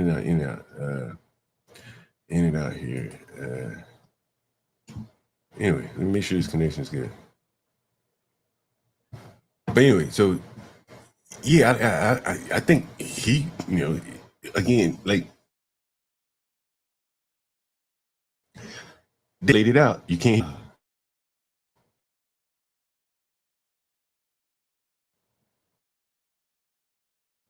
You can't hear me? You can hear me here.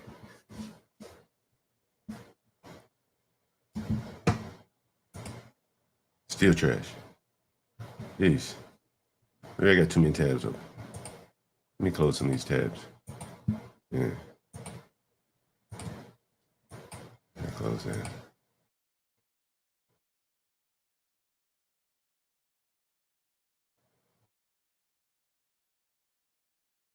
Keep that one open.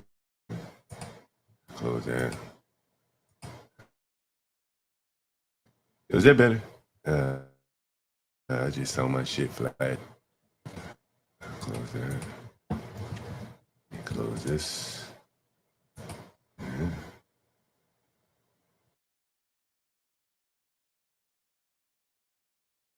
Close this.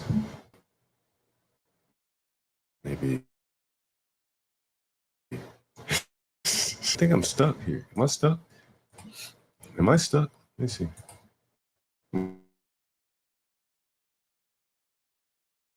No, I think I'm good. Let me see.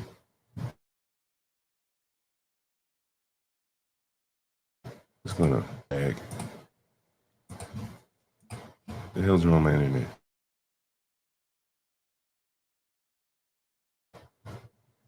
I read that said.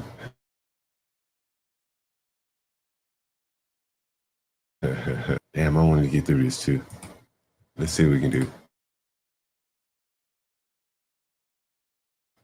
Let me see. All right. Listen, I have a hold on. I have a habit and I have a hobby. I also have a love. My love is guns. I don't need 5 guns, but I'm guarantee you I'm pricing out of 6. You see what I'm saying?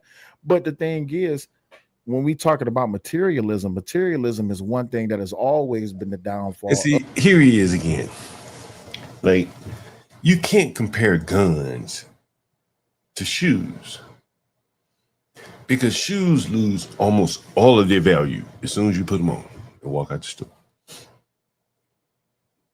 You can't do that. You can't compare them. Hell, I bought a gun online the other day. Used gun. I was on the stream, right? Ain't nobody ever bought me a pair of used shoes over here to sell. There's no market for them. Very few shoes have any market that are used. And so he's comparing guns to shoes. Of the black community, but that's only because we've been taught to spend every dollar that we got on the thing that's shiny and glittering and gold. But that doesn't mean that all people think that way. I know conscious. So he says that blacks have been taught to spend their money on shiny things. That's low IQ, bro. You call it whatever you like, but that's very low IQ. It's very, very low IQ. If blacks have been taught to buy shiny things and they soak that in, then we have a real serious problem.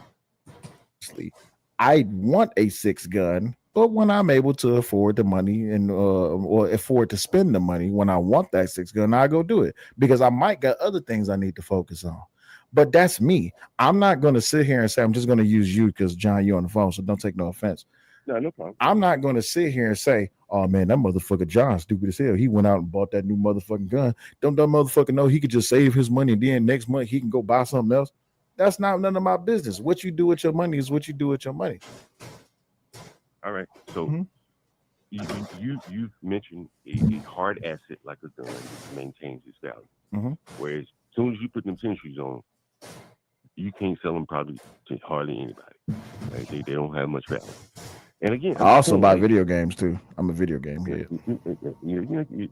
For your leisure, I understand. What I'm saying is that if you got a large race of people where their men are not buying work boots, but sneakers and ball boots, they spend a disproportionate amount of their money. And these are some of the poorest people in the country as a group, not individuals. as a group. Oh, What people think. shit. Like, I knew. Hold on, wait. I knew it was gonna happen. All right, for everybody that's watching on TikTok, apparently we're being restricted for harassment and bullying, which is weird to me. I don't understand. Wow. All right, I gotta shut my TikTok. I don't give crack on the air. All right, go ahead. But I'm just saying, I think blacks with their IQ, they spend a lot of money on frivolity. Frivolous shoes, spending, yeah. But frivolous hats, shoes. This is what a low IQ group of people would do. This is what you would expect them to do. They'd go out buy $1,000 belts, $1,000 hats, and sneakers. This is what stupid people do, and low IQ people do, and big business. And business just in general will prey on low IQ people and sell them overpriced hats from China and shoes from China. And I think that, if you're seeing a large group of blacks that do this and engage in materialism, then it's going to have some serious effects downstream. They're not going to be investing in businesses, right? Because if they're wearing their businesses on their feet, and then they're just their mindset. A person that will go buy frivolous things probably doesn't think the way Pearly things thinks.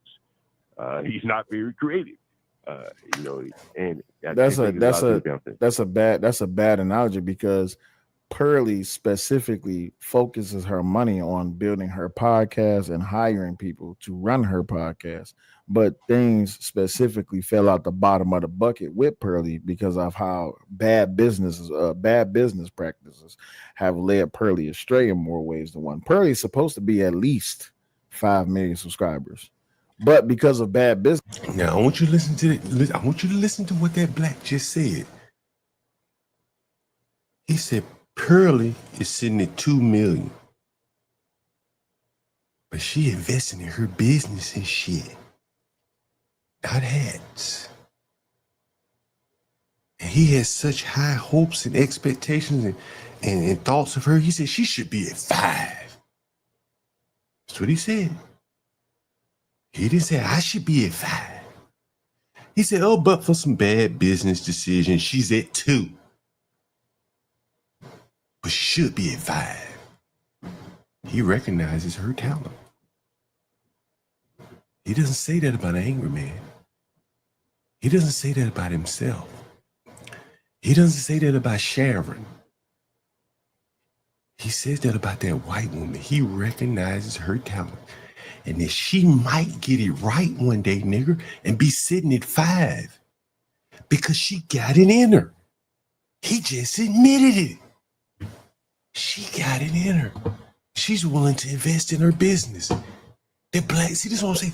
Like, the blacks don't know what the hell they be saying. They be running their mouth sometimes, and they miss what the hell he just said. Business is a bad business practice about hiring people. And that's a bad analogy, because Pearly specifically focuses her money on building her podcast and hiring people to run. Oops. Meanwhile, he got 15 hats. Angry Man got about 30. Easy Band got about 30. That's a lot of cameras and equipment there. And here these blacks are. And this is what Pearly said. Like, who are these blacks to even be talking to me like this? She's got 7 times the subscribers of his. I think this man has 32,000. Was that 7 times? Is that more than 7 times? 7. Yeah. Is it? No, she's got 70 times more. He has 30,000. 30,000 subscribers, I think. She has 2 million. 32,000 times what? What did I say? 7? Shit, my numbers are fucking. I can't do math while I'm on this. But she has a lot more subscribers than him. 10 times more. Is it 10 times? Yeah. 32. Yeah, she has 10 times more. She has 20 times more. 30 times more. And here she is again talking about another black trying to tell her that she got bad business practices while he's sitting here like 35,000. I don't understand this. And he said, but she investing in equipment. Okay, so if she gets her business decisions turned around, she can turn that around. She's gonna be in business because she's been investing in the business. You know, oftentimes in business, you stumble, you learn. Every stumble you make, you learn something, and then finally you get it right or you don't. But he's saying that she's investing in the business. So she at least has a chance, a fighting chance to get it right. She's sitting on $2 million. He has a very high opinion of her because he thinks that she has it within her to get the 5. I wonder how many does he think Angry Man could get to or should be at? Yeah, I should have asked him. If you think Pearly, this is high praise for Pearly, where do you think Angry Man should be? I'm assuming you think he's made all the best business moves. Has he topped out? Has he made all the right moves or a majority of the right moves? And is this a top for him? Because if this is a top for Angry Man, because I'm assuming he's going to say Angry Man has made some good moves. Okay, so Angry Man is where he's at. Well, Pearly, by his account, has made bad moves. And she's still above Angry Man. So what separates them? Could it be the shoes, investing in the equipment? That's what he said she was doing. He said she was investing in equipment. He acknowledged it, and then these people don't say. Specifically focuses her money on building her podcast and hiring people to run her podcast. But things specific. I was on Angry Man. Did you hear this? Let me play it one more time for you so you get it good, right? Listen.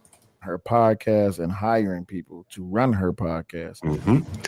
I was on Angry Man's channel the other night, and he said somebody, Vanta Black, asked him, "Do you have any staff?" He like, "No, I do it all myself, clips and everything." Meanwhile, she's over here, got people clipping, setting up interviews, doing all this and doing all that. So you see the difference. This is IQ at work. That's why he sees in her $5 million subscribers in the future. He doesn't talk like that about Angry Man and all these other blacks. All of them combined, he doesn't even see that kind of potential in them. But he sees that in this Pearly thing. And she's not even trading on looks. That's the interesting thing. She's not trading on looks, right? And here she is with the expectation of 5 million, had it not been for some bad business decisions, and she's not even the prettiest white woman. High praise for Pearly. But things specifically fell out the bottom of the bucket with Pearly because of how bad business practices have led Pearly astray in more ways than one. Pearly is supposed to be at least 5 million subscribers. But because of bad business practices on her own behalf and how she was managing her money and her business acuity and her ethics, she stifled her own growth. But does that mean that she's better than the average black person just because they buy hats and shoes? That don't mean that she's better. She's just smarter. She has a better business acumen when it comes to running a podcast. He said it, then he pulled it back. You heard him. He said it, then he pulled it back. He said she's smarter, then he had to hurry up and pull that back. He said, look, you heard it. That she's better. She's just smarter. She has a better business acumen when it comes to running a podcast. That does not make her smarter because I may have better acumen when it comes to rifle ranging, when it comes to utilizing LLCs, when it comes to actually buying into and researching S Corps, C Corps, and all this, that, and the other. I know more than what the average person does, but that don't necessarily mean I'm always going to be smarter than them. Prime example of that, thank you, wrestler, would be Anton Daniels. A lot of people talk shit about Anton Daniels, but can't nobody dismiss the fact that he has multiple houses, he has multiple business, and he's finding success. So does that mean that someone like Anton Daniels is stupid just because he's not where Pearly is? No. And again, I'd never heard of Pearly until yesterday. Never heard of her, so I'm not singing her praise or anything like that. I've only watched maybe 2 videos of hers in total. And again, you know, Anton Daniels is doing very well for himself. I mean, you're doing very well. I never heard of you before until I saw you in Sharon. I looked at your numbers, doing very well for yourself. It's not, do you, and I don't compare you to Pearly. I'm saying I looked at the graphics, things like that, and it's very well, it's very nice. I just noticed in the chat, Big Head Nigga number 2, I guess he'd be the king, Big Head Nigga, that's Angry Man. He's in the chat talking about Pearly is a trust fund, baby. Why ain't none of you nigger blacks got no trust fund and doing this? Well, why ain't no nigga Pearly with a trust fund who's smart and doing her thing? Right? Okay, she's a trust fund baby. What that mean? None of you niggas got trust fund babies that can mimic Pearly? The black Pearly? Where is she? And stuff like that. A black trust fund Pearly. Where is she? You got a call-in number, things like that. You're pushing the envelope. But then I see, on the flip side, I see there's not much there in a large number of the blacks. And now this is YouTube. You can be kind of a solo rapper and go your own thing, do your own thing.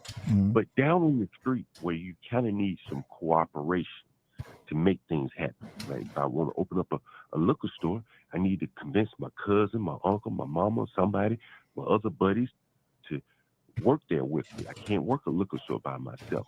Blacks don't have that. Sure, they can do YouTube because one smart black can go a long way on YouTube, right? Look at yourself as an example.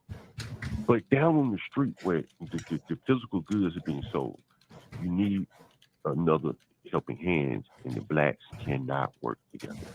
And that's partly due to their low IQ. Low IQ people cannot cooperate and collaborate. See the same thing in software on the vertical world. You don't see blacks writing much software. I didn't. And I think that's an IQ thing as well, because software is very collaborative. Twitter, Twitch, Kick, and StreamYard all play well together. And all those people had to get together, put their heads together, make these things work. And blacks aren't the keen for that type of collaboration, in my opinion. I get where you're coming from. Black people have the propensity to be able to work together, but John, I'm only going to assume that you're older than me, but I'm also a big manga and a big anime head. There was this manga that came out in I think it was late 90s or early 2000s. It's called Afro Samurai, and in this manga of Afro Samurai, it is a story about a black man who's in Japan or in a Japanese setting, and this whole entire world that's built in this manga is surrounded around these headbands. You got the number 1 headband, which means you are basically a god. Can't nobody fight you except the person with the number 2 headband. But you know what the problem with the number 2 headband is? Everybody and anybody can fight the number 2 headband. In other words, John, you got the number 1 headband, and I'm the only one. I got the number 2 headband. Everybody can fight me, but nobody can fight you. Only I can fight you. The problem in the black community is, and I get your point, the problem in the black community is that everybody wants to be the nigga with the number 1 headband, but no one's putting in the work to work together. You keep running away from IQ.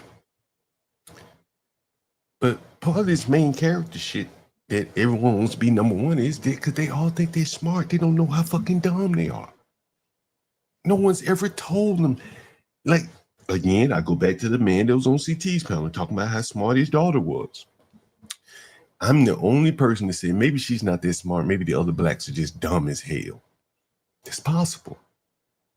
With the way that the American school system works today, you can't have a 16-year-old in the 5th grade. But you can't tell me that there aren't some 16-year-olds that are at like 5th grade level. So what do? You pass them on. And what if you got a really smart child who is surrounded by a bunch of dumbass children? Well, you move her up too. You try to level things out. It's not that she was that smart. Nobody thought about that. Damn, that says a lot about black 4th graders. That one black child could jump up there and compete with them. They probably were behind on their reading and everything. She right where they were. They at 1st grade level. She's in 1st grade. She's at 1st grade age. There's no flex there. It's not a put down of his child. It's a put down of the rest of the blacks. Because no one would have a problem if she was in her proper grade at her age. Together to where we don't have to recognize the headband system. But here's the thing. We also would then have to acknowledge that there is a hierarchy system within the Black community. And just because that there's a hierarchy system, you're going to have the 1%, the 2%, the 5%, 10%, and then everything after 10% is just the average Joe. But that bottom 90%, the bottom of that 90% is being majorly projected to the world to see, to where now the rest of the Black community is being coupled in. I'm finally starting to get your point.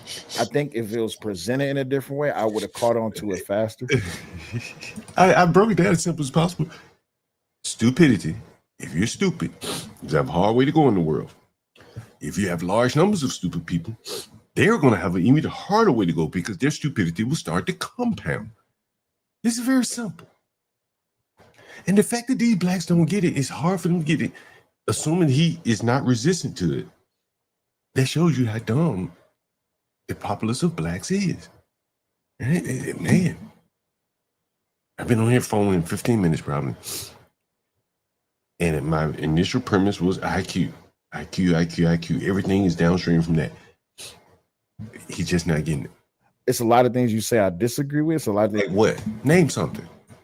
See, the blacks have to say that for the other dumb blacks in the audience. See what I'm saying? See, I know these blacks. What do you disagree with? I've only been hammering one thing, IQ. So what does he disagree with? Right? For me, it's all about IQ. If you're too stupid, you're not going to figure things out. If he would have, listen, if he were to agree to that, it'd be all over for him. And I think he knows that.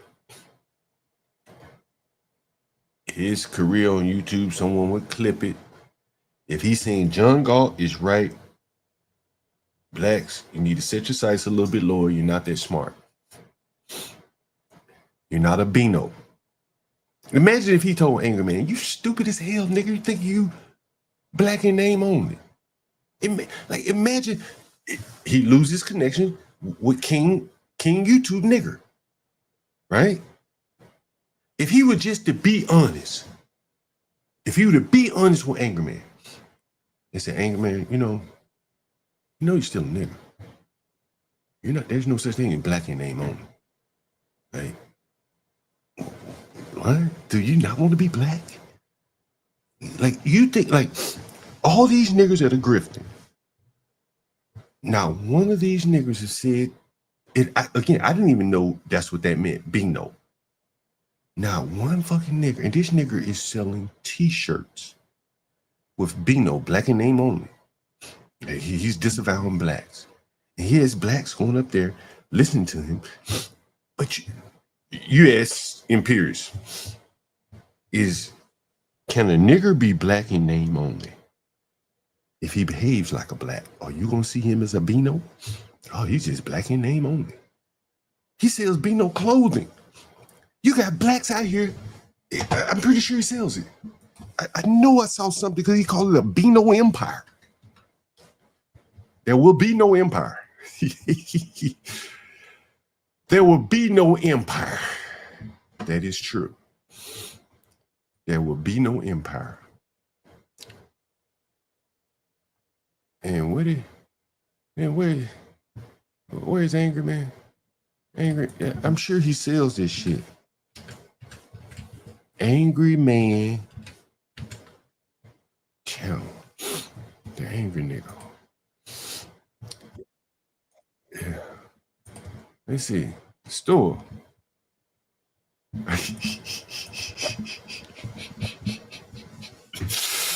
This nigga sell Beano. Blacks out here buying it.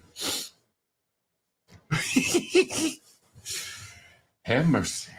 It gets wilder every day. It gets wilder every day. Like the things you realize about these blacks. Have mercy. It gets wilder every day. He got Beano merch.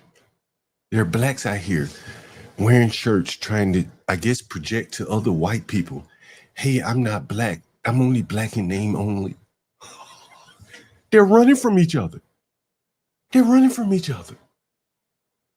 This fucking nigga, and nigga,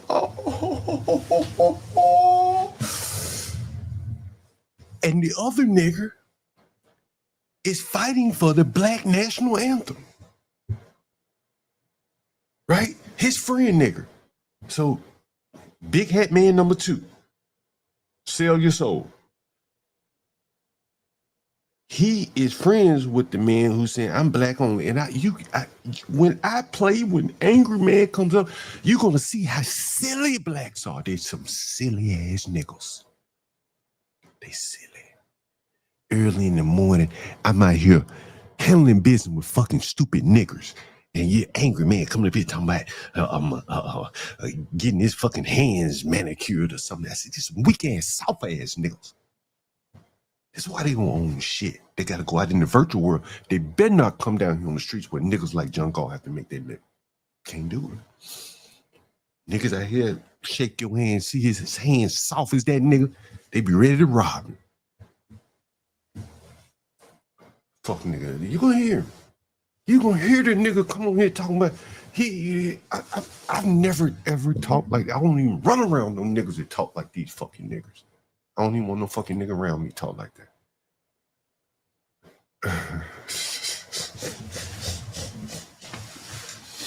You know what I'm saying?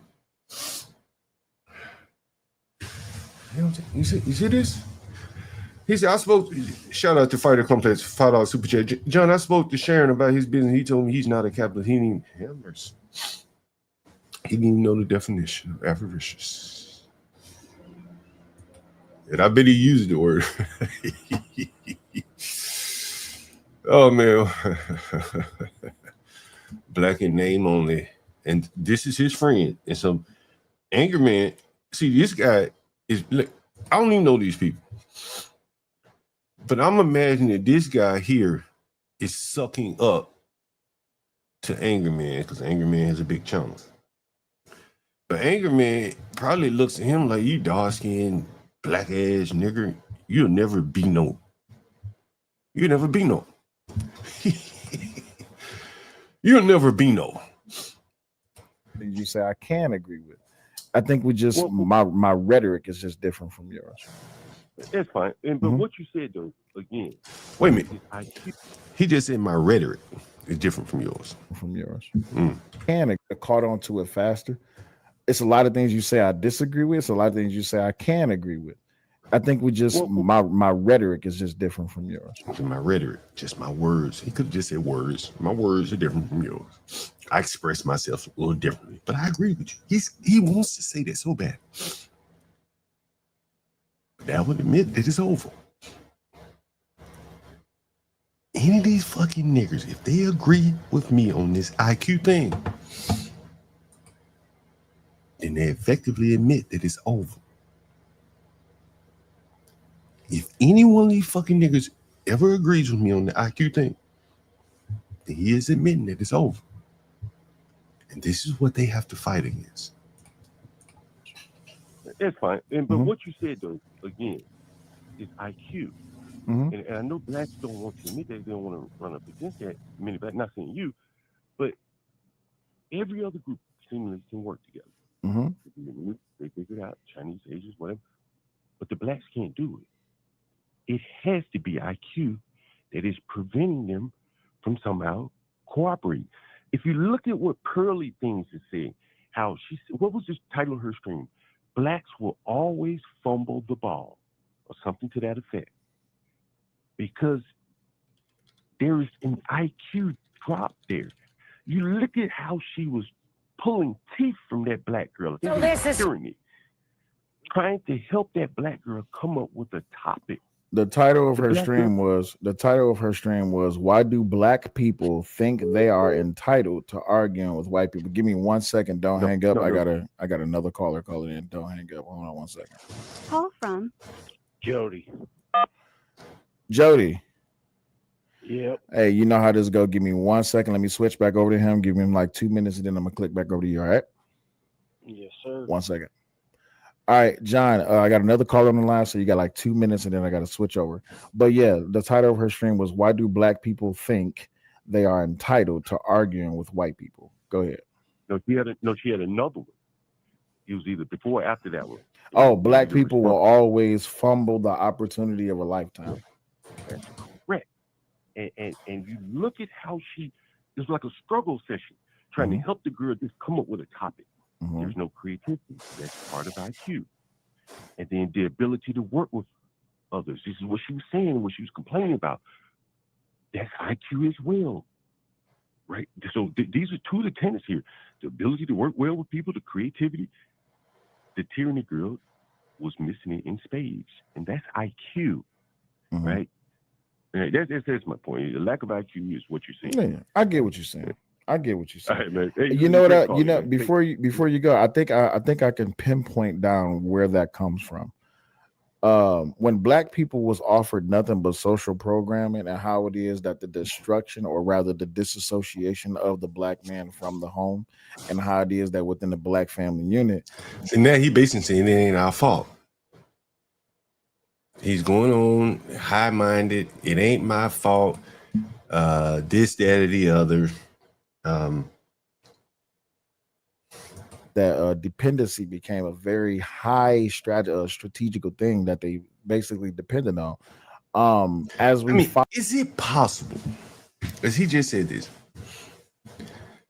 the blacks love to believe in conspiracies and shit, and it's possible that the white man saw that the blacks are too damn dumb to make it, and he came up with all this welfare shit, or expanded it, knowing that the blacks would not be able to make it, many of them.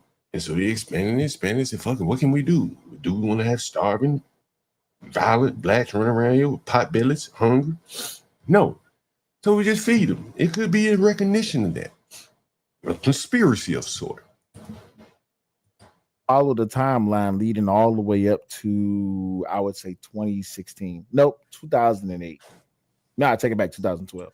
What happened is you're finding that a lot of people who are stuck on this illiteracy train was very high, and that number start coming down. But then, unfortunately, we had this thing called COVID happen. So he's saying blacks were on the literacy train, and then COVID threw them off of the literacy train and stunted, presumably, he's saying stunted their ability to read. God, I did not know that. I did not know that. Did it stun anyone else's ability to read? And the illiteracy rate went back up within the black community. I think I just want to get your answer on this really quick. My perspective is that the best way to solve this problem is to strengthen the black family unit and to get us back to where it is that we need to be, so that as black people, we can then be stronger within our foundations as a community, so that we can be able to, push us forward in the near future. What you think? IQ too low. IQ too low. You're not going to be able to build anything with an IQ group of people. It's just my opinion. All right. I appreciate you calling, man. Thank you, man. Right. And listen, I'm going to show you by example. Let me show you this. See, blacks want to go to marriage. Like, yeah, we could just get married. But blacks don't have the ability to cooperate with each other. So how the fuck they going to get married? How is that going to work out? If you can't cooperate, marriage requires cooperation. Marriage cooperation requires IQ. Then you're not going to be able to get there. That's how that works. Marriage is not going to work for you. So here's a black relationship. How are things going with y'all? Great. Going good. How things going? I think they're going pretty good. She be tripping sometimes though, Tripping? What she be doing? Unfollowing me. Oh, she unfollowed you? Listen. It was probably after that interview we did with you the other day, Carlissa, what you I said didn't say anything. You said you had I was not disrespectful. Don't even look over here. You were very respectful, but you said you had a problem with the age difference. You didn't realize that Hazel was 45. Jeez, I think I was just kind of caught off guard. I was caught off guard. You said she was like, almost 40-ish. We're still there. Oh, so Blue originally told you that, and that's why you kind of were going on. He just didn't say she was 45, I guess. He just said, How old are you? I'm 53. What's the problem?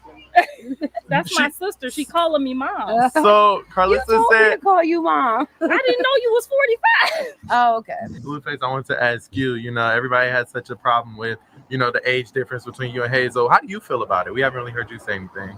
I don't got a problem with it.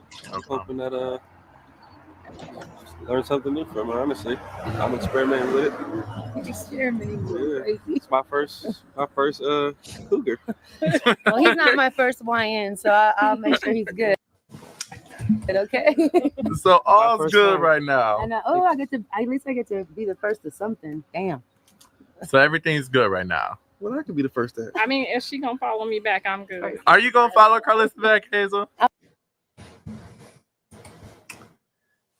A family is being formed. A family is being formed here. Blueface just got out of prison. I don't know who he is. I guess he's a rapper. He's low IQ. Prison. And get him a woman. And what did Pearlie say about blacks dating criminals? What did she say? Does anyone remember what Pearlie said about blacks dating criminals?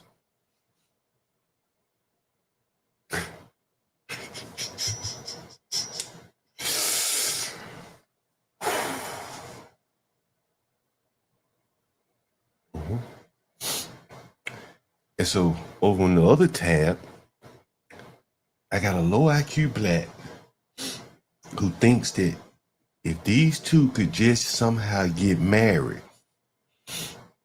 problem solved. You know how stupid you gotta fucking be to believe that? Or you gotta be ignorant of blacks. One of the two. See, this black over here, the one I was just playing, he talked about he got guns and he doing well for himself. And doing well for blacks in America, trust me on this, you can take this to the bank.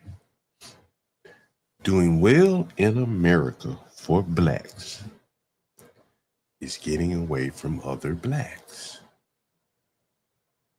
You have not made it until you get away from other blacks. That's the untold secret. If a black has to live around other blacks, he will not be happy until he get away from other blacks. If he's working, if he's one of those good working blacks, his dream is to get the hell away from the other blacks. He does not want his children going to school with other blacks. That's why the HBCUs are struggling so. Because the smarty-arty blacks, the Stanleys of the world, where does he send his son? What does he want his son to have? A white woman, an Asian woman. Stanley would have paid anything. Stanley didn't go to a black college. His parents did pretty well for themselves, right? His dad was a police officer. His mama, whatever she did. And these blacks got the hell away. That's what they did. Stanley went to the University of Georgia. John Galt went to Tuskegee. Booker T. Watts. See, there's a difference. I ain't ever ran from these fucking niggas. Ever. I ran to them in many cases want to fight their black ass. You can hear it on my kick stream. You hear a fucking nigger, a stupid nigger, he talked about how the blacks would whoop my ass. I said, yeah, but I was in the fight, nigger. I was in the fight. I didn't fucking run from them black motherfuckers. The other blacks, they don't want to be in the fight. They don't want to fight with these blacks. And so they run from them. They don't want their children to have to fight through these blacks. And so that is the problem right there. Low IQ. And then they fear each other because in some cases, rightfully so. This black just talked about how blacks destroyed Detroit. They did it here in Washington, D.C. Blacks have burned down many cities. And when I moved to Washington, D.C., I ain't gonna tell you no lie. the blacks burned down the areas where they live. That shit blew my fucking mind. I could not believe it. I couldn't fucking believe it. I'm sitting there saying, wait a minute, what? They burnt their own shit down? See what? Listen, look. Their own neighborhood. Look at this.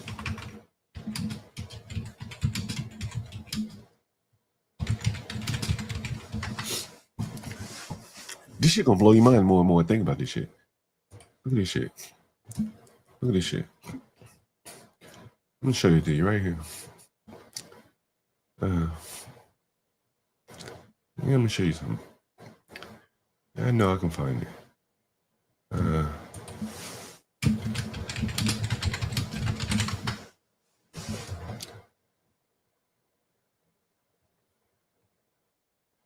Let's see if we can find it. Hey, what's up, man? Peace, man. How you doing? What's going on? I try to keep it brief. A lot of your criticism of the blacks, I definitely agree with for sure. But one thing that you were wrong about, I gotta admit, What's that? when the blacks were burning down buildings Yeah. in majority Black American communities, most of those businesses were not owned by blacks. So we cannot say that they were burning down their own stuff. It didn't belong to them. Yeah. You know, it's very interesting because I was going to make that point. I was going to make that point real seriously. During the D.C. riots here in Washington, D.C., it's very interesting. I'm going to see if I can find this photo. But I'll just let you look, see what I'm looking at. But you'll see right here in the middle, this is not the place I'm talking about. This is actually in Philadelphia. It says, Black owned, don't loot. It's a headline from the Philadelphia Inquirer. No, I said exactly. And so this is, this would have been in a black neighborhood, more than likely, where the blacks decided to burn all of the other people's businesses. And again, only a low IQ motherfucker would say, I'm going to burn everything down in my neighborhood and think that's somehow going to afford me some progress. Again, see, low IQ, over emotion. I got to push back a little bit. Actually, it might deter more foreigners from opening businesses within Black American communities. Now, I'll beat myself up by saying overall it has not worked because the foreigners know, all right, y'all gonna burn my business down. I'm gonna get the insurance money. I'm gonna open back up, and you blacks are still gonna come spend your money with me. But if the blacks was to burn, and I'm not advocating for this, but if the blacks that burned the businesses down also did not turn around and spend money with the foreigners, you would see less foreign-owned businesses in Black communities. Someone says, well, here's your thing. Well, say that again. I'm sorry, I was a little distracted. Yes, and just to be clear, I'm not advocating. I know what I was gonna say. Here it is. Oh, well, but just for the record, let me say this though, because I don't want to be misconstrued. Just for the record, I'm not advocating for violence against other ethnicities or any violence, and I'm not advocating to attack foreign businesses or use arson against them or burn their businesses down. But bro, I'm gonna tell you this. Bro. I'm gonna tell you this. God's my witness. I truly believe this. I think I can serve Black people better than whites can. I truly believe that. In my business, ain't no white person gonna come over here and do it better than me. I'm not saying I do it great. I don't have to because I'm the only nigga over here selling the dope. But ain't a white person in the DC area willing and able to come and do what I do. Trust me, I have no competition. Amongst these blacks, maybe it's one or two other people that got a room or something, but by and large, if they looking for a place to live, they're gonna come across my plate if they broke. And so I'm saying it like I ain't gotta burn nobody's shit down to compete with them. And that's what I'm saying. The black mindset is destroy, then do something. Now it don't work like that, right? Because more than likely you ain't gonna have the energy to build that you had to destroy. Destroying is very easy. And so if you look here, these people, they clearly know that it is of some value not to burn shit down because they didn't burn the black business down here that you see in Philadelphia. But what I want to show you, and you mentioned it earlier, They did the same thing here in DC, Ben's Chili Bowl. I don't know if you ever heard of Ben's Chili Bowl. Bill Cosby made it famous. And then Obama later, then they had to take Bill Cosby down because of his transgressions. But here are the owners of Ben's Chili Bowl. See them? You see her? Yeah, I'm with you. I'm saying. This is it during the riots. This is Ben Ali, I think, right here. Their last name is Ali. And they put up a sign that said black owned. See, they didn't run from their Beano. Imagine if they put a sign that said, we just black in name only, burn us too. Right? See how that worked? They used their black ass face, even though they weren't fucking black, to save their fucking bitch. They played the niggers.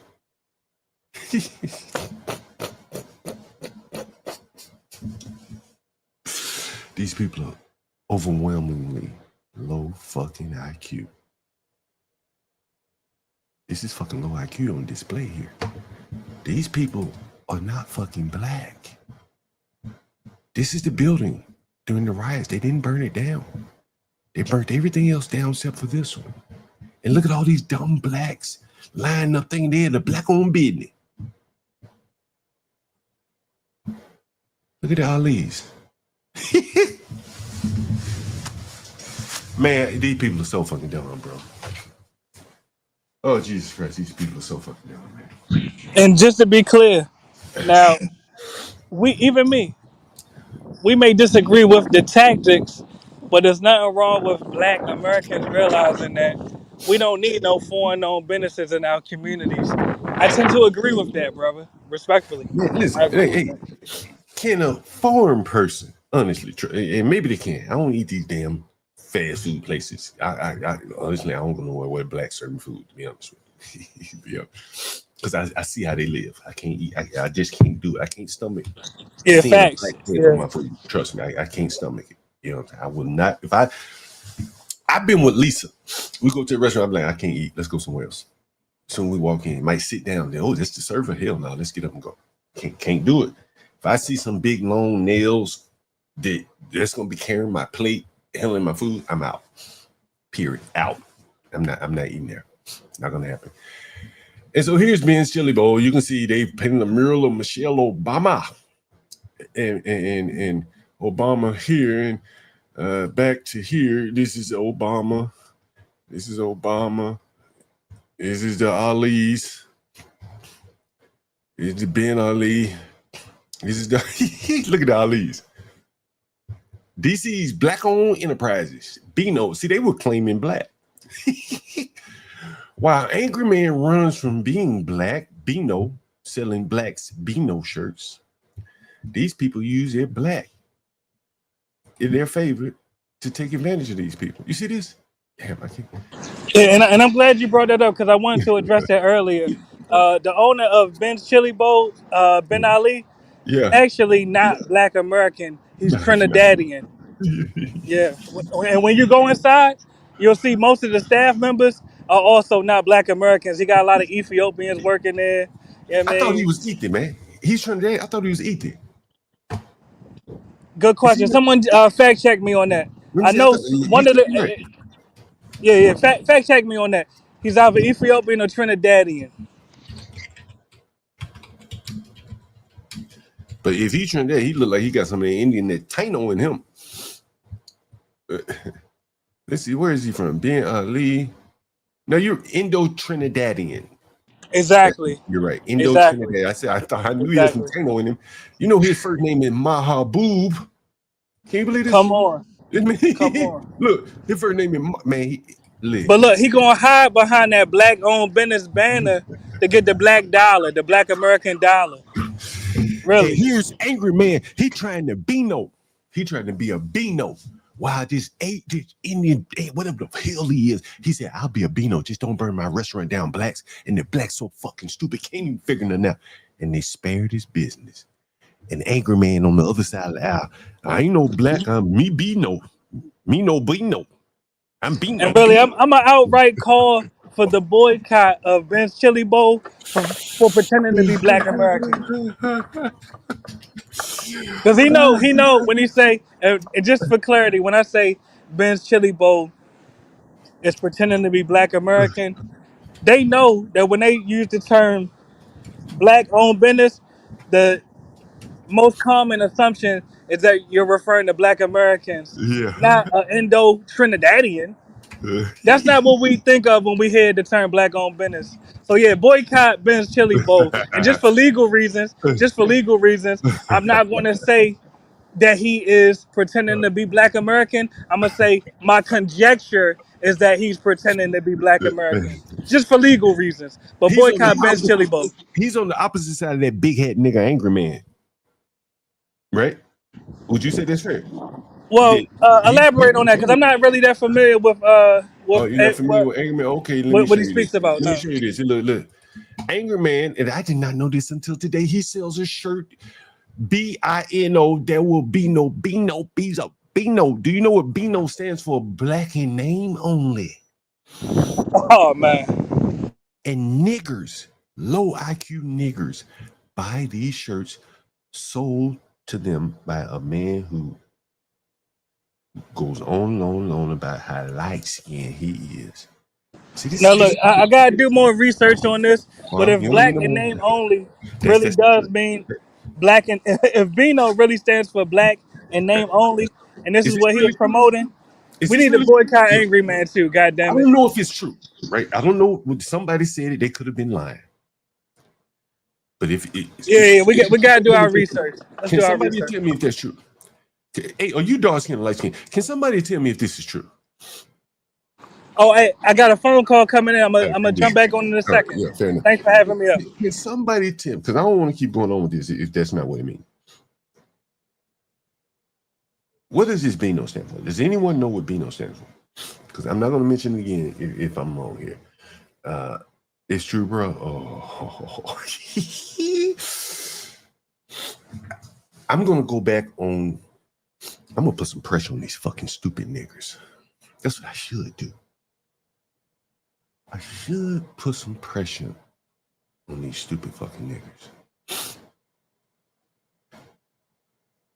But they probably wouldn't let me back on the panel right now. But I would love to go ask that big black dark-skinned soul brother. What you think about Angry Man selling shirts to niggers, disavow his blackness?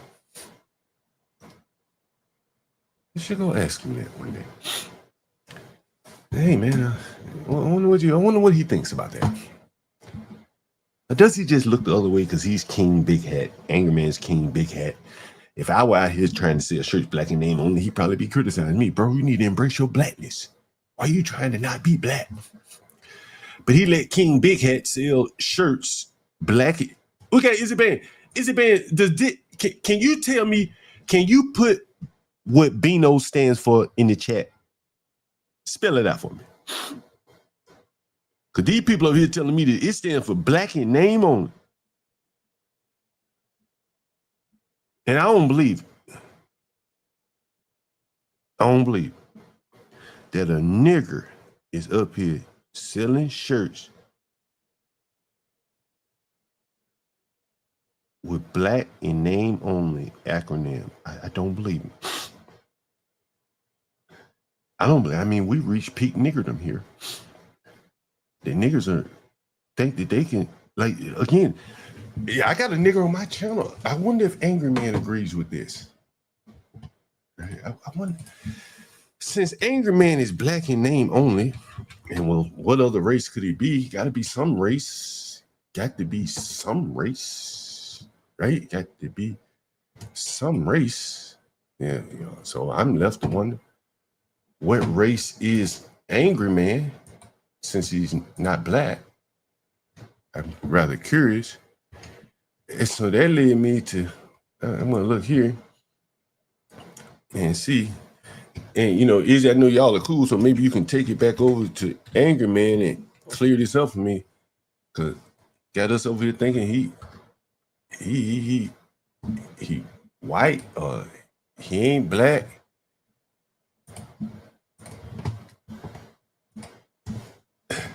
cut it. Hey, I am a better reflection. I am a better reflection of white culture. You old fool! Hey, I just kicked your ass. I'm a better. Okay, this little gnome wants to cut it. Hey, I am a better reflection. I am a better reflection of white culture. Ooh. And so now we got another nigga to say he a Beano. And this is what this proves my point to a T that blacks, they're burdened with their skin. And they want to run away from that motherfucking shit at every angle. And I remember, Izzy, when you were up here, and I asked you, I said, I pressed you, I said, where you live? And you said, I said, I think I might have to pull it up. But you said something to the effect of, I didn't move from New York. Something you just splitting hairs. But then you said, my mama moved from New York. And I said, well, then that means you had to go. And then I said, well, why did you move? And you said, you wobbled a little bit, but then you said it was the violence. And I ain't even have to ask you who's committing the violence. We all know. And so you ran from blacks. Big Hat Man #1. King Anger Man. King Hat. He running from blacks. He don't even want to be black. Beano. I've seen it all. I've seen it all. Did Izzy put it in the chat what Beano stand for? Did he put it in the chat what Beano stand for? Can somebody put it in the chat? Izzy, tell us what Beano stand for. Izzy, I'm gonna drop the link as soon as you tell me what Beano stand for. I want you to write that shit in the chat.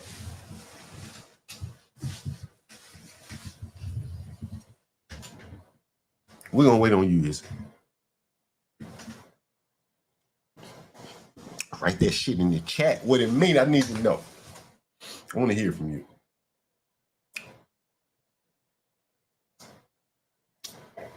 Write that shit in the chat. What it mean? Don't tell me you forgot. Go ask Angry Man what the fuck that mean. See, I don't give a fuck about monetization here. See, I can curse. Nigger, ER.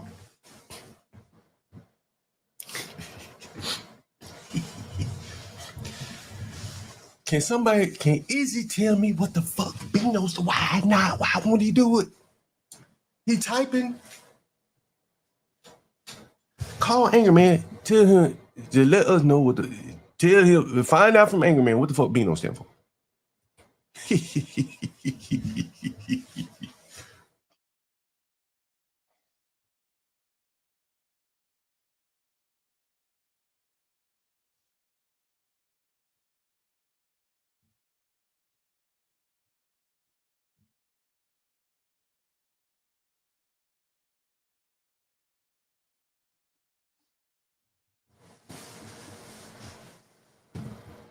A moment of motherfucking silence around this bitch.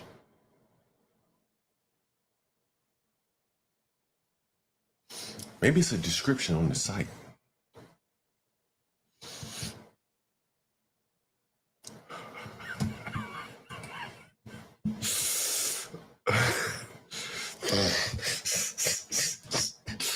That nigga won't type it in the chat. You see what I'm saying?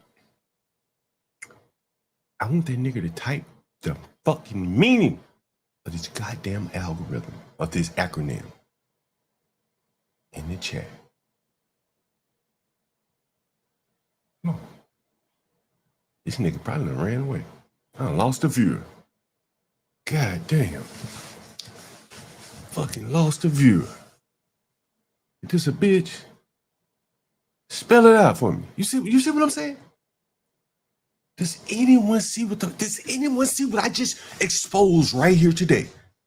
I just showed you twice now. The Ben's Chili Bowl. They embrace their blackness, whatever it may be, to say their building from being burned by these violent ass, destructive blacks. On the flip side, we got a grifter selling shirts to niggas that say he ain't black. Well, what the fuck is he? He behave like a black. He probably eat like one. He talk like one. He fucking look like one. What is it? What is this nigga? He got a lot of fucking hats like all the rest of the niggers. So what is he? Is he? I need you to spell that motherfucker out now. Spell it out now. Stop wasting your words typing. Spell it out. Spell it out. I'm showing you how niggers are running from other niggers. And niggers buy this shirt. They must be desirous of being Beanos too. Is this real good? Yeah, I need rehab. For what?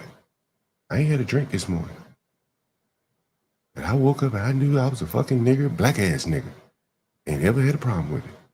I couldn't even fucking imagine selling a fucking shirt to niggers, calling myself a fucking Beano. Is he an albino? It could it mean that? Is it, will you please? Because maybe it's albino. He is very light skinned. Is he an albino? Or is it Beano really mean what people say? I just want to know. Because I don't want to be up here spreading no fucking lies. And I'm only going to take Izzy's word for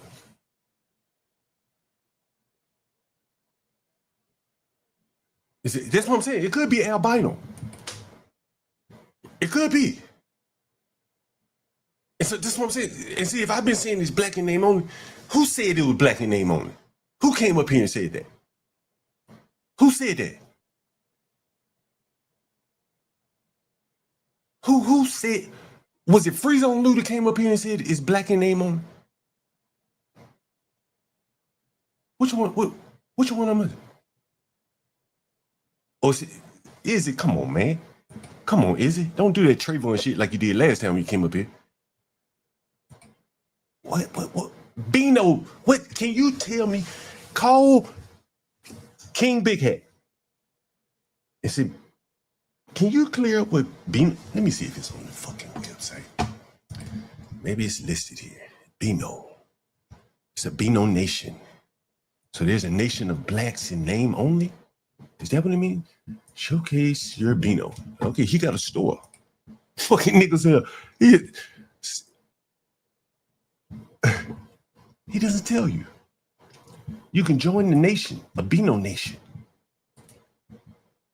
and wear your values with pride. Y'all see this? Wear your values with pride.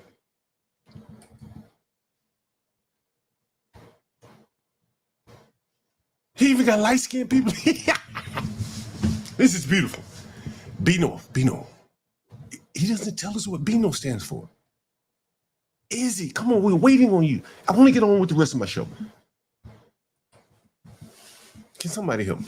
Can Izzy just please tell me what the fuck does this mean? I can't go on. What a weed man. I'll call the weed man. Let me call the weed man. ETA. I already in the text. I need to know what the fuck Beano stand for. I ain't dropping shit until Izzy Band tell me what the fuck does Beano stand for.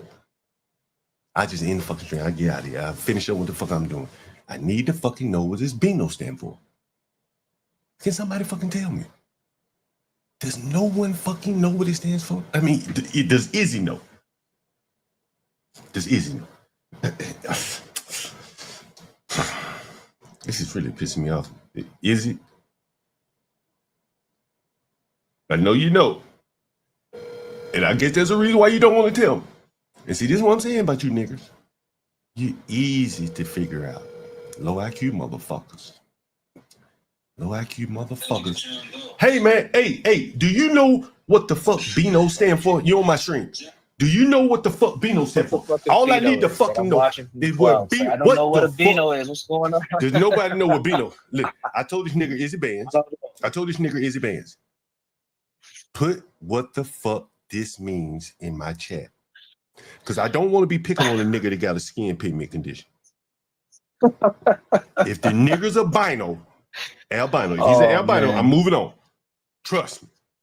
I'm moving on. I'll stay on the IQ shit, but I'm not gonna pick on if he got a skin affliction. Right? At the very best, I think he might be Afro Latino. He might be mixed. Did you know this nigga? He used to, I would say he used to go by the name Valdez. I don't know if that's an actual name or what. Oh,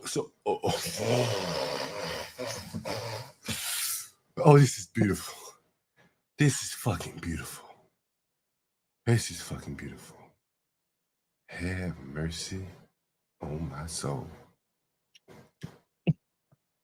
Hey, you know, University, man, I've been banging these niggas on this IQ. It's a hard pill to swallow. It's very hard pill to swallow. It's a very, very hard. Yeah, it is. I think I told you, I think I said this on stream too. I just swallowed that pill probably this year. I'm still digesting, man. Like, whew, it's brutal. But there's more and more evidence every day that that's part of the reality here, man. We just can't do it. We just can't do it. That's a hard pill to swallow. That's a hard pill. Hey, you know, if I went down here in the ghetto and shit, making my money off these dumb niggas, and I just had to work and shit, I'd probably just go buy me a bunch of hats and shoes and sunglasses and shit, just live it up. Fuck it. Yeah. You know what I'm saying? Nigga, that's what we see. We see the niggas who move out in the suburbs, there's really nothing to invest in. You know, no physical assets. Maybe they can go out into the virtual world and try to use their little ass brain to come up with something. But as you can see, the girl tyranny, she couldn't come up with a fucking idea to save her life. And the white woman, did you see that struggle session with that white woman here just trying to pull an idea out that niggers? No, where was this at? It was sad, Universal. It was sad. It was that girl, Just Pearly Things. And she was being generous to some blacks. And she said, I'll go up on your panel, blacks. And she said, just come up with a topic, blacks. And she had to show that, now, you know, we've talked about this behind the screen.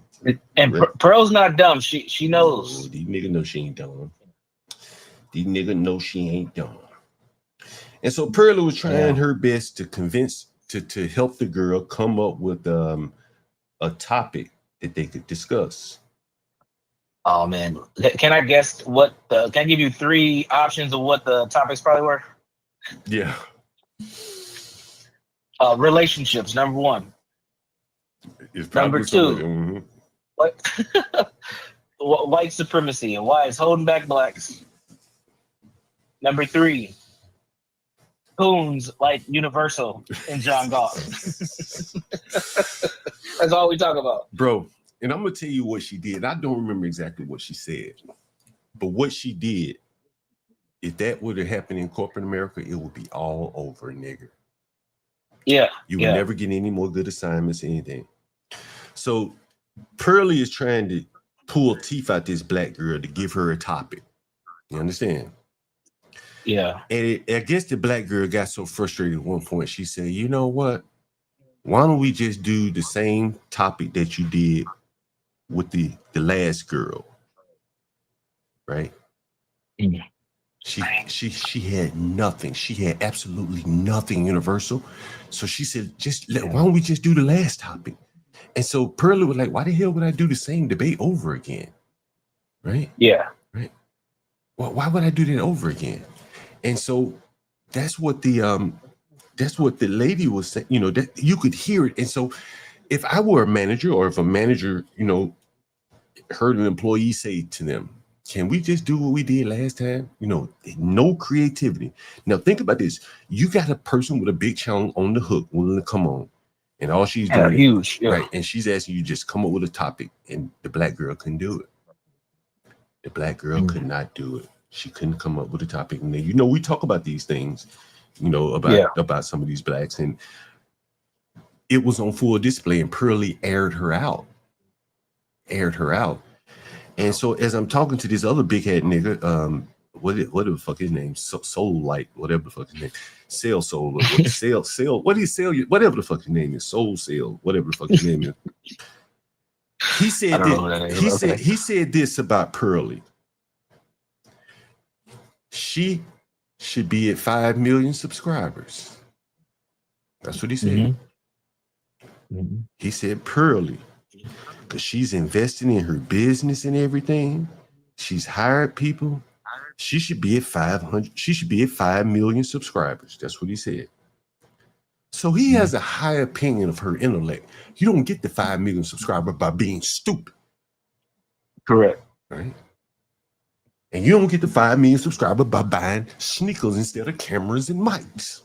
Correct? Right. And so he acknowledged it.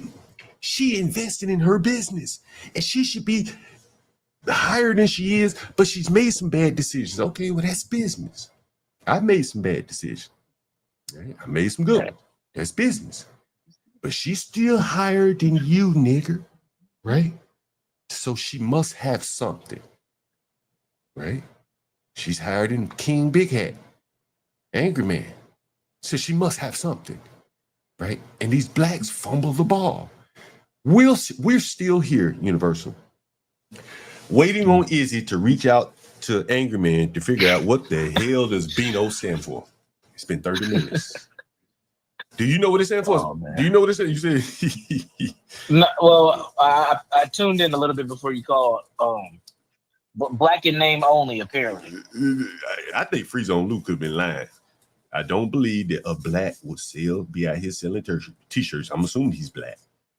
He may not be black. Right? I'm gonna go to Urban Dictionary just to see if it's in there. Free Zone Luke, are you lying to me, bro? Did you come up here and start a malicious lie? Did you start a malicious lie? Were you the one that told me you stood for black in name only? I'm gonna drop the proof. I don't believe you. I want Izzy to drop that proof. No, I'm gonna drop the proof. I'm gonna drop the proof, bro. Right, we go pull it up. Straight from the horse's mouth. No way. You got video? Check the link on the back. He made a whole post about it. I was here. Y'all weren't here, man. I was here when he was constantly saying black in name only. And there go the proof right there.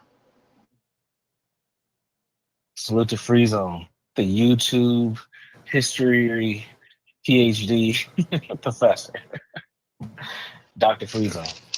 Don't play, John. I know you see it. John. You see it right there. Important announcement. Wait a minute. Is this it? No, it says balanced individuals of noble origin. Read more. You playing, John. Don't play. Important announcement for the Beano Nation. This is 1 year ago. My journey with all of you on the Angry Man channel has been nothing short of transformative. When I first coined the term, what that say, John? What that say? When I first coined the term Beano, black in name only. I'm out. Y'all take it easy. Oh my soul. Have a good day, Professor. Damn.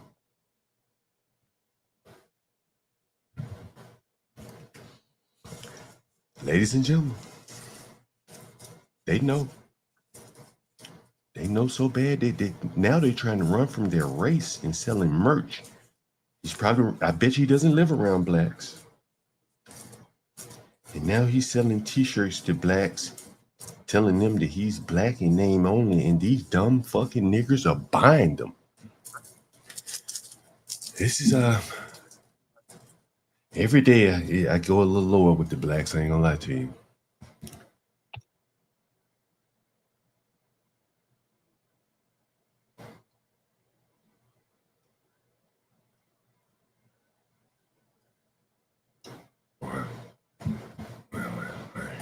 There's that. Well, there's that. Universal black in name only there. Yeah, man. God damn. What? When was that posted? How old is that? A year ago. How long has this movie? That was a year ago. Okay, so it's been about a year. Yeah, this that was movie a year ago. that we know of. Damn, that's a year ago. Jesus fucking Christ. You have to tell two grips here, though. Right? Jesus Think about Christ. this. You have angry men on one end of the spectrum. You have Tariq Nasheed on the other. Both playing the same game with the same group of people. It's very interesting. And you know what's interesting? What also said was Sharon said the reason why we can't get a Pearly is because all these niggas are scammers and shit. That's what Sharon Bracy said. This guy said, this guy right here on the stream said, you know, I can't remember exactly what he said, but you know, I can't remember exactly, but I may have said, hell, if a lot of blacks are scammers and shit, well, you're gonna have a problem there in your community if blacks think they are scammers. Oh man, like damn, blacks are down real bad. Jesus Christ, every day. we do have pearls. Pearly things. Anton Daniels. Yeah. Kevin Samuels was one. Mm-hmm. Tasha K. Mm-hmm. Mm-hmm. Kendra G. They're all on the same level. Mm-hmm. Yeah. You know, I'm not taking anything away from them, honestly. You know, I don't know much about any of those people other than Anton. And, you know, he seems to be doing very well. But there was some very high praise of this from the Soul Brother to Pearly. Mm-hmm. And, you know, he thought she should be doing very well. She should be doing better than she already is. And John. I don't think you know. Do you know anything about Pearly? I don't know anything. I've only seen one or two videos. So she does. Oh, John. You know why she's not doing better? Why is it? She had an all-black crew. Palling around with the black. Turned on her. They slowed her down, turned on her. She talked about she had to restart. She talked about the blacks that robbed her and stole from her. Yep. And, They were her team. It was her staff. They flipped on her. Slowed her down. Come on, Izzy, man. You can at least put it in the chat now. We've already broke the seal. We've already written it down, what it means. We already exposed it. So you can type it in the chat and I'll let you come up. Come on, Izzy. You can do it. Show some courage. Izzy, show some courage. If I put the B-I-N, will you have the courage to type the O? You think Izzy would do it? I'll do 3 letters for you, Izzy. You just type that O. I want you to type that O all the way out, though. Only 4 letters. That's all I need from you, Izzy. Just 4 fucking letters. Only. Wow. You won't do it.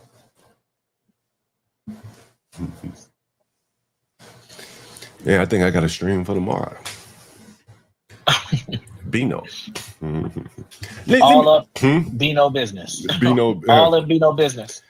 Blacks out here buying Bino. They want to be winos. Let me play a little bit of this Universal. Go for it. So this is Angry Man about to come up. Oh, Angry Man's about to come up. The dude was talking about, and I have, as a human. See, I think Angry Man, he may have been listening, and he you know, I ain't even gonna tell you. You watch what Angry Man does. Mm-hmm. I mean, you could date it. It has nothing to do with race. It's a status thing. So here's a guy apologizing for race. Okay, we got it. Mm-hmm. Built stat just a kind of. It has. I came to, and he said, I think he said I was right. I came to the conclusion that what he's speaking about is the dysfunction within the Black community and how it is overpopulating the overall perspective that the outside world sees within the Black community. When we look at how it is that Black people are heavily materialistic and how it is that we are not investing back into our own communities, it's because of that separation of the higher learning factor and that what does that mean? What does that mean? What does that mean? It's the same thing the other big hat nigga said. What? What did he say? We need jobs programs. It's the same concept. He also and you know what? You know what's sad? this real quick, John. If the fucking programs were built, which they often are, blacks don't go. And That's then it. and then there's a component that, as Sharon said, they're gonna steal from these programs too. Correct. Right? If they do go, yeah. But I mean, They're the gonna finesse administration them, will yeah. steal. The administration, whoever runs the program, will start Oh. stealing, sleeping with the women, Yes. and all these things, right? And so there is that as well. Finesse. The finesse. Yep. Right. And so that's another problem. And the materialism comes from the low IQ, right? That's like low IQ people are drawn by shiny things, materialistic things, right? You go to a low IQ person's house, the house full of shit, right? Trinkets and shit. Core trinkets. That core community building factor that would make the black community stronger. When you pay attention to how since the 60s that we have become heavily materialistic and we have stepped away from just building our culture and our community. I understand where he's come from. And again, I could be wrong, and I hope I explained it in that way, but I think the delivery may not have fit the perspective unless you give the perspective time to grow, if you kind of understand what I'm saying. I don't understand. What is he saying right there? I don't really get what he's saying. You need me to play it again for you? Yeah, because I don't know what the fuck he said. I don't know, but I think what he's saying is... I hope I explained it in that way, but I think the delivery may not have fit the perspective unless you give the perspective time to grow, if you kind of understand what I'm saying. What is he saying right there? I'm not quite sure what the Jesus fuck Christ. John, that was bad. I think what he's saying, Universal, is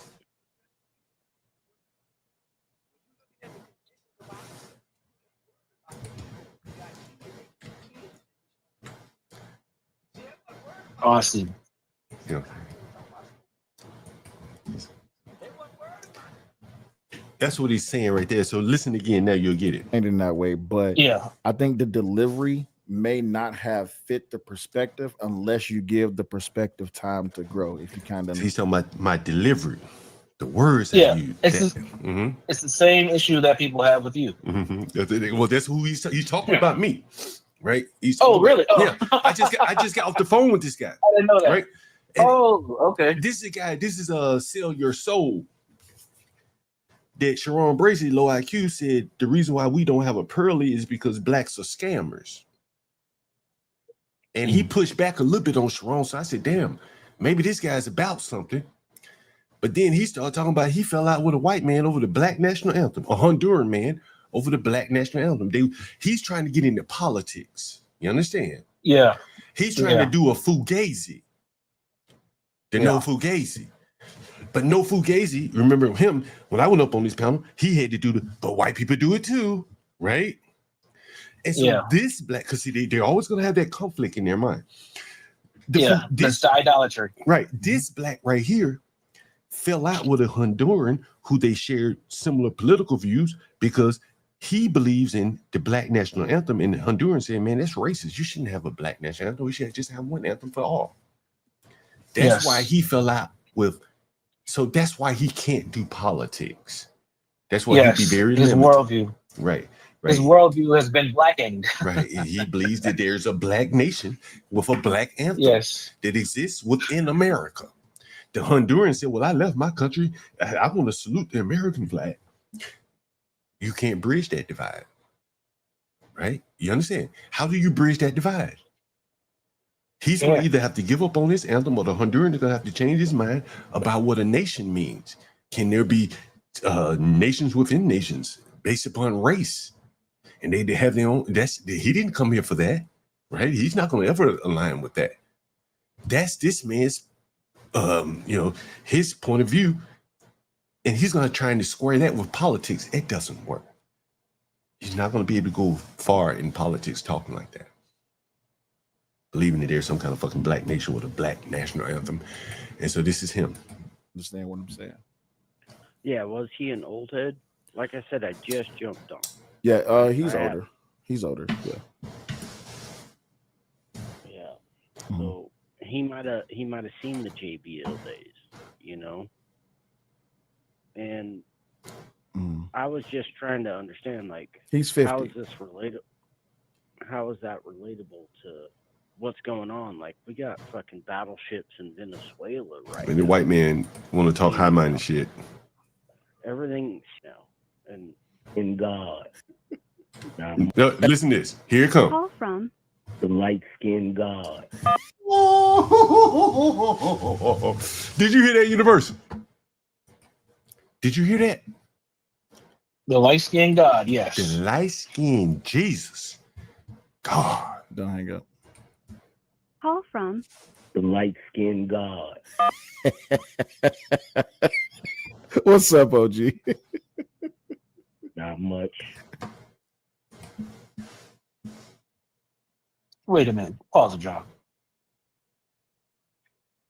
Did he just get a phone call? Yeah, he takes phone calls online. I was on the phone with him And earlier. the phone announced as the caller as the light-skinned God. When you use Google Voice, they say, give us your name. An angry man wrote it. Wow. Angry man said the light-skinned God. Oh, wow. Okay, roll the clip. Give me 1 second, Universal. 1 second. So the light-skinned God is on the phone. Matter of fact, let me clip this. Let me clip this.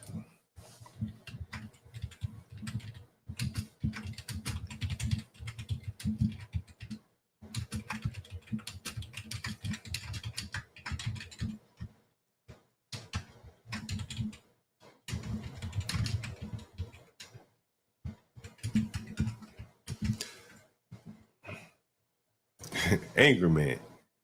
The light-skinned God here calls into.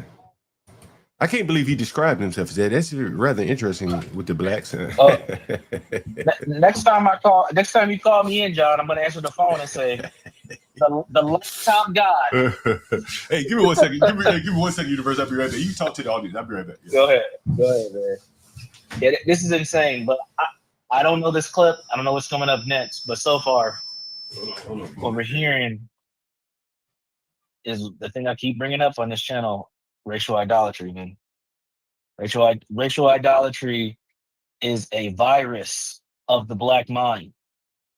Do I think other groups can have it? Sure, but Black Americans have it really bad, where it literally interrupts our worldview, it suspends our logic, it increases our emotional response, and it definitely affects our IQ. We need help, people. We need help.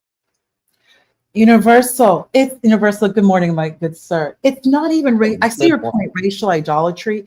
It's just idolatry. Sure, yes, I agree with that. Yes. Oh, and I 100% agree with you. But let's be real here. Racial idolatry, just as you said, is idolatry. They worship this colorism, this manner, this behavior, keeping it real. What we've been hearing our entire life, and it means nothing. And John made something. John made a comment when discussing with the Tierney girl. She's a pretty girl. She has really pretty skin, and she made she's trying to find a topic to discuss with Hurley, and we all know what the topics are going to be: white supremacy, relationships. Black men ain't SHIT. Black women ain't SHIT. It's the same thing over and over and over. While I'll just say this, Universal, I'm working on putting out a published paper. And one thing I've noticed, I wasn't even searching for this. One thing I've noticed, a lot of these cybersecurity technology, AI, machine learning, all of these papers published are by these Africans. I'm finding paper after published paper after published paper. I keep seeing these long African names with 13 consonants, beautifully written, by the way. Why, with the number of Black men and women, but there are a lot of Black men in technology, John Galt, one of them, who have been in this industry 20, 30 years, 10, 15 years. Why is no one published? And let's keep in mind, a lot of technology are Black men who are veterans, because the United States government will pay for you to take these certifications. And also, you mentioned programs, Universal. I know it too as well. They drop out. People just leave these programs. There was someone in QP's chat. He actually said that he joined a free cybersecurity program, but he dropped out. He dropped out. Yeah. Also, Amazon, think about this. Amazon has been training their employees for robotics and automation. Well, Ponder, here's the thing. Okay, he dropped out. That's cool. All right. But what did he do after that? Right? You see what I'm saying? Like, he may have not been capable, right? Like, mentally, just may not have been fit to do whatever the hell, like, because clearly he dropped out, right? So, what do they do after that, right? If you put it all together, I showed the video of the man in Philadelphia, poor downtrodden man, and he's saying, man, why don't some of these rich black people open up some businesses for us? The black man. They have. They have. Black people. When I go around the neighborhood, and he said explicitly, he said simple businesses. Like what Cuba are doing may or may not pan out. But at the end of the day, these people don't even have a store they can go into and speak the same language as the person that like. That's where you got to start there. Most of these blacks cannot be helped with education. Period. They don't have the IQ to do it. You saw it with the lady Jazz. Couldn't even come up with a title. Hand delivered a platform of a lady with 2 million subscribers and can't even come up with a damn title. We talk about these things off stream about the blacks and just not being very creative. So education for many of them should not be even in the equation. As you can see, I'm sitting here talking to this man, and he's like, I'm trying to get it. It's taking me a minute, And I think I was talking as clear as I could possibly talk. And, and he ain't stupid. But he can't hardly get it. I asked Izzy Band, hey, man, can you tell me what Beano stand for? Nigga, we ain't writing in the chat. Like, just think about how, like, mentally these people are having to twist themselves in pretzels to make it through the world. Can't even be honest. It's the second time you've been up here and couldn't be honest about factual things that he knew. You understand? Think about that shit. These people are living fucking lies. He knew what Beano stood for. I asked him to just write it in the chat, and I'll let you come up. He wouldn't write it. Living a lie. I asked him about Trayvon last time. Wouldn't answer the question. Like there's you can't educate that, right? Like that education ain't gonna solve Izzy's problem. Right? He living a whole damn lie. You got the anger man. He don't want to be black, so he living a whole damn lie. And all the blacks that have bought shirts from him, something wrong with them too. Right? Let me explain it to you again. Look, let me explain. Where's this fucking shit? Where's this nigger store? What? Freeze on Lou? What is this shit that was? Is this? Where did I just had this shit up. Black in name only. Black in name only. He had his little bio. Here it is. No, this is not it. Where the fuck did I? Let me just pull it back up. God damn it. Private chat. Look.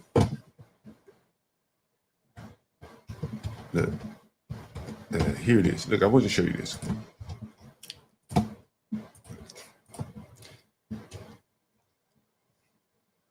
When I first coined the term Bino, black in name only, it was meant to reflect a certain experience, a certain struggle.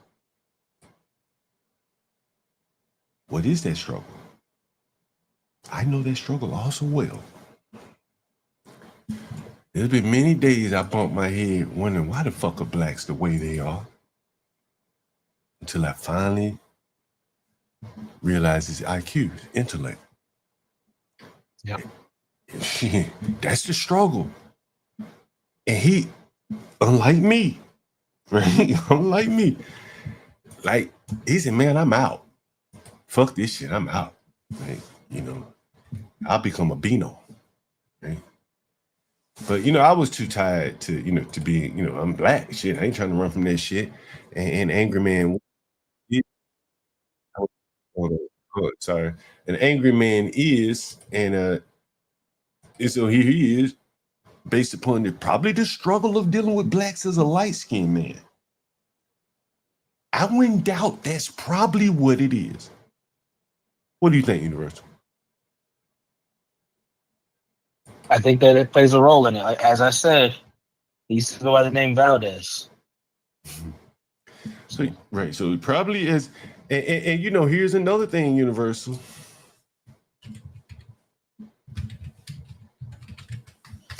Here's another thing that I want to.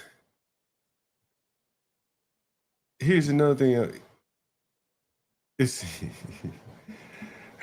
I gotta ask a question. Is Izzy Band still in the audience? Is that nigga still in the audience? I don't think so. Because I was gonna ask Izzy, because he might know. Is he married to a sister gal? I'm talking about Angry Man. Anybody know if he married to a sister gal? I don't know. I wonder what the sister gal think about him him considering himself as a Beano. You know what I mean? Like you know, his family. Hey, family. Hey, Ma. I'm no longer black. I'm a Beano. But I'm imagining if he a Beano, he must like white women. Clearly, he can't be with black women. Talking about what kind of women do I like? What kind of women does John call like? Tell my audience for me. Ghanaian women, Caribbean. Them bitches be black too. A lot of them be black. But he's a Beano and he's a light-skinned nigga. And I bet he probably struggled with the sister gals. I would imagine. He might have struggled with the sister gals. I don't know if he can even. I don't even. Man, I can't even imagine going to one of my sister gals saying this. And through my struggle, sweetie. Through my struggles, sweetie. Through my struggles. Being black, I'm just gonna be a Beano now. I can't even imagine going to my lovely lady Lisa saying no shit like that. You what, nigga?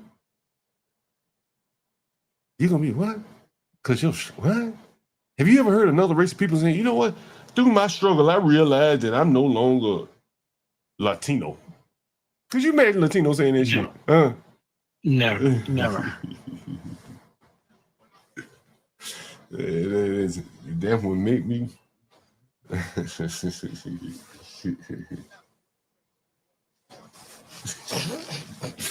And these some soft ass niggas running away from their blackness instead of just trying to, you know, figure out a way to make the best out of it. You know what I mean? And Jesus Christ. But anyway, so this guy's gonna call back in, and I'm gonna play. Well, he's on the line with Angry Man right here. More life. What's good with you? Nothing much, man. What you... Hold on one second. Hold on. So that's funny to him. Well, he has to laugh at it because Angry Man is, you know, King Big Hat, right? And so he has to laugh at King Big Hat jokes to stay in the good graces of King Big Hat. And so when King Big Hat calls in and says, you know, what did he say? Light skin, what did he say? What did he call himself? The light skinned brother man or something? The light skinned god. Oh, light skinned god. Then this dark skinned black, who presumably Angry Man will be his god, he has a giggle and snicker at this shit.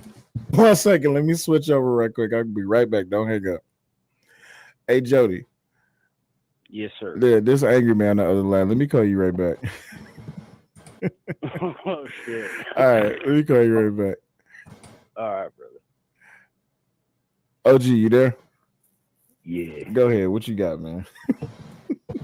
Well, I was trying to, you know, I was trying to get some sleep, but my light skin privilege is shining bright. wifey couldn't even sleep. She said, "Turn out the night light." She said, "Get your ass out the room. You're too bright." Yes, sir. I said, "The hell with it. I'm gonna go exfoliate the skin."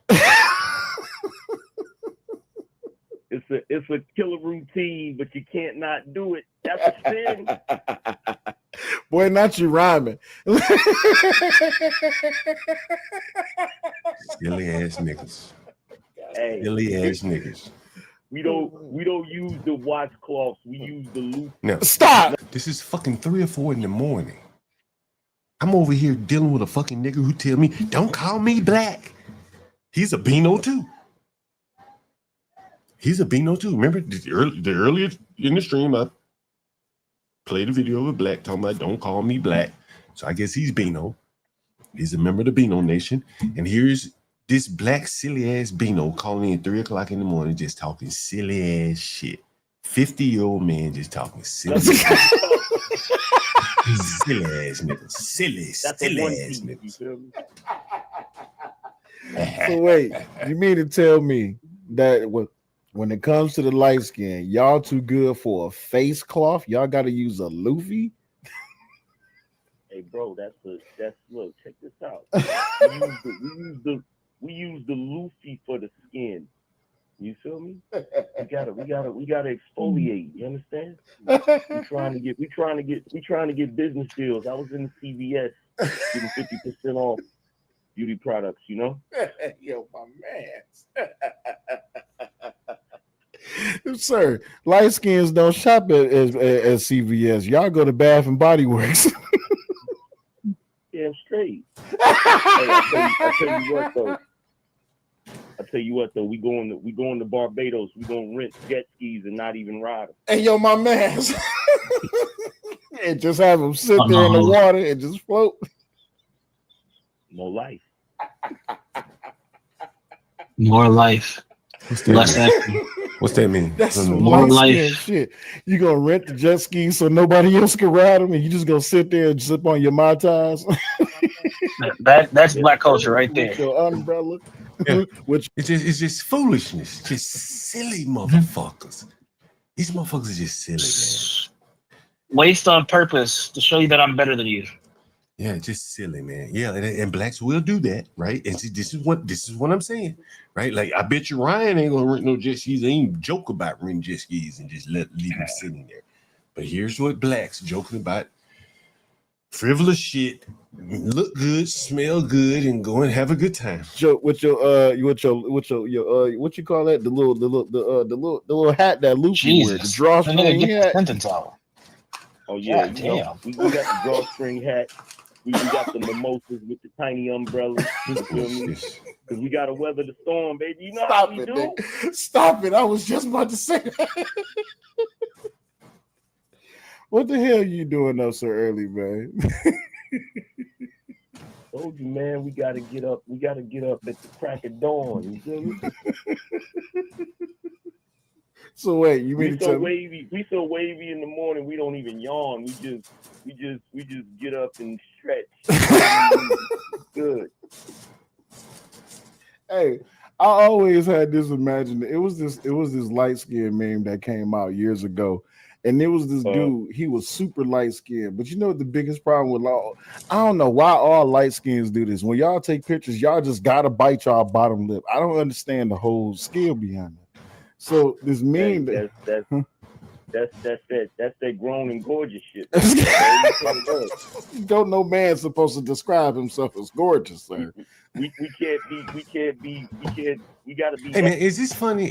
Is this nigga just laughing just to be laughing and shit? Is this funny? Shits and giggles, man. He's laughing because he wants to have the same experience, the fantasy, the stunt, and the gloating. Or is he just glazing Angry Man because Angry Man has a bigger channel than him? Yeah, both. Okay, that's what it seemed more like to me. He just glazing the nigga, just laughing whatever this silly ass nigga said, right? And see, this is why they don't push back on him for using the term Beano, right? Extra, fam. You already know how we do. Feel me? That's that extra light skin energy. Y'all that's don't. What we making. That's what be making the cats hate, bro. Bro, as light skins, y'all don't never have just a normal tempo. Why y'all don't have a white tempo, y'all don't have a black tempo, y'all got y'all own tempo, and y'all tempo is everywhere else. What the hell? The most backwards shit ever. I don't understand it. Jesus Christ. Why Hey, but I just wanted to call in real quick and break some of that seriousness that Buddy was talking about. There you go. There you go. And they're referencing you there. Yeah. He said, I want to break up the seriousness because I'm a silly ass nigga. But I'm a real serious nigga. I don't fucking play around. Fucking stupid ass nigga. Joking at 3 o'clock in the morning. But I've been over here fucking with niggers. I don't fucking play around like these silly ass niggas. You see what he did? You see, now I want you to listen closely. This was deliberate on his part because I was attacking that motherfucking IQ. He said, he did a Stanley up on 777 with Here for the Tea. He had to come break that shit up. He had to come break it up. Yeah. Cause John and this nigga already basically admitted he wasn't smart enough. See this black right here wasn't smart enough to get me off my point. He should have just moved on because now he found himself somewhat agreeing with me because he couldn't use his words to get out of this shit. He ain't as smart as Sharon Bracey. You know, Sharon Bracey probably just put you down or something. This black just kept allowing me to drill in on that it's the IQ. You're gonna have to accept that. And so Angry Man said probably an alarm went off. Angry Man, you need to call and rescue this low IQ black. Because he's about to admit to some shit he can't come back from. Right. And so Angry Man said, I just called in to break this shit up. Like Stanley did when Afrodomus was going in on blacks. When I was putting that 60-year-old YN out, Stanley couldn't control himself because he saw some of himself in that 60-year-old YN. That was Stanley's last day on this channel when I had to put that 60-year-old YN out. And I showed it for the world to see because Stanley's 60. And here is this black got up out of his bed. I was in his bed with your wife, probably listening to this shit and say, oh shit. This nigga gonna come up here talking about hats and IQ. I gotta break it up. That's what blacks do. Understand it.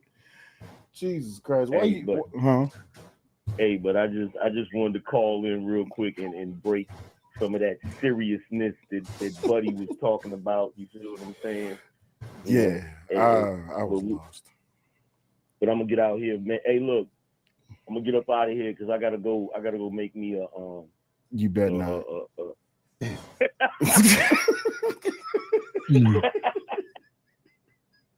Hey, look, I gotta get up out of here, bro. I got the omelet over there with the avocado toast. We gotta get it in, bro. Hey, why it sound like you rubbing your hands like Birdman when you say that? Wait, he ain't using regular eggs. He using farm fresh eggs. You know what I'm talking about? Yeah, no antibiotics. You feel me? You got to make sure them little chickadees is being fed proper feed. You feel me? Wait, what's the name of that extra expensive ass grocery store? It's like only rich people shop. It's like they got a $38 a bottle of water. I think that's where all light skins shop at. Oh, $38? That's a deal. That's a bargain. That's not a bargain. That's expensive. Get your ass. I don't know what's going on with your man. Your man talking about 35 hats, bro. 35 hats at 50 a pop. That's $17.50, bro. If $17.50 is about to break the pot, you need to go on back to school. Heard that? Wow. You heard that? Wow. Did y'all hear it? 17. See, gonna break the pot, y'all. See that fucking nigga? Izzy, I'm gonna put the link in here. I want your black ass up here. Hold on.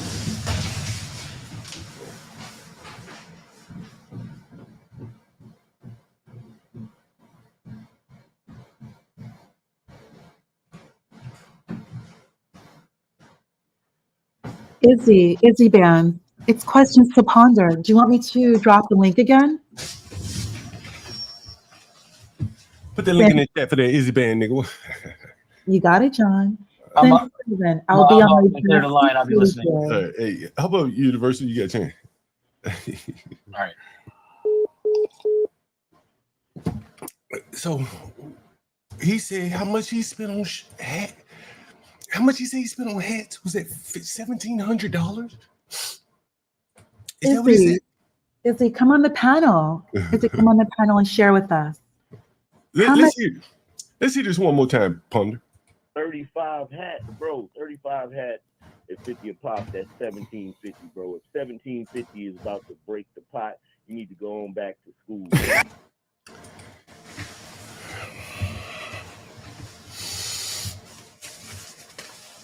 You heard that?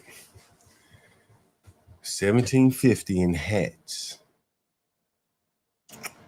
Now this same nigger said that,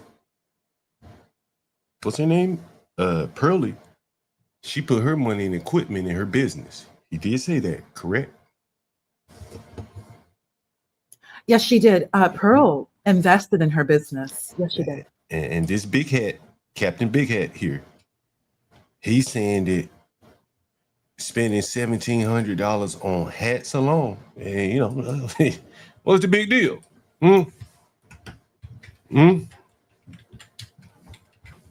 Right? Right? Is that what he's saying? I don't want to misconstrue his word.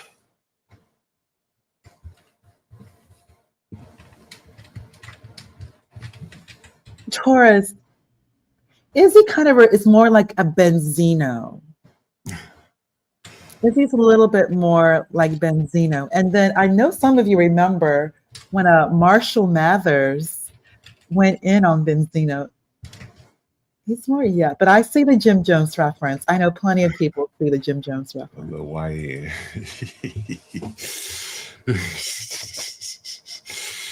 Anyway. Since 7, you're coming at me for being extra. Why are you putting this in the chat? 1995. Since 7, you're coming at me for being extra. Shit, I went to the door. Damn, DC. Dolomite. I should have taken pictures. I went to the door of the damn DC police out there. I guess they looking for somebody.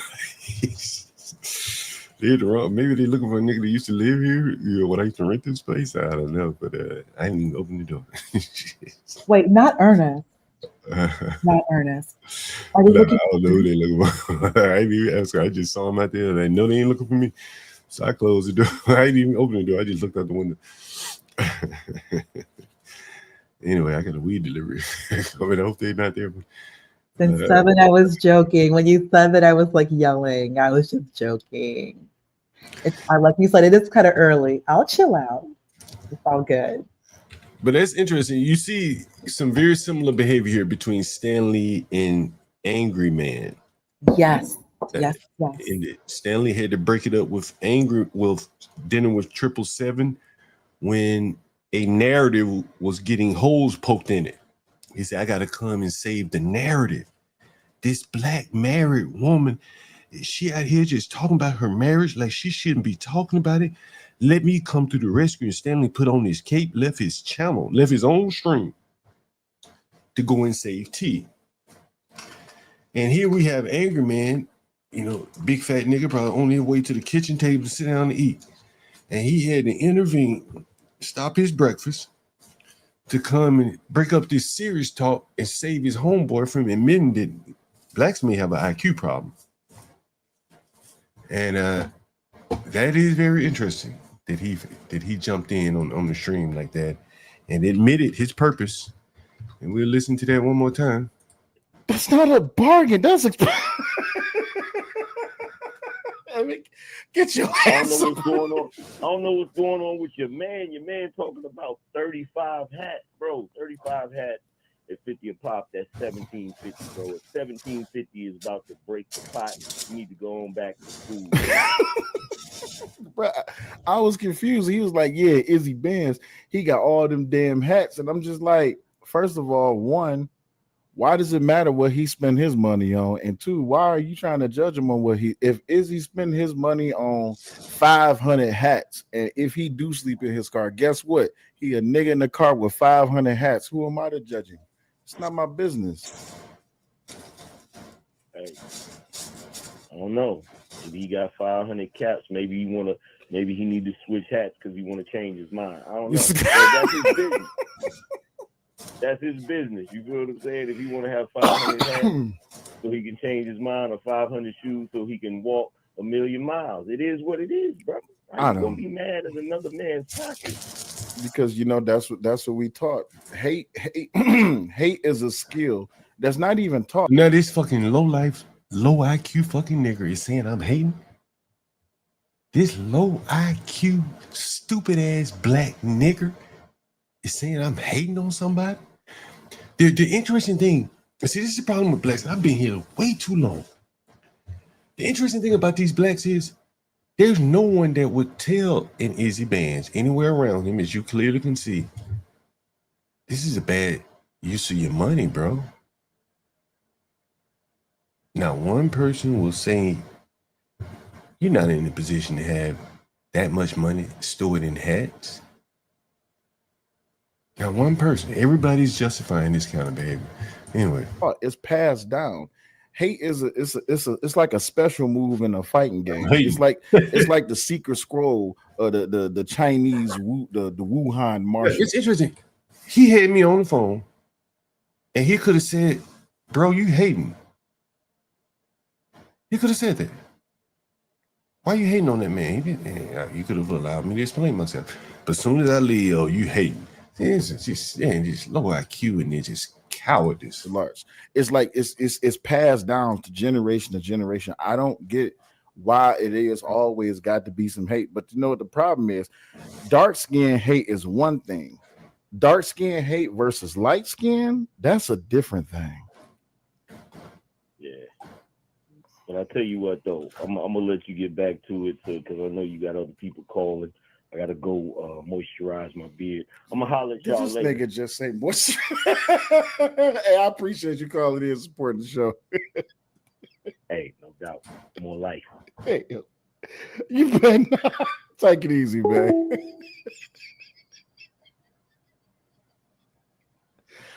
Oh shit. You know what? My bad. See, now I gotta change up Angry Man's. I gotta change up Angry Man's whole intro. This is gonna be his whole intro from now on. Yeah. And I used to have a kind of high opinion of wrestler. Then I'm looking at the comment from wrestler, and I'll show that to you. Damn, like he might not be that bright. Look what wrestler says. So he says, so John Galt, so should they spend their money on cars and yachts instead? First off, Izzy can't afford a yacht. So that's not even an option. You should have one car if you need one, not 10. Cardigan sweaters and iced coffees? Wrestler says. If the person is not broke and most of all comfortable, who are other people to push him? Hey man, I'm just saying, if you got a race of people spending money on stupid ass hats and sneakers, right? Just an exorbitant amount of hats and sneakers, you got a problem. Then he goes on to say again, no one out here pissing on what white people spend their money on, but the same nigger said, this same guy said that this woman spent her money on what? He said it. Was it her that said it? Him that said it?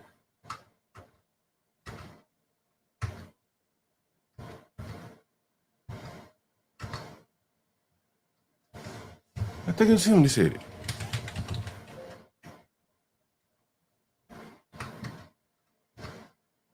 Well, anyway, this guy said Pearlie investing in her business. He said that. He said she invested back in her business. And wrestler here, who clearly may not be that bright, and I had a pretty high opinion of him, he said, wrestler says, you know, the wrestler said, invest in the things that you frequently purchase So were you gonna buy a hat company? Invest in a hat company? But Restless says something. If the person is not, bro, who are other people pushing him in the direction? You know, whatever, man.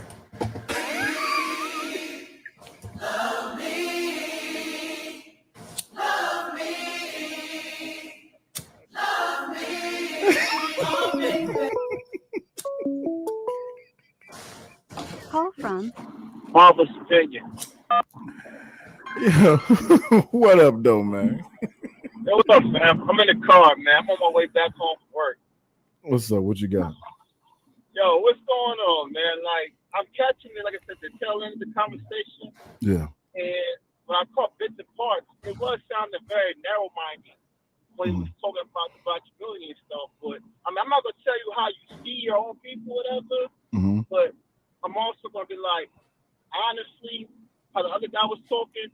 If you just look at human behavior in general, like he was trying to correlate IQ with the issue of black people. It ain't got nothing to do with IQ. IQ is simply the interpretation of how fast you're able to problem solve or put together things together. You know what I'm saying? Like that's really what it comes down to. How fast you're able to interpret and problem solve.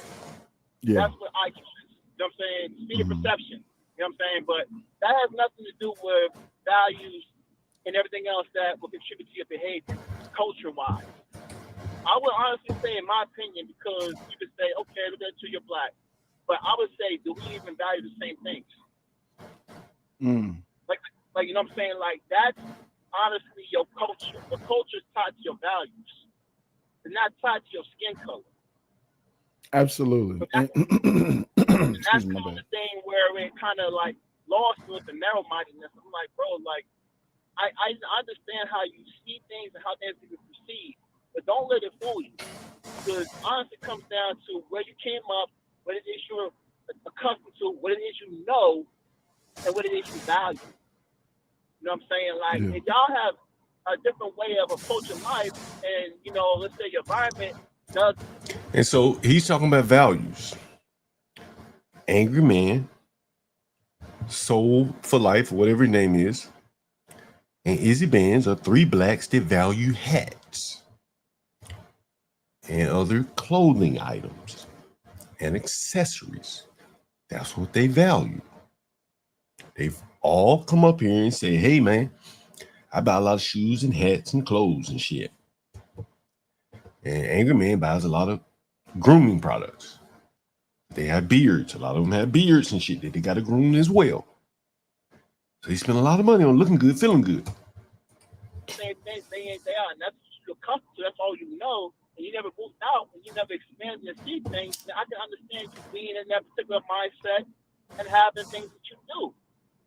Yeah. You know, and even materialism, that's one thing you brought up too. That's very true. I believe materialism does impact a lot of people, not just black people in general. We notice that that's our thing, you know, in the sense of we are real critical and magnify ourselves. We examine ourselves.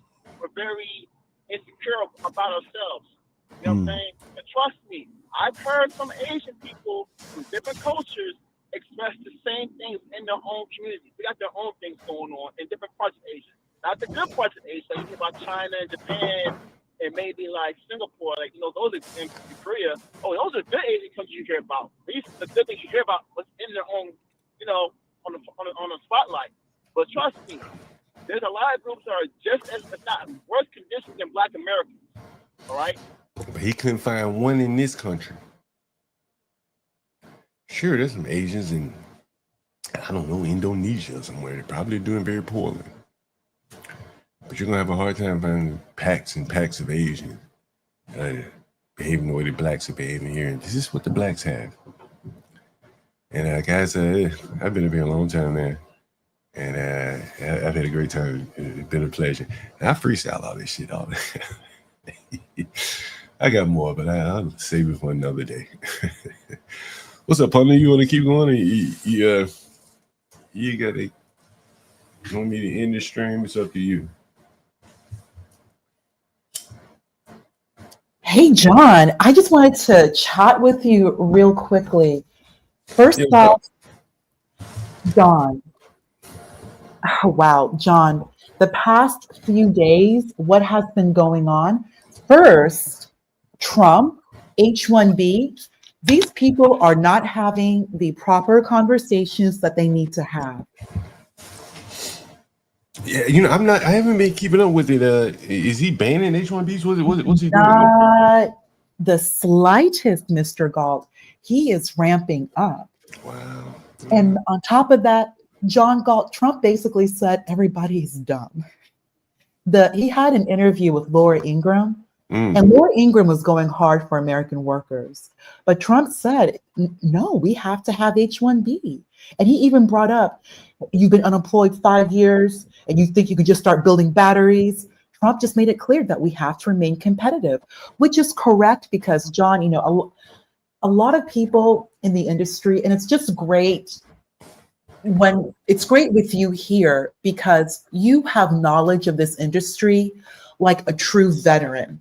You understand your background with object-oriented programming.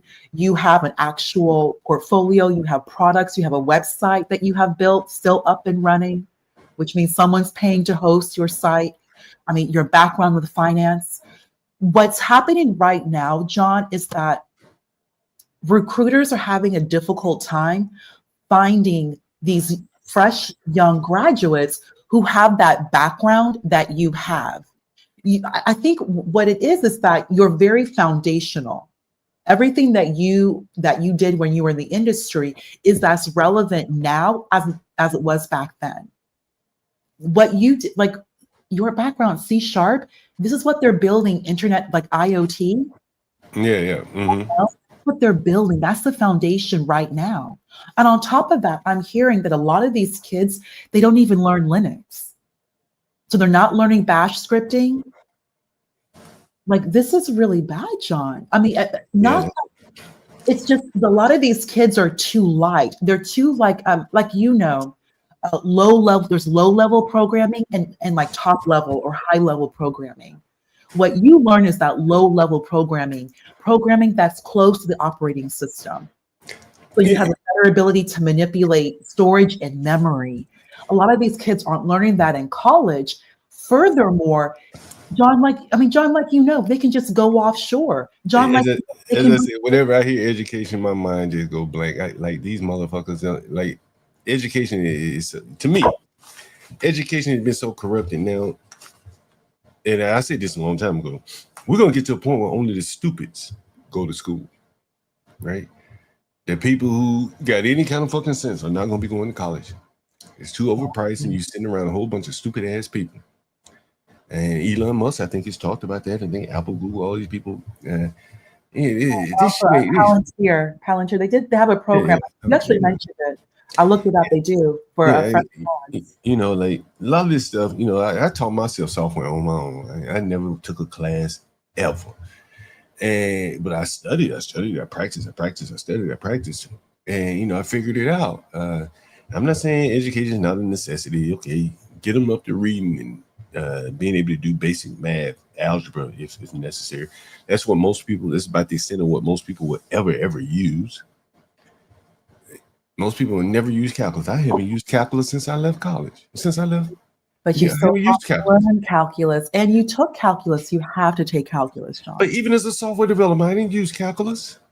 Calculus is limits. You have to still learn it, though, John. I'm saying, but I'm saying, for what? Like, okay, let's say you need to write an application. Let's say I need to write this YouTube application. Where does calculus come in on this? It doesn't. It's the knowledge of. And remember, it's still the studies of limits. You still need to have that understing. And most programming, John, I'm going to ask you again. But I'm answering. If I'm writing this the concept, John. John. If I'm writing this right here, there probably isn't a lot of math involved. John, programming, and Troll made a good point. A lot of these kids are not learning the logic behind the programming. Most of this logic is linear algebra, by the way, Troll, which these kids need to learn. Also, John, these kids have to go through calculus. John. Let me ask you this then. What calculus would be needed to develop this site right here?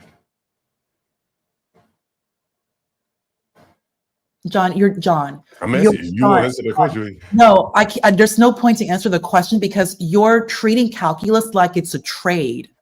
Like you're treating it like, oh, you have to use calculus because you don't use calculus in programming. Therefore, you don't need to learn it. John, it's farthest from the truth. You have to learn these concepts. This goes back to problem solving. Remember, calculus is limits. These kids need to learn calculus. And before you could get away, John, that's the big difference between these Indians and Chinese and Americans. These even millennials, you could just get by college and not take calculus. They could just do business math. Okay, Now, let me ask you this question. Do you think you could teach yourself software without ever going to school? Absolutely. Okay. Yeah. And to do that, you'd have to either practice or read books in practice, right? You got a combination thereof, right? Yeah, but that's also okay. But think about what you're saying. Practice and read books. That infers that you know how to study. Okay. You still need to learn how to study. All right, let me ask you this question. Study. Could you be a skilled software developer at 12? At this point, yeah, you could be a skill software. Yeah, Okay. And by 12, you have not taken any calculus, correct? Depends on the culture you come from. These Asians. Most 12-year-olds have not taken any calculus. No, right? No. But most 12-year-olds, there are some 12-year-olds They're taking algebra. Okay. Algebra. Could you be a decent programmer at 11 without taking algebra? No, I don't believe so. No. Okay. No. What part of this website do you think you need to know algebra to develop? John, this goes back. You need to learn the concepts. I'm answering your question. You need to learn these concepts. This is where a lot of people are fundamentally misunderstanding. Without learning that background math, you're just treating coding like it's a trade, like it's plumbing or electrician. That's not what this is, John. And that's why these Asians are getting ahead of America. Okay, at least You're thinking too much of it like it's a trade to learn to build hold on for 1 second. without learning the fundamentals and the concepts. Hold on. Yeah, linear math. Hey, listen, I'm about to get off the stream in a minute. I'll call you right back. Thank you. No. Look, let me explain to you John, you know what? Machine learning is a lot of linear algebra, John. Machine learning, ML. Look, come on, John. And the Africans are already are teaching their children this. And remember, you don't need to go to college. If you know how to study, you can teach yourself algebra. If you know how to study, you can teach yourself differential equations. You teach yourself linear algebra. Like you need to learn. Let me explain something to you, right? Like if you look at StreamYard, what we're looking at right now, right? As a software developer, as I'm looking at it in pieces. On the right-hand side, I see the chat. And I see basically a template, some kind of generic list or an array of sort, filled with messages from the listeners. In the middle, I see a screen, and that's another component. I see another component up there that allow you to show comments. And on it goes. All I'm seeing is little bitty components. That's how software is evolved today. And that more or less my job or software developer's job will be, okay, high level, think it out. Someone would sketch this up on the workplace, whatever software that they use. And then we would code each of these individually. They work separately. The chat, you could, man, it's functioning on its own. The everything else you're seeing here, these are just little components, and they're probably maybe there's a little bit of code behind them, but there isn't a lot of math there. What did you get Craig say? Calculus is typically Interestingly, calculus is typically taught before linear algebra. Very true, Craig. Yes, even though you don't necessarily need to know calculus for linear algebra. Craig, remember back in school, the how it would move through? You go algebra, then geometry, but you don't necessarily need geometry for pre-cal, but it's helpful. And then you would do pre-cal and then calculus. And also, at this point now, you really want to have an experience calculus before you leave high school. You really need to at this point now. Like these kids need to experience not just pre-calculus, but calculus before they leave high school. And also, chat's so random. Calculus is important on the back end, physical side of all of that. Yeah, we really are. This is why I adore your live chat, John. You have the smart people here. The smart people always come to the John Galt channel. Yeah, Like, you see, everyone in the side chat, thank you for contributing.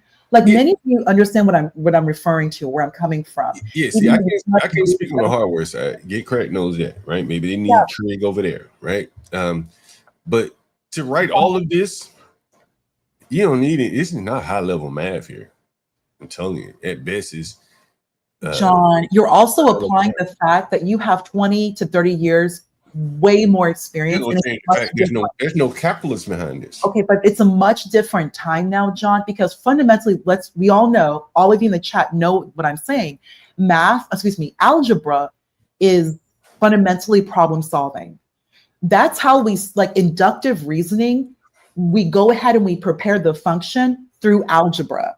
So we all know there's deductive reasoning, syllogisms, Aristotelian logic, but inductive reasoning, which is certainty, we use algebra to actually create the function so we can at least solve the problem.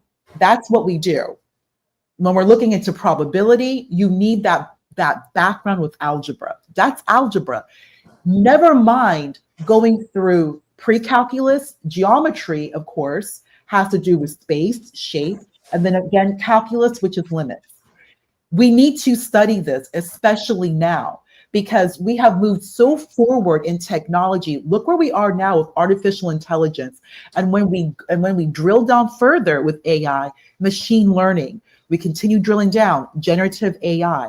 You need to have even a somewhat background with math. It's really important because this is how we are solving these problems. At the end of the day, it's not even coding anymore, really, John. Like it's just hardline, hardcore problem solving. And we do that with math. So these kids really, really need to go through math, John. And okay, great, Crack is here. Yay. Hey, Crack. And I'm going to go on mute. Hey, Crack, so glad you're here. Hey, what's up? What's up, Crack? Discussed this before some time ago. Yeah, I mean, you already looped around again, back to this topic. But yeah, I think it was mentioned before. So, I mean, to me, like, I'll put it this way. It's like, you're not gonna, you don't know what you need in the future, honestly. And for me, math is mostly like to train your mind to think in a certain way. So I believe the math departments usually in college put calculus before linear algebra because they want your mind to be thinking in a certain way before applying linear algebra, right? You could totally skip calculus altogether. You don't need it at all. I could teach linear algebra in high school, in fact. I mean, you do learn a little bit of linear algebra in high school with just two sets of equations, because two sets of equations in linear algebra would just mean like you're doing n times of equations. That's it. You're just building big matrices. But they kind of introduced that a little bit in high school. Maybe they don't do that anymore either. I don't know. Like I know things are dumbed down nowadays. They don't even teach algebra at some places, right? So but yeah. So it's not like 1-to-1. You can't just go step A, step B, step C, step C, like this is how it works. Like let's look at it this way. Like how come we developed math in the ancient times? We didn't have negative numbers. Why is that? Why are negative numbers useful? That's the same thing we're asking now. Like back in the old days, people were like, "What's a negative cow? -1 cow, -2 cows, -3 cows." Like any layman back then would be like, "You're a retard. Why the hell we need to know that? That's abstract thinking. Who cares about abstract?" That's the problem. So you learn calculus because you're learning abstract concepts in calculus. What are the first concepts in calculus you're learning, right? Infinitesimal numbers. What the hell is an infinitesimal number? What is 0.9999999 to the infinity? Why do I need to know that? Why do I need to know that? I just know it's 1, isn't it? 1? Isn't 0.999 equal 1? Yeah, for most people that's fine. It is 1. But if we're doing like advanced physics, that ain't 1, bitch. Right, or radiation. Holy shit! 0.9999 the speed of light is not the same as one speed of light. Completely different. Right, So I'll tell you this too. There's a concept called imaginary numbers. So that's the same thing like negative numbers. If I do negative numbers, and people back in the ancient times said like, why do I need to know about negative numbers? What's even crazier is something called an imaginary number. So in the Cartesian coordinates, there will be real numbers. Real numbers consist of negative and positive numbers and zero. Okay. Mm-hmm. Imaginary numbers are negative I, positive I, zero I. What the hell is that? Why do I need to know that? What's an imaginary? You're just adding dimensions to something that doesn't even exist. Guess what? Hundreds of years later, that concept became useful for engineering because engineers like me, we didn't need to use calculus anymore because we could use plus minus imaginary numbers to the same thing as a differential or an integral in the complex plane. I must have been lost. You see what I mean? You think so the mathematicians are coming up with concepts that make no sense in real life, but they can be practical in real life many years later because we find out like, hey, I could just turn this calculus problem into an addition and subtraction problem using imaginary numbers. And it's like, what the fuck? So you could come. So today we're talking about like, why the hell I need calculus? Why do I need like this shit and that? Like the Greeks never practically used geometry either, right? Most of them were like, who cares if I figured out the size of the earth? For most people, it's like, I gotta figure out when the rain comes, so I gotta pray to Zeus and shit, so the rain could come, right? You have no practical use for me. Like, I don't give it. That's why they murdered Socrates anyway, right? You're talking nonsense, bitch. Get the fuck out of here. Right? So that's basically it. It's like you never know what will be useful later. I have no clue what will be useful later. Now, you know, that is a good way of looking at it. You know, I will say that, you know, you never know how it would be useful. Now, I guess what I'm saying, you know, and, you know, I'm splitting the baby a little bit. You know, I'm not saying throw it all out. No, I get what you're saying. No, but I get what you're saying. Overeducating a lot of people. Yeah, you're right. Because Socrates also said like writing was very dangerous. Actually, he promoted the idea that people shouldn't learn to write because you stop using your memory. Isn't that similar to the argument of using AI? Oh, now that I use AI and the internet, now people are dumber. Yeah. So was writing a good thing or a bad thing after hundreds of years of people learning to write? What do you think? Was it in the end a useful thing or not? Yeah, I think so. Yeah, we'll have to see, right? We'll have to see. So how much should people learn? That's true, because he was against it. He was just like, nah, man, because then people will get into the habit of like, oh, just because I know how to write all this stuff down and people read it, they think they're smarter than what they really are, which is what you're arguing right now. Someone said they don't teach multiplication tables anymore. Now that's weird. I don't know, man. I really don't know what they teach anymore. If I had kids now, it'd be like private school all the way. I would just have to suck it up and pay all that money because I wouldn't trust public school. You know, correct. It has to be private school. You don't want your children in public school now. My parents saved so much money just sending me to public school, though. It's just like, fuck, man. You know, that's the thing. It's expensive. So you really got three options. You know, like you got private, you got public, and I guess some variation of private, public, charter type situation. Yeah, or you could do like Blacks Who Defy and try to do like homeschooling style stuff. If you have a neighborhood or a group of friends, a circle of friends that could take the role, that's what Elon Musk does. He basically has a law here in yeah. What? It's very, very regulated. Very regulated. Oh my god! Because what they wanted to do was prevent whites from forming like little groups outside of the public school system, and so.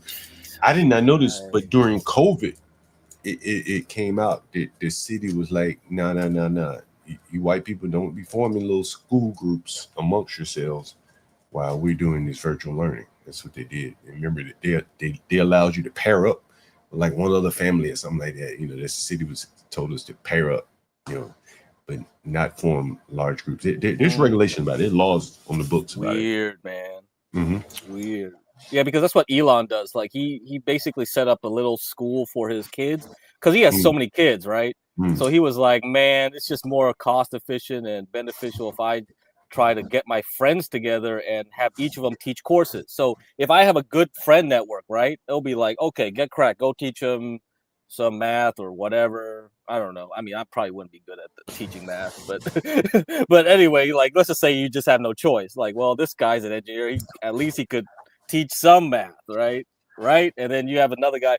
Oh, he's he's good at history. He likes to read. Okay, let him teach history, politics, political science, something like that. Yeah. As long as you have a good friend network, you could do that. I mean, there's Yeah. enough technology out here to at least supplement. Oh yeah, this definitely, system, definitely. for sure. Hey, Craig, let me ask you a question. A personal question. I gotta ask you. You ready for this? Mm-hmm. How many hats do you have?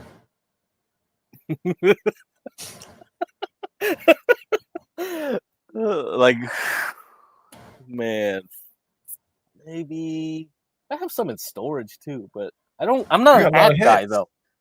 You got a lot of hats. You got a storage because for your people hat? give me as gifts, Oh. It's like, oh, they travel and they go like, here's a hat from this country. Here's a hat. So I got all these damn hats but I'm not a hat guy. So I just keep them around, but like, yeah, maybe for display purposes. Yeah. But How yeah, many I'm have not you really bought? a hat guy. How many have you bought? Just caps, man, from Target or something. Oh, I Yeah. got a nice one from Target some years ago. I still wear it. I was like, oh man, this is pretty not bad. Fake fur. Like this actually lasted me a long time. It was like What's just like the those most you Russian pay for a hats. hat? What's the most you pay for a hat? Bro, $15, $10, $15. What? Yeah, for This the on most. sale. Yeah, I just go. This Yeah. is the most you pay for a hat. I never bought no fancy stuff. My mom probably has fancier hats than I do. I don't. Oh, she got like dress hats and something. Yeah, stuff like that. Yeah. What if I told you blacks were out here spending like inordinate amount of money on hats? What would you think? I'd be like, yeah. I've seen it before. I've seen guys with tons of hats in their collection. Really? Like tons of shoes. Yeah. Yeah, in the hood. Yeah. Back when the day, yeah, I knew people that were like that. White people like that too. Yeah. That like the wiggers. Yeah, they would do the same thing. They'll copy that. Wiggers. Yeah. Yeah. Mm-hmm. Listen to this, Craig. Ways, because if you're, I was on Angry Man's panel the other night, and I asked Izzy Band one day on his panel. I said, "How many hats do you have?" He said, "About 35." And I found that to be totally fucking ridiculous. Totally ridiculous. Why is that ridiculous? I had 35 hats. Izzy Bands ain't a rich man, and let's say you got 35 hats. How you know he ain't rich? Because I know. Hey, so don't they call them lids? They don't call them lids. They have 50s, right? They have those stickers with the 50 they keep on there. They wouldn't even remove the 50. So it's like That's a sticker up at the top. they'll keep a sticker on. They'll keep the tag. So for me, I'm like, what if you're so sweaty? This is the other reason I don't like hats, because I would just sweat so much, and I'll be like, dude, I gotta wash this shit, and it's just like, this is annoying. Another thing to wash and take care of. I don't want to care about this shit. So. Is he like? Let's see what kind of cap he got on today. What kind of cap is he got? But it is rather interesting though. Crack, how these blacks wear. Oh, he talk about me talking about Beano. Listen, I asked that nigga. I said, "Hey, can you tell me what Beano stands for?" Because I don't want to be confused and say the wrong thing. And Beano is a brand or something by Angry Man, and Angry Man and Izzy Bands are friends. So I asked him, I said, "Can you tell me what Beano stand for?" Type it. I need you to type it in the chat, though. He would not type it in the chat. Can you believe that? Yeah, I didn't get that at all. I saw the chat. I don't know why. But you know what Beano stands for, right? Yeah. You guys dropped so many like things in chat. I just like blurred my mind already. I don't even remember. Who cares? It stands for Black in Name Only. So Angry Man is basically like Stanley, and he's like a better representation of white people than Ryan. Oh man, bro. He's a Beano. And, bro, who cares? Just keep shorting MicroStrategies, man. Hey, did you short MicroStrategies when I told you? Shit, that was crazy, right? When I told you to short it, it was like it went straight down, dude. Hey, you know, my best short ever was MicroStrategies back in the day. Yeah, you gotta wait now. This is not the time. It's way too low. It's just like no, it gotta recover a little bit, then short it again. But you went, but Bitcoin must be down. Oh, Bitcoin's over. It The is. cycle's done. So we already. So wait, for me, wait, hold on. Bitcoin's down. so no, everything runs in a cycle. So Bitcoin's very regulated. You can see this 200-day cycle thing, Yeah. and then so the last chance it could have got up to 200K was in October, right?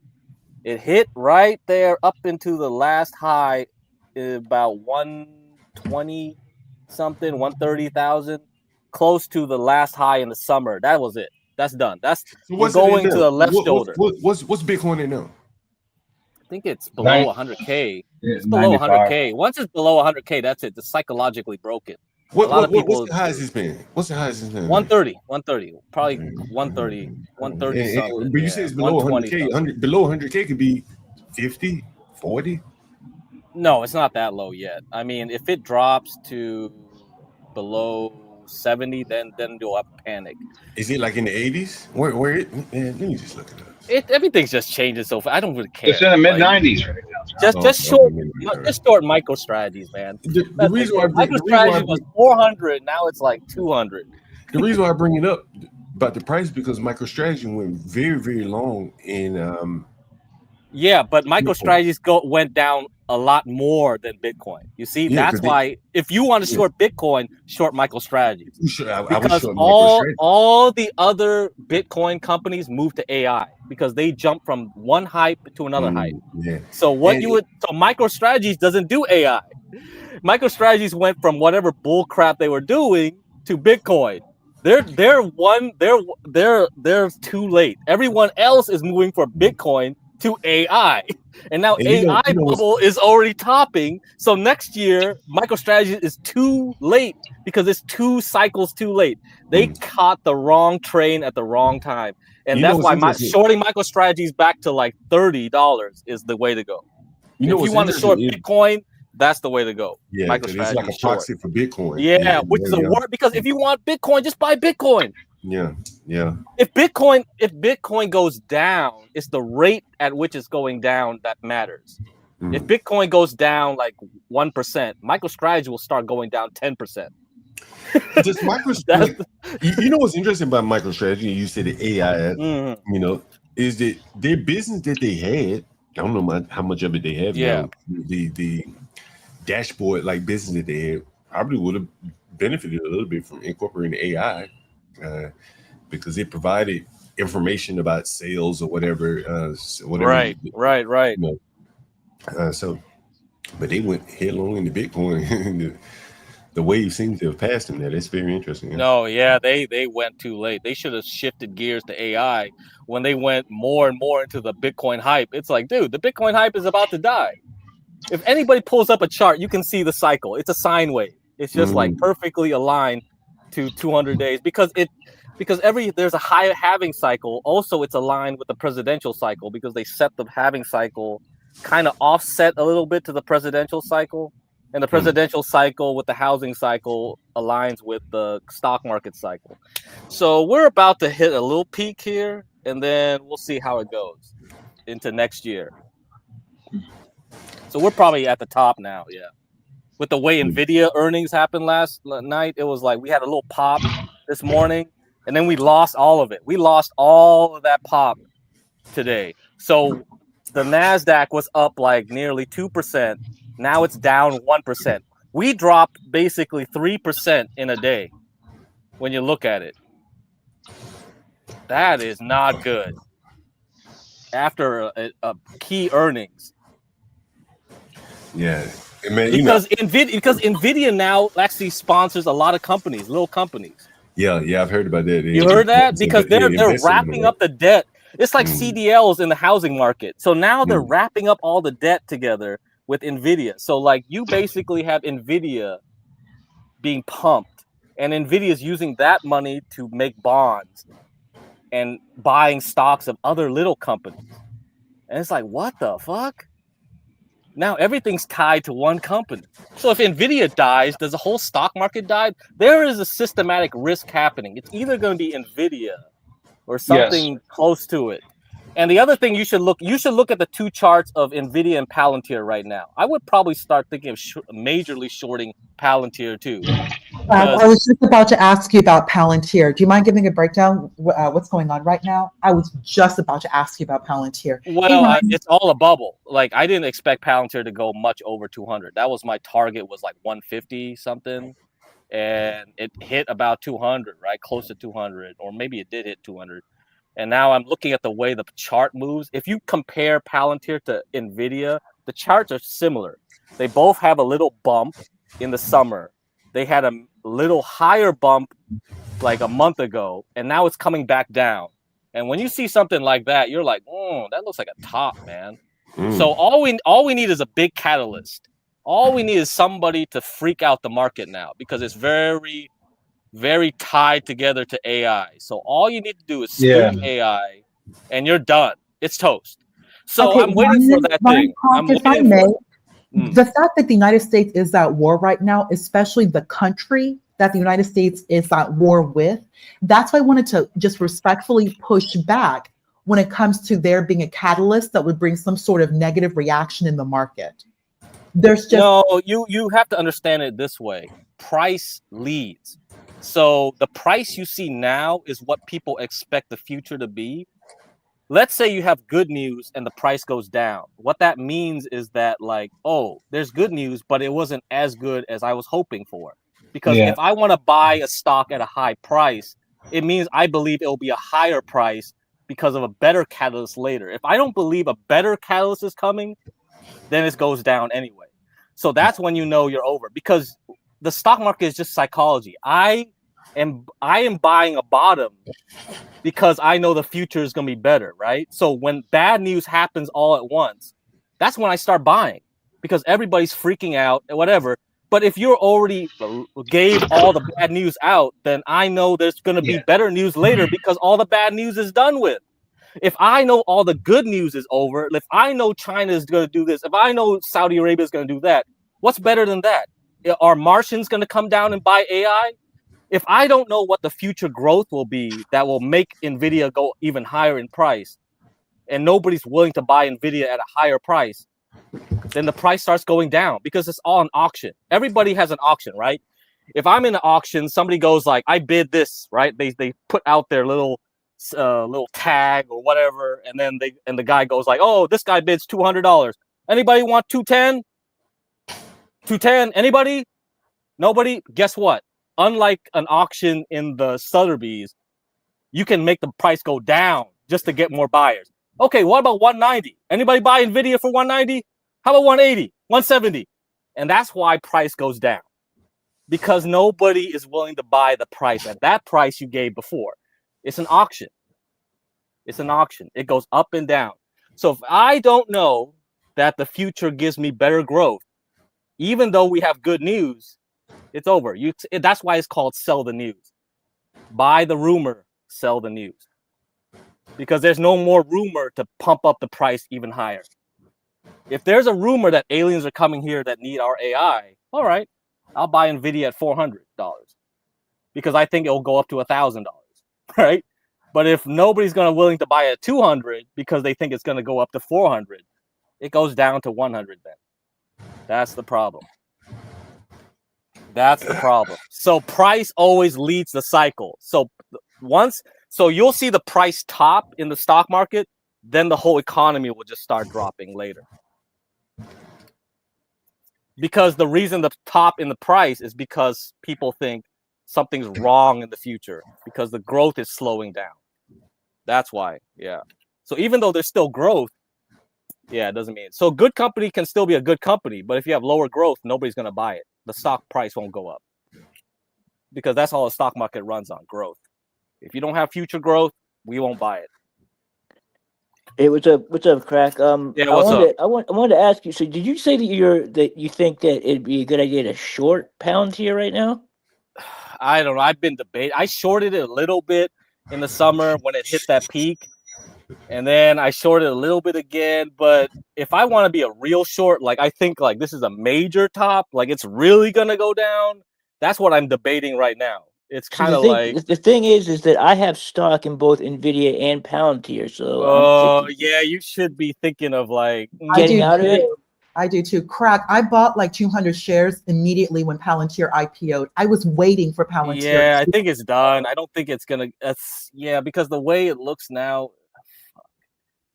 I mean, the thing I worry about is that like what the Fed is gonna do. That's the problem. Like if the Fed just turned off QT, it just turned off quantitative tightening. That doesn't mean it's gonna start QE. The problem the market is kind of looking at the Fed is like, well, okay, so we don't even know if you're gonna lower rates, but you did stop QT, so you stopped buying long bonds. So for people who don't understand this, the Fed has two tools right now, major tools. One tool was QE, which was introduced in the financial crisis. What QE, quantitative easing, does is they directly buy long bonds, like out in the curve. So John knows this, right? 30-year bonds. The most important tool that they used to have that they relied on was raising and lowering interest rates, which is what they do, right? Okay, they raise and lower interest rates. Raising interest rates was what caused the problem in 2022, right? And that was before the Ukraine stuff happened. That just added to the effects because then the market just went insane. But it already happened in December of 2021. Powell said like, oh shit, inflation is a real thing. So we're going to start raising interest rates now. Whoopsie.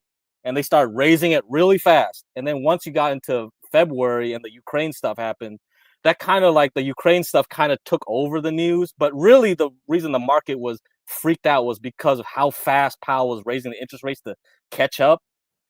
So the other tool was to buy and sell bonds in the long end. So they control the short end, which is what raising and lowering interest rates does. But it takes a long time to ripple through the bond market and into the housing market too, because then that's how your 30-year mortgages get affected. So all that stuff is coming into play right now. So we're stopping the QT stuff. Now we have to wait and see how that whole thing plays out. We're in a transition, okay? So the market doesn't like uncertainty like this, I think.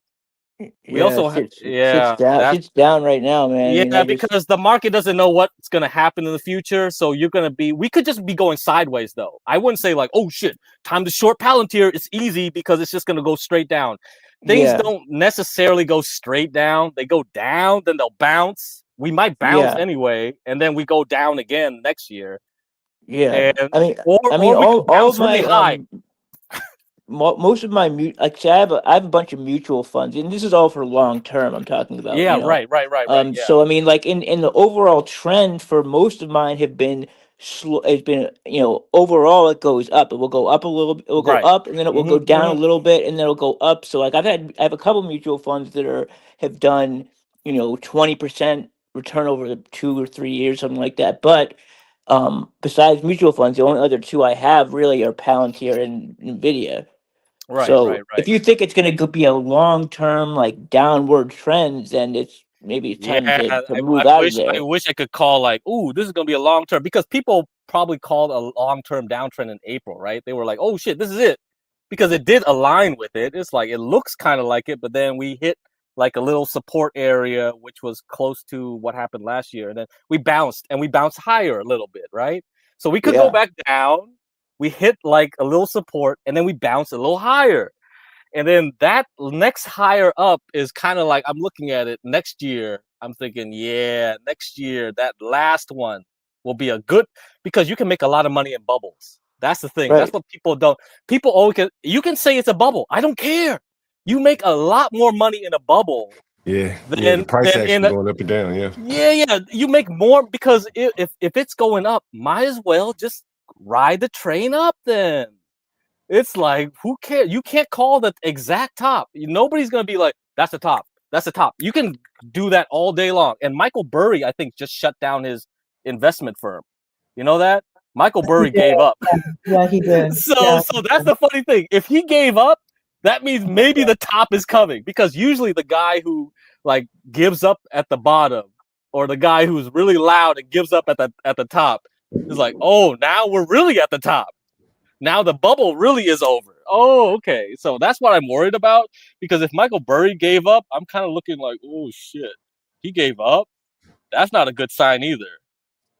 Greg, we need to get your show. We need your show back, man. Because now that I'm doing Well, stock because market shit. yeah, you don't need it though, because after April, I was like, man, shit, everything's gonna go up anyway. So I was like, gold's going up, silver's going. Like, who cares? I don't need to tell you anything. The only thing that's going down is like the morons that keep shorting it. So it's like, as long as you're not short, like I don't know what was going. Actually, not oil and gas was kind of disappointing. Actually, that was the only thing that really sucked. It didn't follow, and because it's China. China's economy is still trash. Like, you see Chinese economy, it bounced a bit, like the stock market, but it was like, man, they keep trying to pump their stock market. They keep trying to pump their economy. Nothing's working. And I'm like, fuck, that means oil ain't gonna go up. So oil, yeah, gas, really highly dependent. The only thing that's actually improving now is lithium. So maybe going long on lithium might be a short-term play again, because I was like, commodities. Is that what you're thinking? Lithium? yeah, because like we were at a bottom for so long in lithium since last year. I was like, dude, it's so cheap. Like, just buy lithium mining stocks and just hold it for a year and see what happens. And we use lithium for batteries. And yeah, what else? but it's oversupplied by China. And then China recently, like a couple months ago, one of the big Chinese firms were like, oh, well, we'll stop monopolizing lithium prices, or like it's already too cheap. I think we're good now. Because China doesn't care about prices of lithium. They want to dominate the market, control the market, and then after they corner the market, then they'll let the prices rise. You get what I mean? China's a big commodity manipulator. Like, they'll just manipulate, like, oh yeah, nickel prices. Oh wow, we'll just take all the nickel mines and like push down the prices so everyone else will get absorbed by us. Because once you make the prices so cheap, you can't run a mine, then China comes in, gives you an offer, buys you out. That's what they do. So that's why I hate commodities, because commodities is just gangsterism. It's just all about like cornering markets and shit. I just, fuck that, dude. I don't got time to study that stuff. I hate that. It's too manipulative. Like, people talk about manipulation. It's like commodities market is all about that manipulation. Coffee, right? Coffee blew up because of weather. And then once weather goes down, then people can just like start manipulating the prices like crazy. So coffee shot up. What was the other one? Sugar? I don't know. There was like two commodities that started going crazy because of the weather. If you know the El Nino and La Nina patterns, maybe you'll make a killing. But I don't know. Okay, that makes sense. Yeah, Mhm. Because both require a lot of sunshine. And you can't even predict the weather. You can't even predict the climate. Then forget it. Don't even bother with those markets. Studying the El Nino, La Nina, the weather patterns, because when it comes to sugar, coffee, even like banana, avocado, it's so sun intensive. It's so weather intensive. Learn weather patterns as much as you can to help provide that foresight when it comes to crop yield. That's a good point. Good point. Yeah. So, but that also affects us though. So actually, if you learn the weather patterns, like climate, long-term patterns, you could probably predict the stock market too, and the real estate too, because like, that population booms and busts and stuff like that. So that's why I always go on cycles. If you know this, the problem with that is like, most people might know like the rough outline of, okay, the housing market somehow has an 18-year cycle, 15 to 20-year cycle. Stock market has a 7 to 10-year cycle, roughly, right? Business cycle is 5 years. Something looks like that. But you don't know the phases, right? Because sometimes the phases shift. Because sometimes like a big breakthrough happens. Then it changes where you shift that sine wave. Right? So now we're talking about abstract stuff again. We're like, okay, I can model the world like a sine wave. That's ideal. Ideally, it looks like that, but what's the frequency? Maybe I know what the frequency is, but what's the phase though? So that's when you ask me like, oh, is there a top in Palantir? That's the problem. Like, because people bought up Palantir expecting something in the future. Did people buy it up too quickly? So now it's like the price that you see in Palantir now is actually baked into the cake. Like, there's nothing else that will make it go higher because there's nothing new that will accelerate the growth even further to say, You like, know oh, what Palantir is does? a War in $1,000 Iran. stock. Crap, think about war in Iran. New war. Yeah, but maybe that's already cooked into the price. I don't know. Who bought it at that price, right? I don't know. We don't know. We don't know who bought it. You're always looking at the investor stage, right? Because that could just be retail. If it's all just retail buyers, they're easily shaken out because it's like for them, a stock going down 10% is a big deal. For a big time investor looking for like 10x gains, like they're more patient. Who bought it at that price? If the people that bought it at the high price are people that can be shaken out, I could be patient and wait for Palantir to go back down to like $50 and buy it again, right? Rather than holding it again. See, that's the problem. That's a drop. That's a lot of money loss. That's a drop. Yeah, but for a big investor, they don't care. That's a drop in the bucket because most of their portfolio are in bonds. You see what I mean? The psychology of the small guy is very different from the psychology of the big guy. The psychology 100%. Of the big guy is like, man, I got trillions in bonds. I only have like 5% in stocks. They don't care if Palantir drops 50% even, probably. For them, it's like a golf game. It's like, fuck, I just bet this dude in a golf game.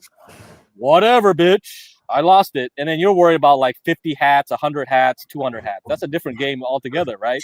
I could bought like one Nike stock and that's like 1,000 hats. What does that matter to me? That's why psychology matters, because the psychology of a big investor is different from a little investor, different from the guy on the street, and that's what affects everything in the world. A bond market operates differently than stock market, differently from crypto. That's really what, and hat market too. We got to talk about the hat and shoe market, totally different. And real estate, yes, all different. Currency markets, all different, right? So everything's different. We don't know. And that's what affects prices. Prices is just an influence of psychology. If everything was traded by AI, everything was logical, I wouldn't make any money trading. Trading is the fact that I believe that the market is not efficient. If I believe the market is efficient, everything I just told you guys is meaningless. Because the reason MicroStrategies goes up to $400 and goes down to $200 is because I believe the market is not efficient. If MicroStrategies is exactly tied to Bitcoin, why doesn't it follow exactly Bitcoin? MicroStrategies dropped 50%, while Bitcoin only dropped like what, 20%? That tells me the market's not efficient. That tells me the market, because somebody overpaid for MicroStrategies and now is trying to cash out and get the fuck out of there. They're running away. They could have bought Bitcoin, which is a way cheaper way of buying Bitcoin. Why do I need to buy a stock to buy Bitcoin? It makes no sense. No sense. That's the problem. Somebody realized they overpaid.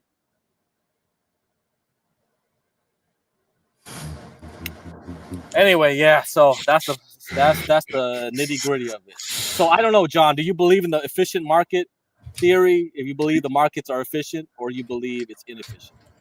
I believe it's inefficient, and that's why you should trade. You know, I remember reading about that. Who talked about that? Was it Benjamin Graham? Yes, Benjamin Graham, right? Yeah.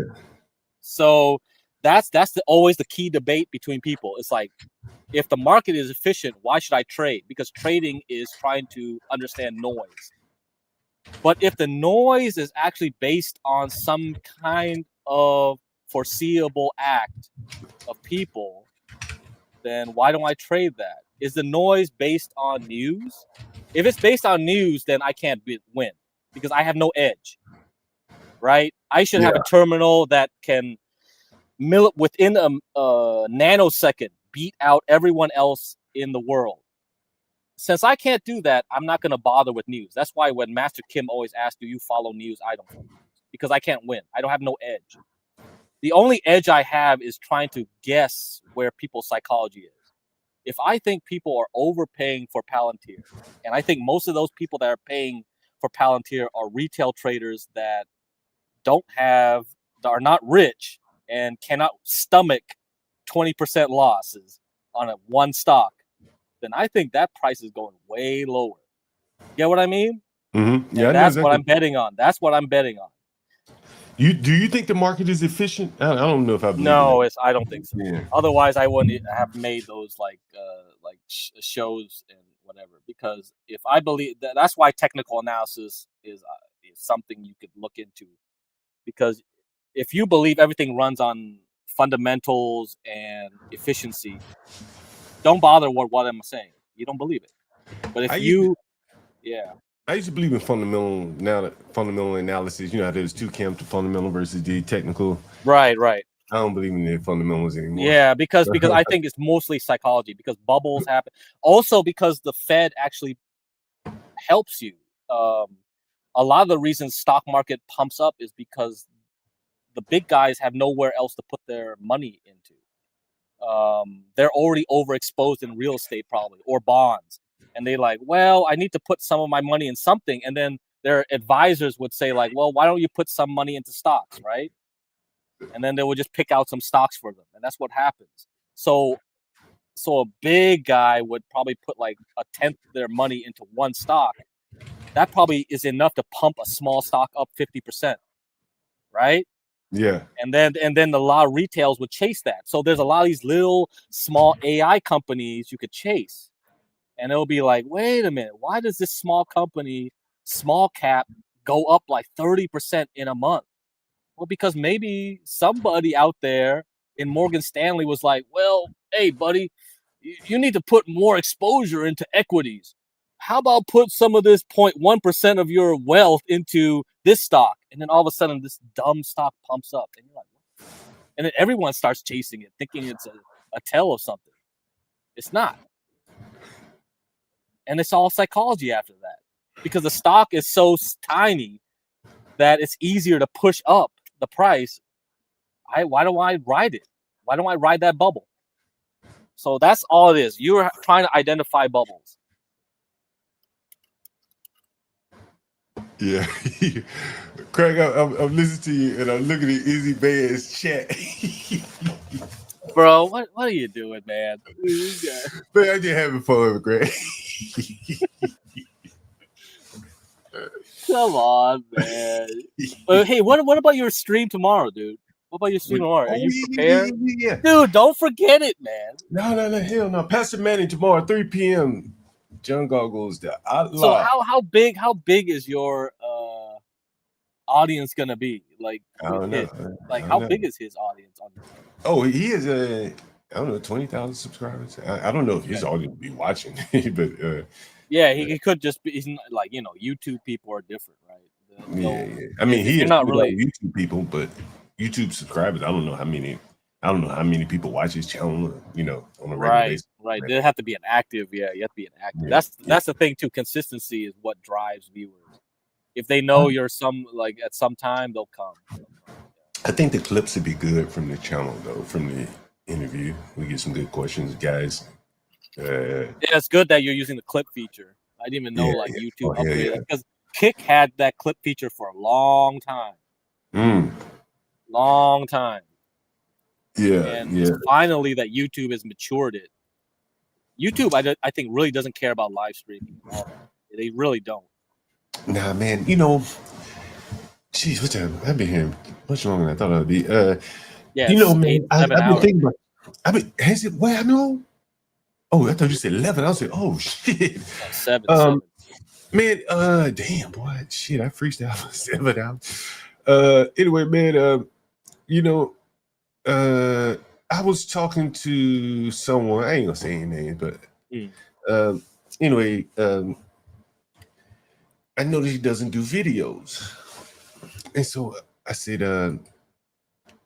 with my software hat, I'm saying, wait a minute, and just looking at YouTube, blah blah blah.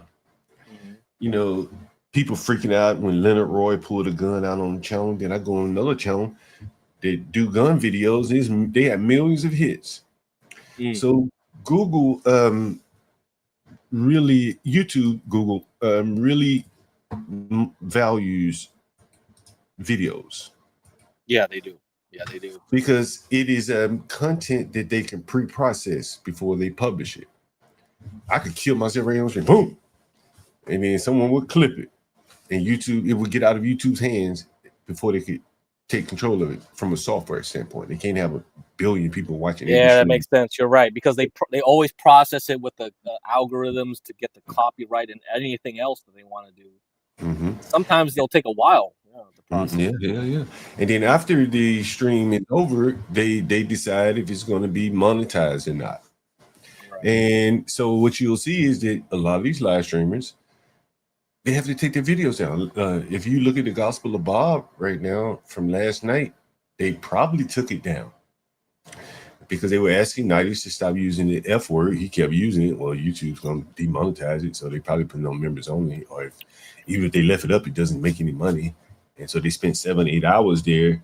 And I don't know if they clip or not, but if they don't clip anything, then, well, what the fuck did they do other than catch super chats? And, you know, if that's what you're in it for, you know, that doesn't make a lot of sense to me.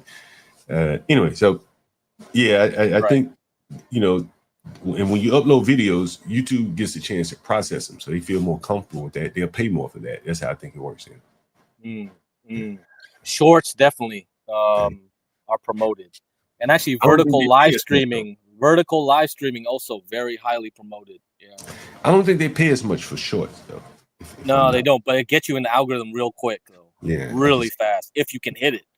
Like the vertical live stream, if you hit it, it hits really good. You know what else I think is bad? Or you know, from YouTube's perspective, the way people approach it is the what was I gonna tell you? Damn, I can't remember now. But I think the lives are just dead money. I mean, unless you make a lot of money, super chats. Particularly if you don't clip it. You know what I'm saying? And it's really you just dancing for super chats till the next day, you know. Anyway, it's my thoughts. Yeah, that's always the case. But I don't think you care about that. You're just here to like shoot the shit and all that. You know, I like to hit on my topics. Yeah, I like to hit on certain topics. I couldn't do I tell you what I couldn't do. I couldn't do a Gospel of Bob. Hey, I couldn't do that. I mean, when I looked at that, I was like, this is just a Discord hangout. And it was kind of like a pale imitation of what we did with the 24-hour stream. You know? Yeah, you know, but I don't know what they're talking about. Like it's just just a hangout. It's just that's what a Discord hangout is. Just random. People are just sitting at home, and then they just bring their friends over for a beer and be like talking shit, right? Yeah. But when we did it, we actually tried to have some like topic to talk about at first before we did that. Yeah. But they're just like, okay, open panel. Okay, whatever. Yeah, and they don't have titles, which really keep you from even talking about anything. No, and then what happens is only the strong personalities dominate, and then they'll drive the conversation, and that's when things go out of hand. And that's what happened. That's what happened last night. And it probably happens on a regular basis. I don't watch them often, but I saw it last night. It probably you can see it a mile away. It's just how it is. It's just What's up, Master Kim? Hey, what's up, everyone? Hey, what up, Get Crack? Yeah, what's up? So I wanted to call in and say, hey, hypothetically, you guys got to use your imagination. If Get Crack, who's 100% Asian, and Ponder had a kid, that'd be a fucking space alien IQ. Yeah, that might not be good. Had a kid. We're birthing Tiger Woods. No, think about it. Yeah, but the problem is like that's not the optimal solution. Okay, Ponder. You know calculus. That's not the optimal solution for our times. The optimal solution of our times is a welfare queen or king. That's the optimal solution. That's what calculus has said. So no, too high IQ, not good. We would have a hybrid of Tiger Woods and Obama. Like, I'm not even joking. Our kid would run the world. We would bring world peace. And Oh my God! No. great. No, seriously, think about it. There's the Autobahn in Germany, the Great Wall of China.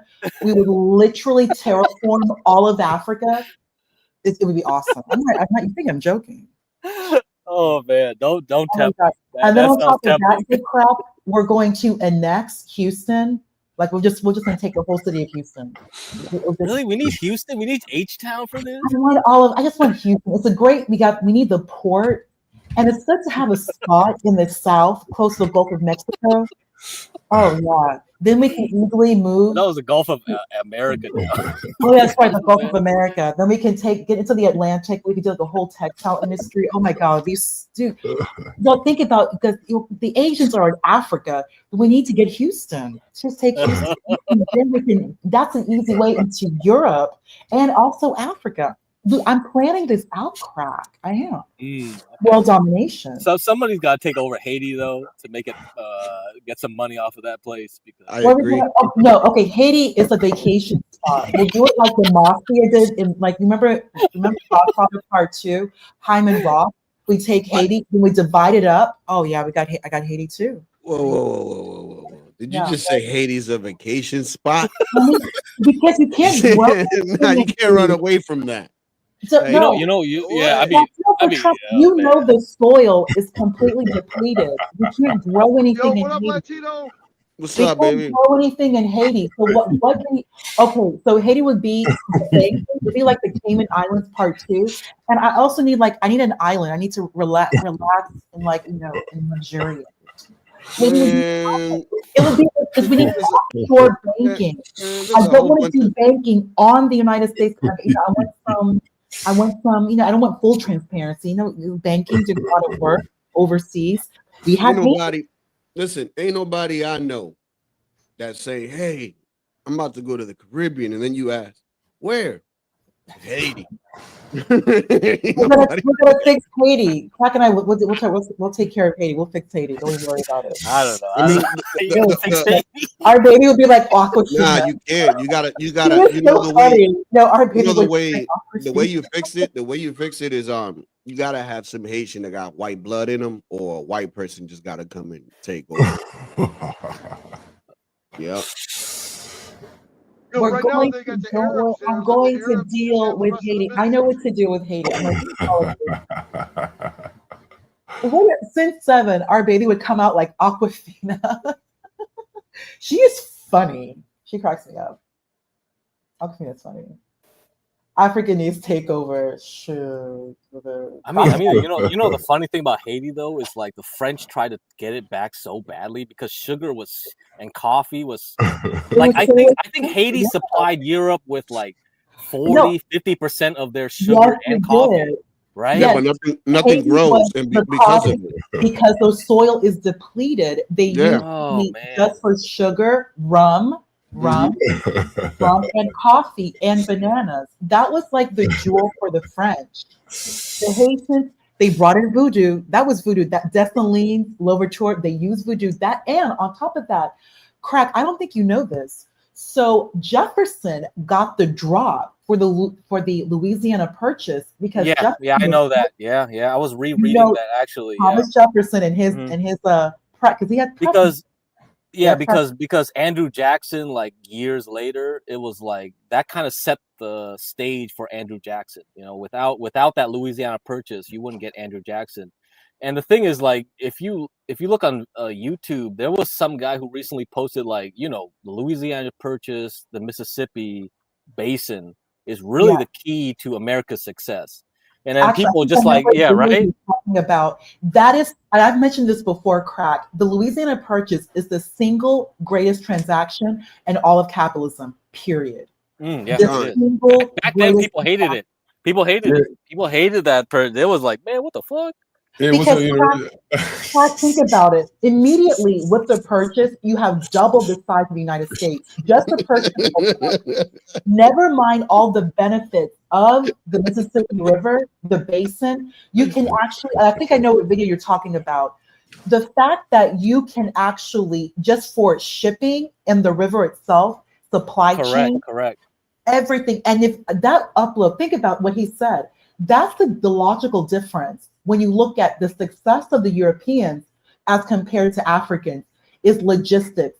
That when you're looking at like deep water ports, that's what you're always able to There do. was another video talking about like the river systems in Africa. That was another reason why Africans will never make it, because if you look at like the Congo It's too River, shallow. it's just like it's way too shallow.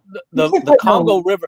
No, if you look at like in the Z plane, so we're talking about like looking at it at the Z axis, meaning like you're looking at elevations. The Congo River goes up and down like crazy. If you look at the Mississippi, it's mostly flat. Right. So that means I don't need to do anything to get a boat going from like Montana down to fucking New Orleans, pretty much. I don't need to do any complex lock system.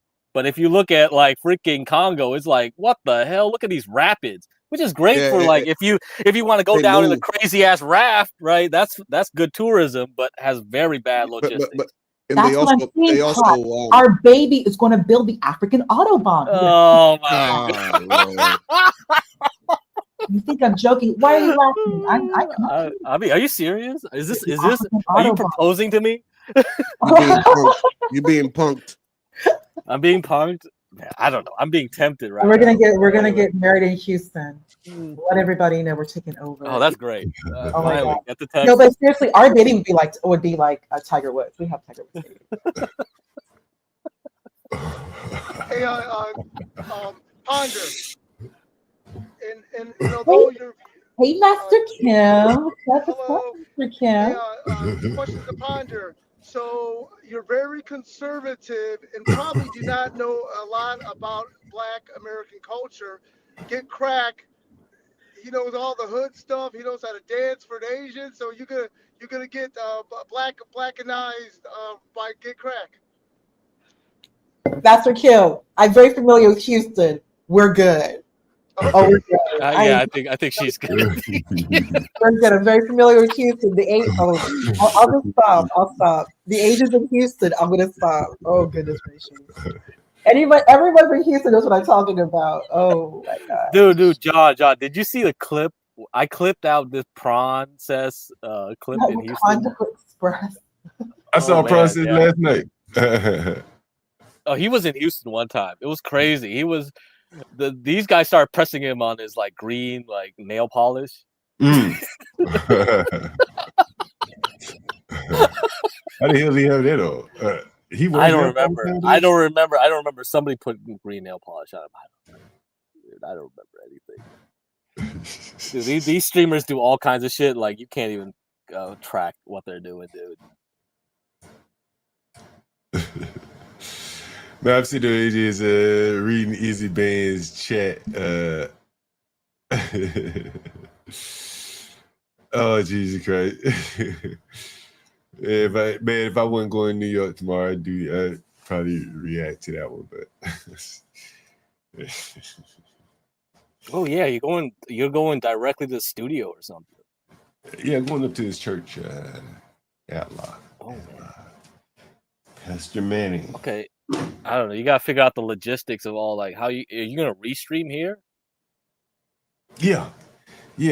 Well, from my channel, we'll probably stream from my channel. And it'd be up to him to put it on his channel, I guess. All right. Yeah. That's what I'm thinking there. Let's try that out. Anyway. I've been dropped down. Bye, fellas. Bye. Yeah, I'm about to get ready to get out of here too, guys. Hey, John, good luck tomorrow. Before I go, what's up, Mexican? What's up, Latino? Pastor Manning's like a pioneer. He was before Jesse Lee Peterson. So you said who? You said that again?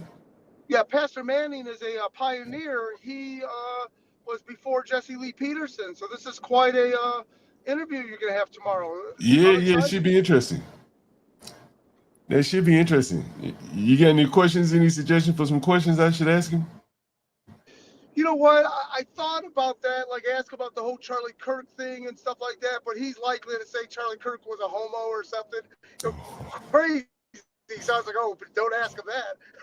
No, I'm excited because, I will say that there's been a turning point since Obama's faggot ass. I would ask him something about the time span from Obama onward because this fake racism didn't exist until Obama became president. Yeah, I probably would ask him. He has a lot of harsh words for Obama, so I probably ask him a little bit about Obama. Yeah, that should be interesting. What about you, Latino? You got any suggestions for me to ask Pastor Manning? Craig? Latino? No, I don't think so. Don't you have a Discord? You say you have a Discord now. Yeah. I had to put it in the chat. I need to start make sure it gets streamed in the chat so people can join it. I'll do that. Probably do that. Set it up tonight. But yeah. Gonna be in Harlem. Anywhere else I should stream from while I be there? Be there in Harlem for a couple of days. Yeah, but they can always repent. Man, just before I get out of here, one of the things that whole $1,700 making light of that to spend on hats, man. That's I don't know, kind of crazy. I couldn't spend that much money on hats. I mean, I spend on other things, I guess, but I don't know. I'm just not that vain, hats and all that stuff. You don't spend anything on baubles? Baubles. That's what they call baubles. All right, you guys need to learn some vocabulary. Baubles. Did y'all see that thumbnail? Did you see the thumbnail to this show? Man, you know what? See the thumbnail?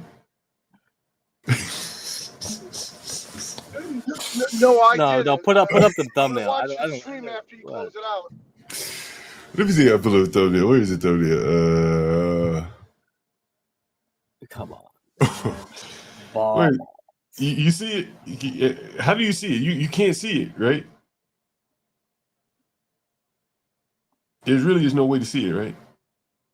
I don't know. Thumbnails are a tricky thing, man. I got it. I'll show it to you. I think I have it. Let's see. Here's the thumbnail. Here's the thumbnail here. I mean, don't do that. How bad is the thumbnail? What the fuck? No. Is anyone seeing the thumbnail? Huh? John, for your meeting tomorrow, man, you might need to, download the New Testament and kind of go over a couple chapters. I might have to refresh myself. All that being said, he is a pastor, The Gospel of John. I would ask him about, is this probably why we got some problem today is because, the Christian religion is getting dogged, Yeah, indeed. And hypocrites amongst us, right? All these people claim to be part of the gospel, but their deeds are far from it. Throw a little Asian lady on the train tracks, Yeah. I heard the lady was stabbed on the train or something today, if I'm not mistaken. Yeah. Here's the thumbnail, by the way, guys.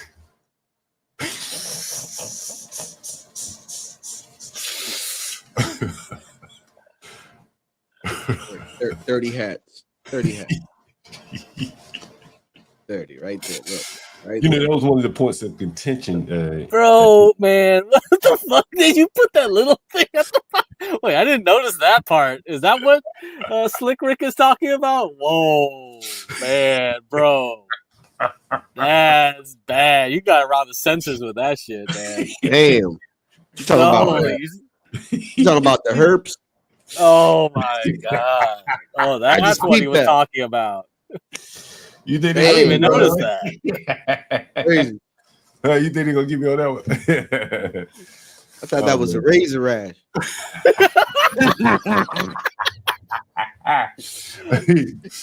I'm fucking around. I know that's herpes. Holy fuck, dude. No. Woo, Lord have mercy. Is Izzy over there? Is Izzy still eating me up, guys? Is Izzy still dogging me out over there, guys? You want to see the picture? Look at the picture, man. 30 hats. 30 hats. Hold on, let me take this down. He got his hat on today. He got all his hats back there. Is that a real picture, bro? No. That's AI. That's AI. 30 hats. I was about to say, no way. Give this man 30 hats, man. Yeah, I was like, I know he over there. He probably trying to do his best job to roast me over there. I'm sure he is. That was stupid. Lizzie, you know, I'm curious to know. I'm gonna give him a little bit of my time here. I'm curious to know what he's talking about. Let's see. What is he being talking about? On the floor, man. Experiment. He was 11 years old. Southeast DC to be exact. What I wants to go over there for? I have my own. You could come over here. I went over there last time just to. I ain't had shit else to do that day. I wasn't streaming. But I ain't going over there when I'm streaming. Like, well, I was over there early this morning when I had a second. But you didn't want. You wanted to play games. You wanted to try to roast the angry man and try to get me to be a part of roasting the angry man. That ain't gonna happen. That ain't gonna happen, boy. You can come over here and get this work. You come over here and get this work. He talking direct. He talking direct. All right, here's the link. I'm about to pin it to the top of the chat. Oh shit, John. I discovered is it's getting hot in here. This guy John.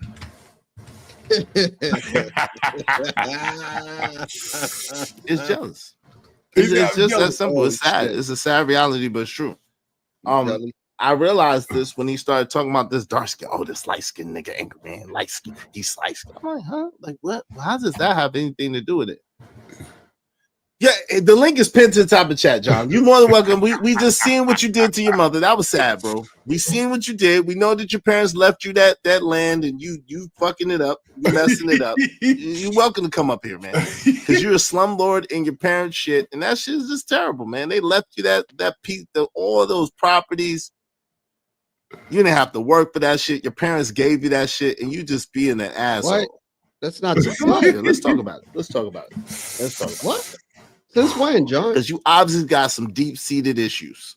Some shit that you... I done told it. I'm from Alabama. My parents aren't from here. Need the iron out. I know. You mad about our 35? Come and tell me about my 35 plus hats. Come and tell me about my shoes. Come and tell me about my bag. Obviously, what fashion designer done messed you up? I mean, you know you was an ugly child. So you think, what's the problem? Come talk to me. We got you, brother. We got hats on. The good Reverend Doctor, tighten them up. Yes, he did. The good Reverend Doctor. Come on, John. The invitation. What more of an invitation do you need? Man, what more of an invitation do you need, buddy? Yo, John. I'm about to make you my chat. You already owe me money. I need my money. I owe it money. What I owe it money for? I'm about to make you a children's book, and I'm gonna call it The Ninja and His Hats. Hat 1, hat 2, hat 3, hat 4. Go to the store and buy some more. You feel me? Like a Dr. Seuss type of. I got you. Oh, it's gonna be hilarious. Man, I'm having too much fun here. Too much fun. Oh man. Anyway, man, I better get the hell out of here. I've been here too damn long. I didn't intend to stay here this. Guys, man, make sure you like the stream, like, share, subscribe. If you know someone that might be interested, pass it on to them. And you gotta tell people what time tomorrow, everything. 3. Yeah. Oh, that's right. 3 p.m. Eastern Standard Time. Be there, be square. We'll put it on replays. We have some clip. We're gonna clip it up for sure. And anything else, guys? Anything else you want to talk about? Nah.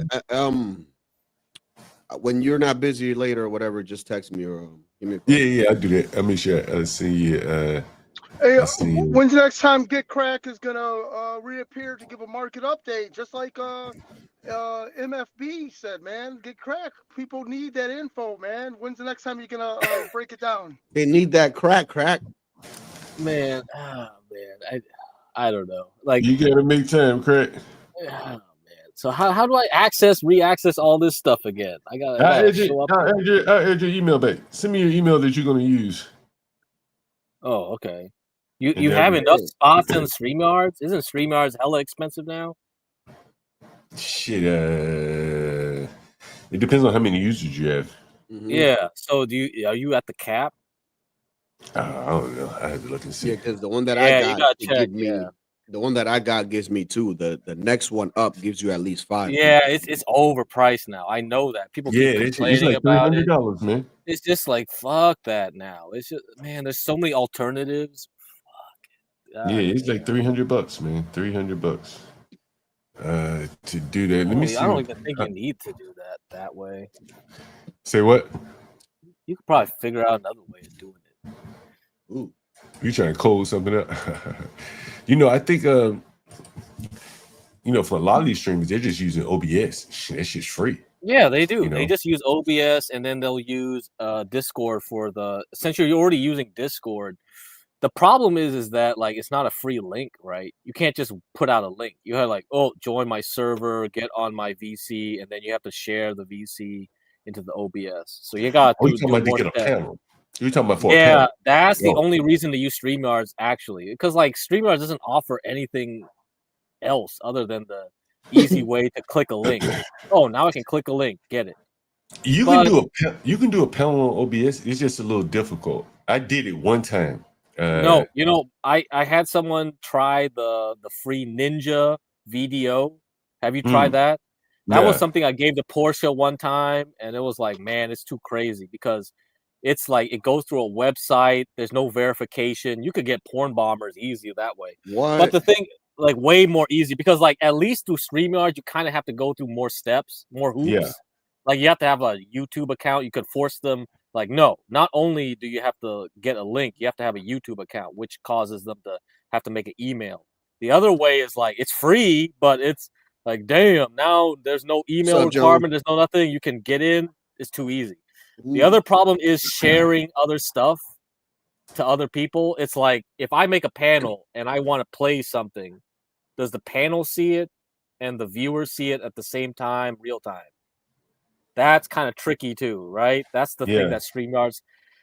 Discord is kind of annoying because now you have to like figure out, wait a minute, I'm sharing it to the VC and I gotta change the audio settings, and so that thing is like another annoying thing you gotta do if you get out of StreamYards that I found people complain about. So you get what I mean? I think OBS is really if you know who's getting on, because you have to send them a special link and shit like that. No, you can make a VC. You can just make it because if you're doing Discord right now, you could have a group of people that already are panelists. Yeah. you won't get randoms anymore. But at least like if you have people that that already use Discord, yeah. I won't use Discord though. It's just like fuck that shit. I like OBS, man. I don't mind doing the one person stream. I haven't used it yet. I got to, dude. OBS is hot, bro. The setup. Yeah, if you don't need to do panels, OBS is the way to go. Yeah, because that sense would be awesome for the morning show. Like, because I only want to do like a couple stories and probably be out of there by like 11 or 12. Like if I start at 9, and then I got the whole day ahead of me, dude. Like today, today I've been busy, bro. Yeah, that's why I haven't been. Oh, you've been doing a lot of deliveries today? Oh, dude, today I'm already about to hit the 200 mark. Is it? And it's only Thanksgiving is next week. Thanksgiving next week. Yeah. So I'm and Thanksgiving, from now to Thanksgiving, I'll probably make a good, maybe $3-4 grand, dude. Hopefully, hopefully, bro. Yeah, that's I can. I know I can if I push myself to it. I know I can. So that's why I'm like on my phone right now. I don't blame you, bro. I don't blame you. Oh man, what was I about to say?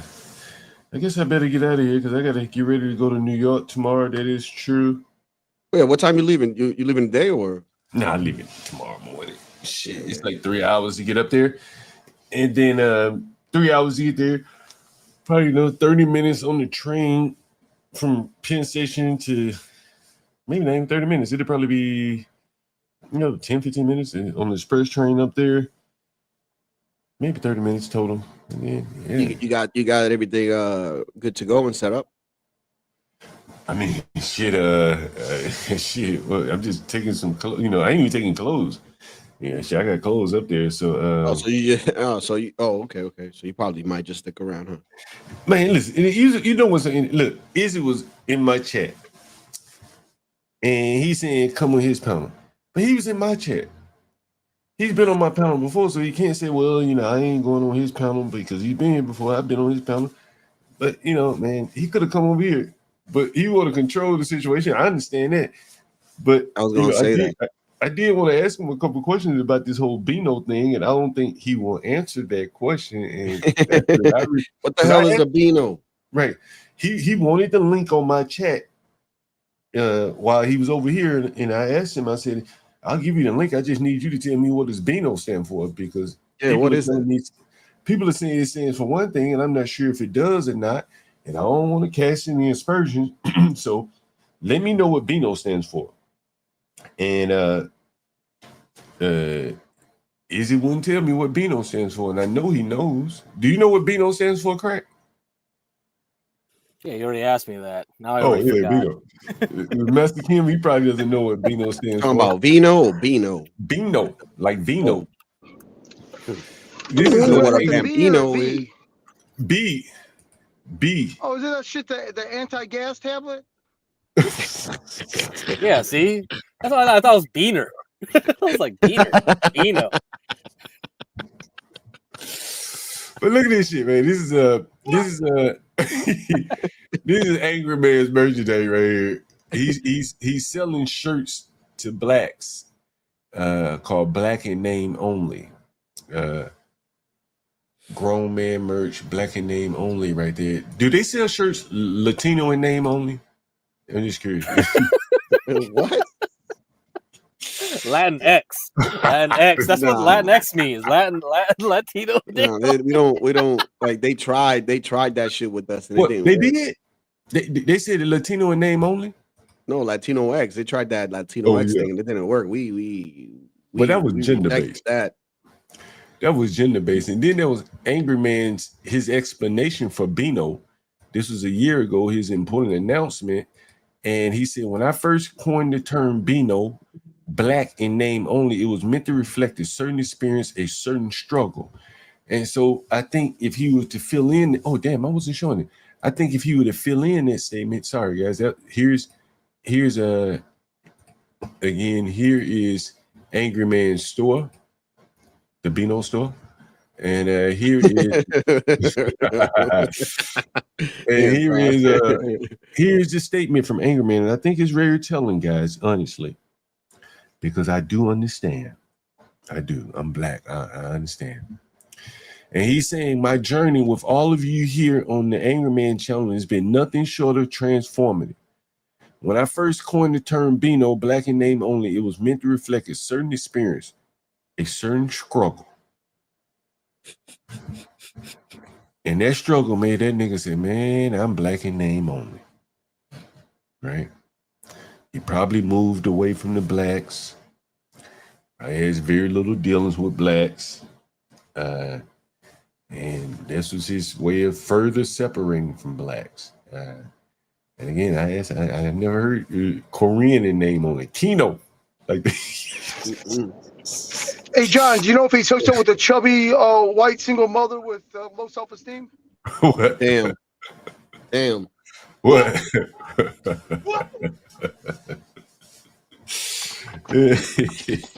Anyway, I find all this stuff all rather interesting.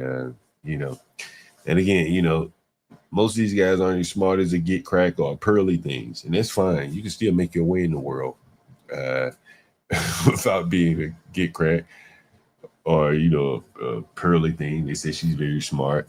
But Master Kim, he talks about shit. His mama getting her ass whooped in a grocery store.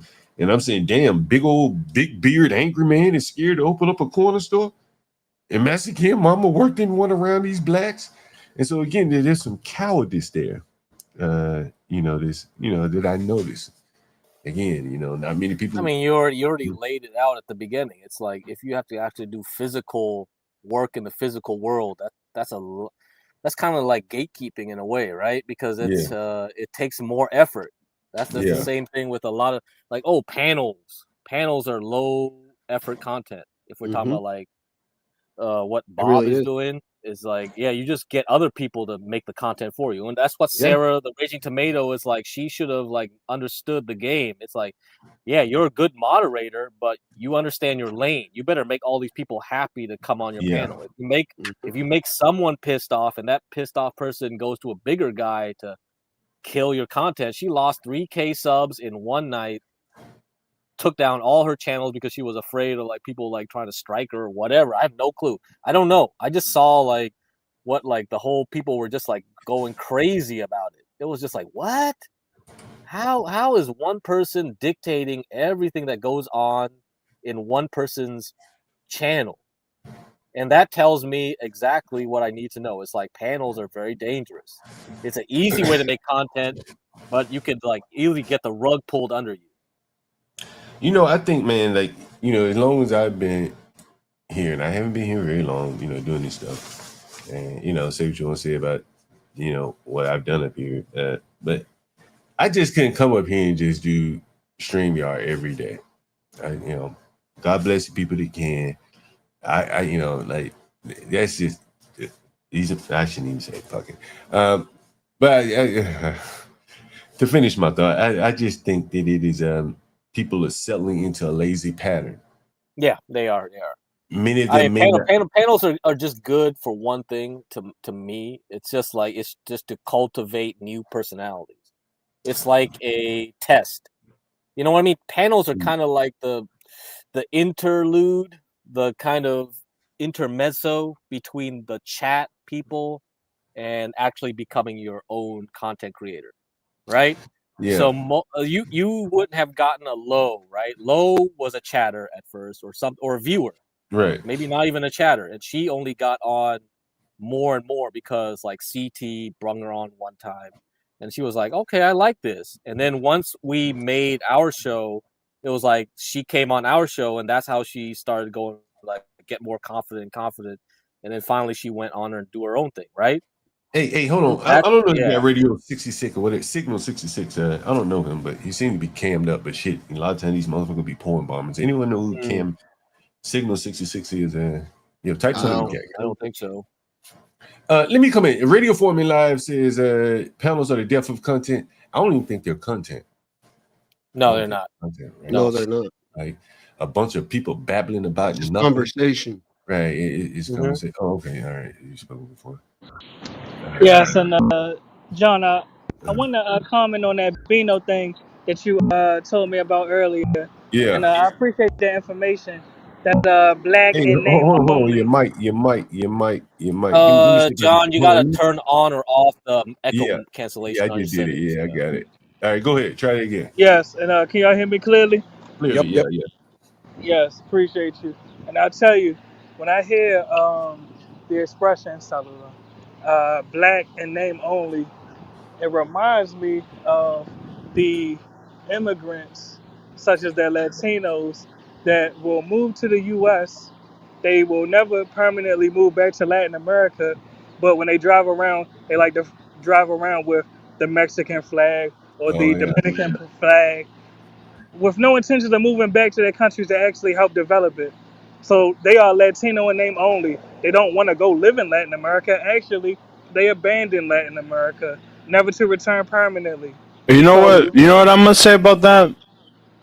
Let me put it this way, right? How many Africans you hear like doing that, right? Okay, saying, okay, I'm sending money back and I'm like building a rancho, I'm building like something back home, versus like how many like Africans you hear doing that versus how many Mexicans you hear doing that. Like it's literally, I mean, this is a rhetorical question because it's literally a stereotype. It's literally a stereotype that the Mexican goes from Mexico, comes to America, makes money, and then they send it back. That's literally a stereotype. So I really don't know where you're coming from. Yeah, but the truth is, and you would have understood where I was coming from if you didn't cut me off. The truth is, there are more Mexicans leaving Mexico to live in the U.S. than it is Mexicans in the U.S. returning back to Mexico. When you speak about remittances, essentially that's a tip.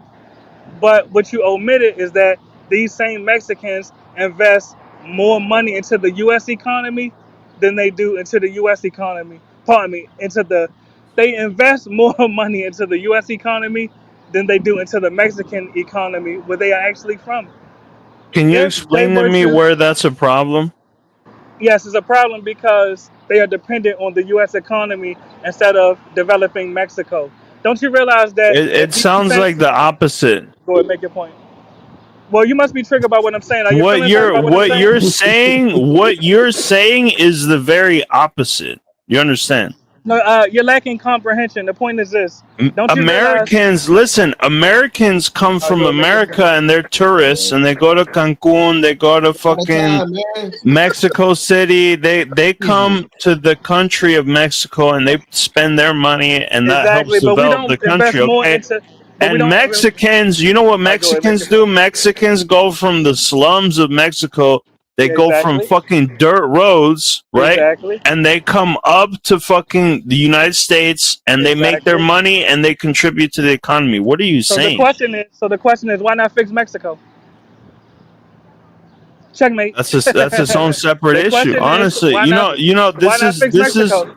you're not making an incorrect Why statement. not fix Mexico? America The doesn't way need I you. see it, let me put it Go ahead. this way. Let me put it this way. The United States, the CIA, federal government, etc., all of these departments of government. Yes. Maybe this is a controversial opinion, but they're Yeah, we're all ready for your working. excuses. Go ahead, make your excuses. We're listening. Go ahead. If you would let me finish, Well, you cut me they're off multiple all. times, and I'm not crying about it. So go ahead, Jorge, make your point. I wasn't cutting you off. My name's not Jorge. You cut me off Thank you. multiple times, actually. The CIA, the federal government, Yes, Jorge. the United States government, etc. Yes, yes. Right there. I don't need you to say yes after. But did Let you me miss the point, complete though? my Did you miss entire the question? statement. The question was, why not Okay, fix so you're not. Mexico? So Get to you're that not part. gonna let me finish because you already know Why what I'm gonna not say. fix Is that what it Mexico? is? Why not fix Mexico is the question. You're not gonna let me finish because you already know what I'm gonna say. Is that what it is? All right, but I want to know why you won't fix Mexico. Will you get to that part? Okay, so are you gonna shut the fuck up?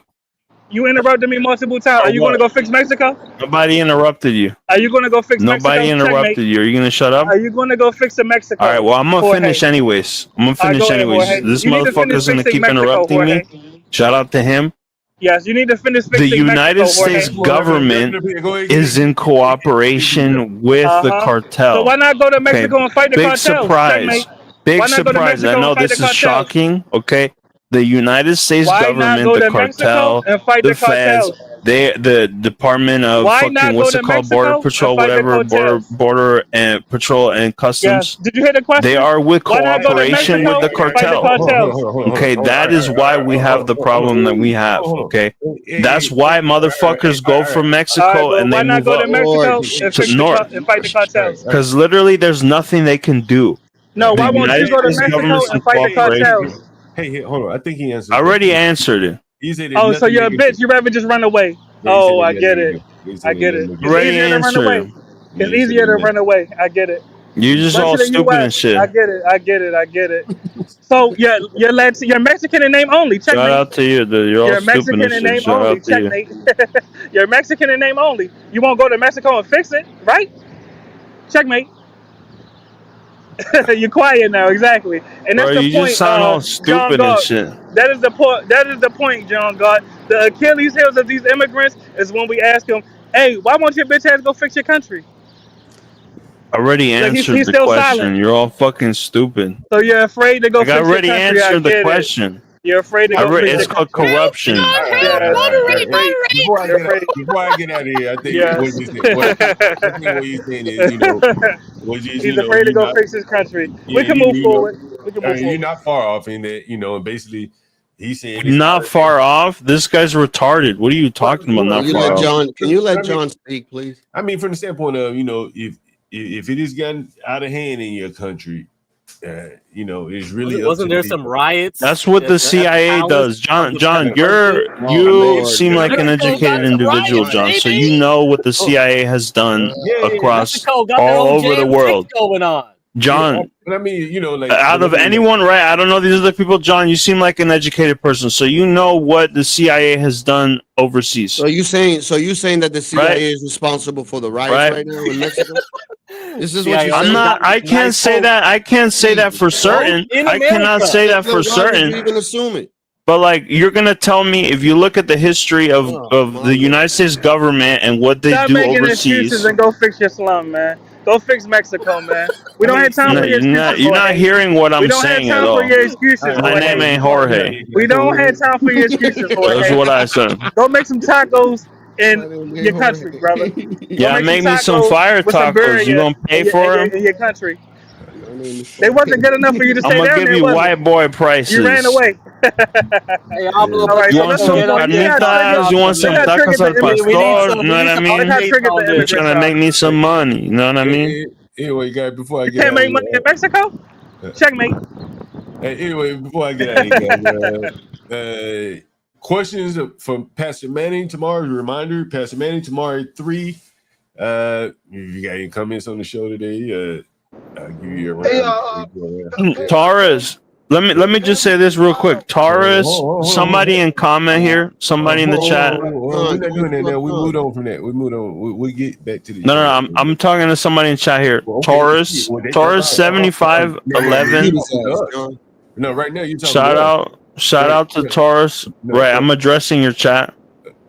When somebody waves a flag and it's not the American flag, it's not a disrespect to the It is a U.S. disrespect. It's not a disrespect to the American It flag. is. You have to understand the America, as it is right now, the United States is a country of immigrants. want, a sandwich? This is a nation of immigrants. Okay, so this is this weird thing where people feel some sort of disrespect or something when they're when someone's. Come back tomorrow. I don't think he can hear It's anything very we're odd.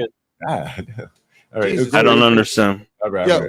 So if they gave you the option of right, let's say you had to pick between America and the U.S. to pick a side to fight for, which side would you pick? Excuse me, can you say that again? If they were at war, Mexico and the U.S., which side would you pick to fight for?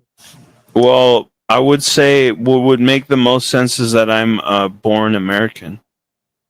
I was born in the United States, so I would say it probably makes sense that I would fight for the United States. All right, cool. Thank you. You know that my point is going back to what my point was is that America. Don't go back. We don't have time. No. Excuse me. We don't have no. Excuse me. We don't have time for you to go back. Oh my God. The United States is a no history lessons right now. We got your answer. You guys, any other questions? Thoughts Hey, about John. Yeah. John, that pan mulatto is country of immigration. There's nothing wrong with a little bit of pushback and a very creative viewpoint. Remember, he's the one that said even the first generation, second generation need to be deported. I think he's awesome. Man. UJ vouched for that guy, man. Oh no, Hey John, my bad. I got a phone call, John. Hold on. You can't come in hot. Talking over good. Hold on. Yeah, you know I'm about to cook them some more, so just let me know when I can get back in. Just let me know. Cause we about to get. I'm about to get out of here. We gotta get out of here, man. Unless Universal won't come up. All right, let me get my last words in. Then let me get my last words in. Go ahead. And John, it must be noted. See, I don't know how much y'all heard because I got a phone call, but it must be noted that we listen to these immigrants. They will spew the anti-Black American sentiments. But when we put the mirror up to these same immigrants and ask them why they didn't fix their slum hole, shithole countries, they start chimping out. These immigrants are really chimps. And to the immigrants listening, just go fix your countries, man. You could, if you have the dexterity, if you have the devotion, you could make your country better than the U.S. But you're a bitch, so you ran away, so you'll never make it better. Respectfully. All right. Yeah. Hey, John, all facts. You know it's all facts. All facts. Pan Mulatto, you got any questions for John for tomorrow with the pastor? What are your thoughts about that? Well, I got to get caught up to speed. What pastor? Pastor Manning, tomorrow at 3 o'clock. Hell yeah. All right, what time will you be broadcasting with him? 3 p.m. tomorrow. All right, bet. I'll be here. I got another phone call, so let me hit you back. All right, man. Be safe. Yeah. What's up? Who else got something to say before we get out of here? All right, what do you think about the show today? Thank you, John. Work, John. Thank you. I didn't even see that. Man, listen, I'm gonna tell you something. Like, bro, hey, trust me, I have not learn calculus. Is that your message? I have not had, listen, let me tell you something. Listen, I have not had one bite to eat. Think about that shit. Not one fucking morsel, not a bite of anything for 8 fucking hours. Right? You know, my energy fuels me. Anyway, I mean, that's how you should live anyway. You shouldn't be eating before 12. That's how the Buddhist monks will do it. Is that right? I mean, Yeah, you just eat everything you need to eat before 12. That's it. You right? missed your food time, you're done. No eating. Damn, I guess I missed it. So after 12 years for me, I just you want to check on your buddy CT. What happened to CT? What happened to CT? Nah, but it was good being up here. Get Craig, good hearing you, and Master Kim too, and John. Talk to you. Peace. All right, you know, man. I think people want those stop listens back, Craig. You gotta come back and give people 30 minutes. I know. People have been asking. It was like, well, if it's a top, I'll. If it's really the top, okay, here we go. Then it'll be fun again. Why don't you Master Kim left. Damn. Why don't you talk about like what you're trading? I think that would be more interesting than anything. It's like once you see a big fat bottom, it's kind of like, oh, nah, don't need to do anything because it will confuse people mostly. You know what I mean? It's kind of like it's better. What you're talking about? What you're trading would confuse people? No, yeah. Because like everyone's at a different level. It's just like nah, not important really. Because like if people are already trading, whatever they're doing is probably fine. If they're investing, whatever they're doing will be fine. It's only at the weird sections, right? Like kind of like last year with like the tariffs and stuff. It's sort of like I was basically the same time last year. I was said like we're probably going to go sideways next year. So 1 year ago, I said we're going sideways next year. So we kind of did go sideways, right? We went down in April. We went back up. We made a new high. Let's say we go down now from this point today because it looks pretty bad. The NASDAQ is now down 1.85. So when I came on stream, it was down 1%. Now it's down 2%. It was up 2%. We've gone down nearly 4% in 1 day from the top of today. That's not a good candle. Let me ask you this. Would you recommend people buy and hold? Depends on their situation. Because most people shouldn't trade because they can't. Their psychology is not right. If their psychology is okay, fine. I'll be but what about you? Remember HB was like, I think a few months ago said like from what I taught him over the time, he said he tripled his money at that time, his portfolio.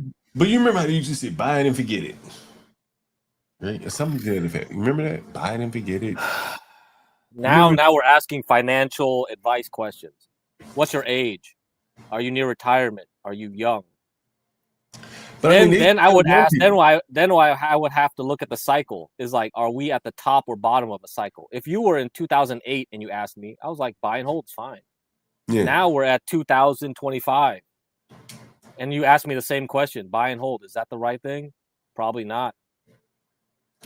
So see, you got all these questions. People want to know what to do if the rates go down, shit like that. Yeah. So I think next year, 2027 into 2028, there should be a top in the real estate cycle. So you should look at the home construction market. So if you look at home construction stocks, like Ryan could probably tell more, right? He does some commercial building. If that starts slowing down, that's a leading indicator. That's one leading indicator. The other leading indicators is look at white women. What are they purchasing? Lululemon, Starbucks, Nike, Apple. Are they buying makeup? Ulta. Look at those stocks. If women are cutting down on spending, that means men are giving them less money. That's one reason. Of course, nowadays it's like women are actually making more money than men in some cases. So that indicator might not be useful. That's the question you always have to ask yourself. Sometimes some indicators are not valid anymore. They used to be valid. Looking at white women used to be a very good indicator of the economy. Maybe they're not anymore. Because they actually make more money than men. So the trickle down from men to women, so you don't know if it takes into account because simps, if women have a lot of men that give them money anyway, regardless of the economy, that's a bad indicator, right? Yeah. If they go on YouTube and they get a lot of donations, like that's really a bad indicator. If they go on OnlyFans and get money anyway, that's really, really a bad indicator of the economy. Yeah. Because that just gives you that's bad. right? Yeah, and I see that. Yeah, I can see that. Yeah, that makes a lot of sense. Yeah, that's why you always have to revisit your indicators. You don't know if they work anymore. Yeah, Yeah. new So real indicator. estate is one thing because real estate is actually getting pumped by. Oh, did you heard Bill Ackman is pumping up Fannie Mae, Freddie Mac? Really? Bill What are they Ackman is doing? coming up with packages to promote Fannie Mae. Look at Fannie Mae and Freddie Mac stock. They're penny Really? stocks, but you could trade them if you want to. So if you look at that, then is that a good indicator of the economy or not? Maybe not, right? Yeah. Maybe the real estate economy is from now on going to be part of universal benefits. So if housing is part of universal, then housing market is no longer a good indicator of the stock market or anything else either. That's the problem. These indicators used to be good; they might not be good in the future. You know? Oh, you talking about like welfare housing for everybody? Yeah.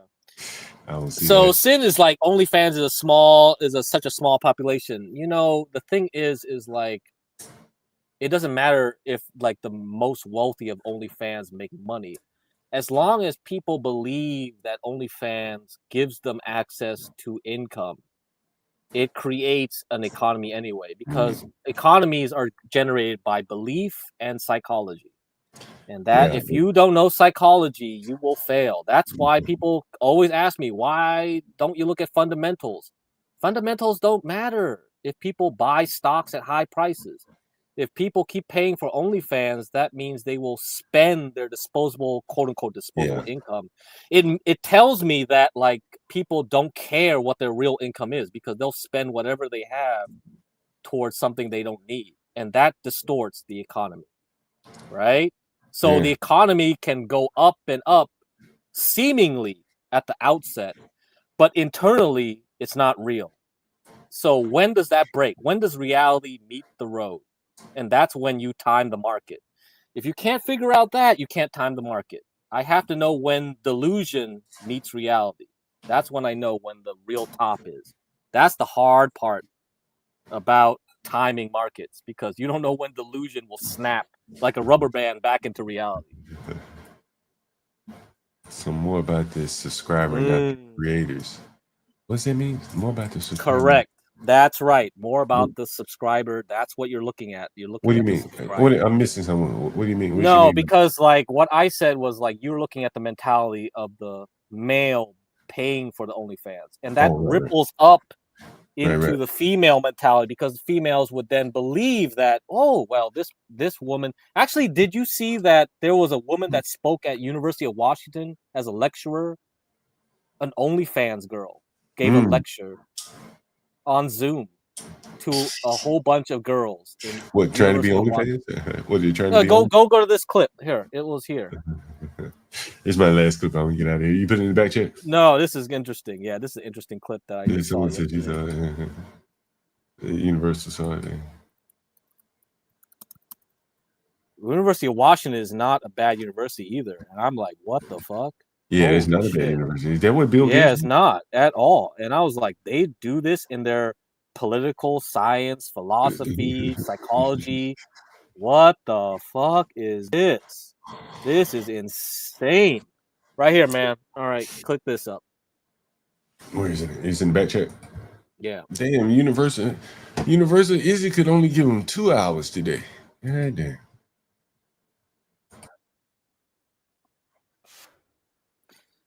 Anyway, this is a bad candle. So yeah, maybe this is that the it? top. It's not playing? Was it not playing? Oh shit, I thought it was playing. No, it's not playing, bro. Oh, it wasn't showing. Yeah. Okay, yeah, go back. Sparks outrage after reporting he's speaking to 1,200 students at University of Washington. My 1,200 students and I manifesting that Ari Krishna visits the class. Oh my God. And it's a bunch of, wait a second. Did I just see that crowd? It's all women with their phone out that are gassing up an OnlyFans model. You know, I used to be against student debt. Now I'm for it. Increase the interest, double it, double the interest. Wait a minute, this is damn. They paying for this class? Wow. Oh my God! There you go. Maybe all Socrates girls was right. Already talking about how someone asked her to shit in a box for $10K. Teaching Did she ever go to people Dubai? writing and reading was a bad move, man. For a lot of them, man, like And you know, these are people being taken advantage of. Play the rest of them. Shitting in a box. Wow. Dear Jesus, put on your sandals and come down here. It's an emergency. They're philosophizing about being a prostitute. What is this? This is the girl? Posts that are like, name one girl that's naturally pretty. Natural. You thought this was natural? Guys, I have my nose done, my lips done, I have chin lipo, I have chin filler, I have Botox in my face, I have Botox in my traps, I have the girls done, I have lipo 360, my hair is fake, my nails are fake. I wear makeup in every single video, and if I'm not wearing makeup, I'm wearing a filter. And even if I am wearing makeup, I usually have a filter on. So there's nothing really natural here. Unfortunately, I'm so sorry, but thank you. The thing is that the girls that do this plastic surgery shit, they end up being 40 years old looking like Jigsaw. She's 24, by the way. The funny thing about this is that I actually think that the women that do OnlyFans know more about human psychology than most psychologists do, because these women are able to manipulate men into typing their name into Google, and instead of typing leak, they type OnlyFans. That's crazy. Like, because you could just look it up for free, get the pictures for free, and they don't do that. And so really, like, if you can get somebody to give you money for this shit, it's not about the pictures. Oh, that's right.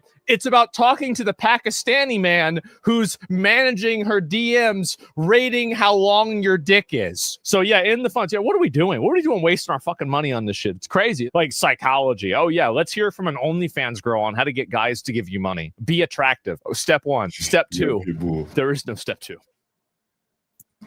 So, like you said, we are now in a virtual economy. So, what does it matter? So, is a physical economy really important anymore? That's the question I would ask you after looking at that. Because if you look at it, the old way of looking at the economy was looking at how much transportation did compared to the rest of the economy, the industrial economy. But now we don't even have industry or transportation that really matters because everything is conducted virtually. So, should I look at how many memory chips are bought? Should I look at the memory prices versus instead of looking at copper? I don't make railroads anymore. I don't make freaking like pipes anymore. Like, why should I look at copper? I should look at silicon prices, memory prices. Yeah, that is very because true. it depends on OnlyFans instead of like depending on actual goods being transported. I bet you could have probably tracked that over the last 10, 15 years. You would have seen. No, this is the challenge of timing markets because it's not a fixed thing. What is the indicator? Yeah, because the indicators will change. Before, if you talk to Benjamin Graham, he would be like, well, it's easy. Look at how good railroads are doing compared to a coal plant. Yeah. I don't fucking look at coal plants and railroads no more. That's Warren Buffett's time. Warren Buffett is already retired. He already gave his last speech and he's done. We're in a new generation, new era. What is it now? Silicon, pussy pics. What is it? Tell me, what is the new economy? Well, for sure, a lot of it has moved virtual, where there's no real, back in the day, she'd have to. But it makes it hard, isn't it? That's why I'm saying it makes it hard because it's a dynamic system. It's not a static system. Well, I think a middleman has been placed in between all of these people, and it's YouTube and the algorithms or Google, and and that actually, really the algorithm is kind of like the Holy Ghost, right? That they talk about in the Bible. You actually replace the Holy Ghost with like the Holy Google or like the unholy Google. It's like the air traffic controller of sort. It determines, in a way, who gets to see what, based upon what you type in there. So it is very interesting. Very interesting. Yeah. Craig, you going to tune in tomorrow for the Pastor Manning at 30, man? Yeah, you guys hyped it up. You texted me. All right, let's see how it goes, man. You got to get the new viewers. It's 8 hours. You did your 8-hour shift. Very good.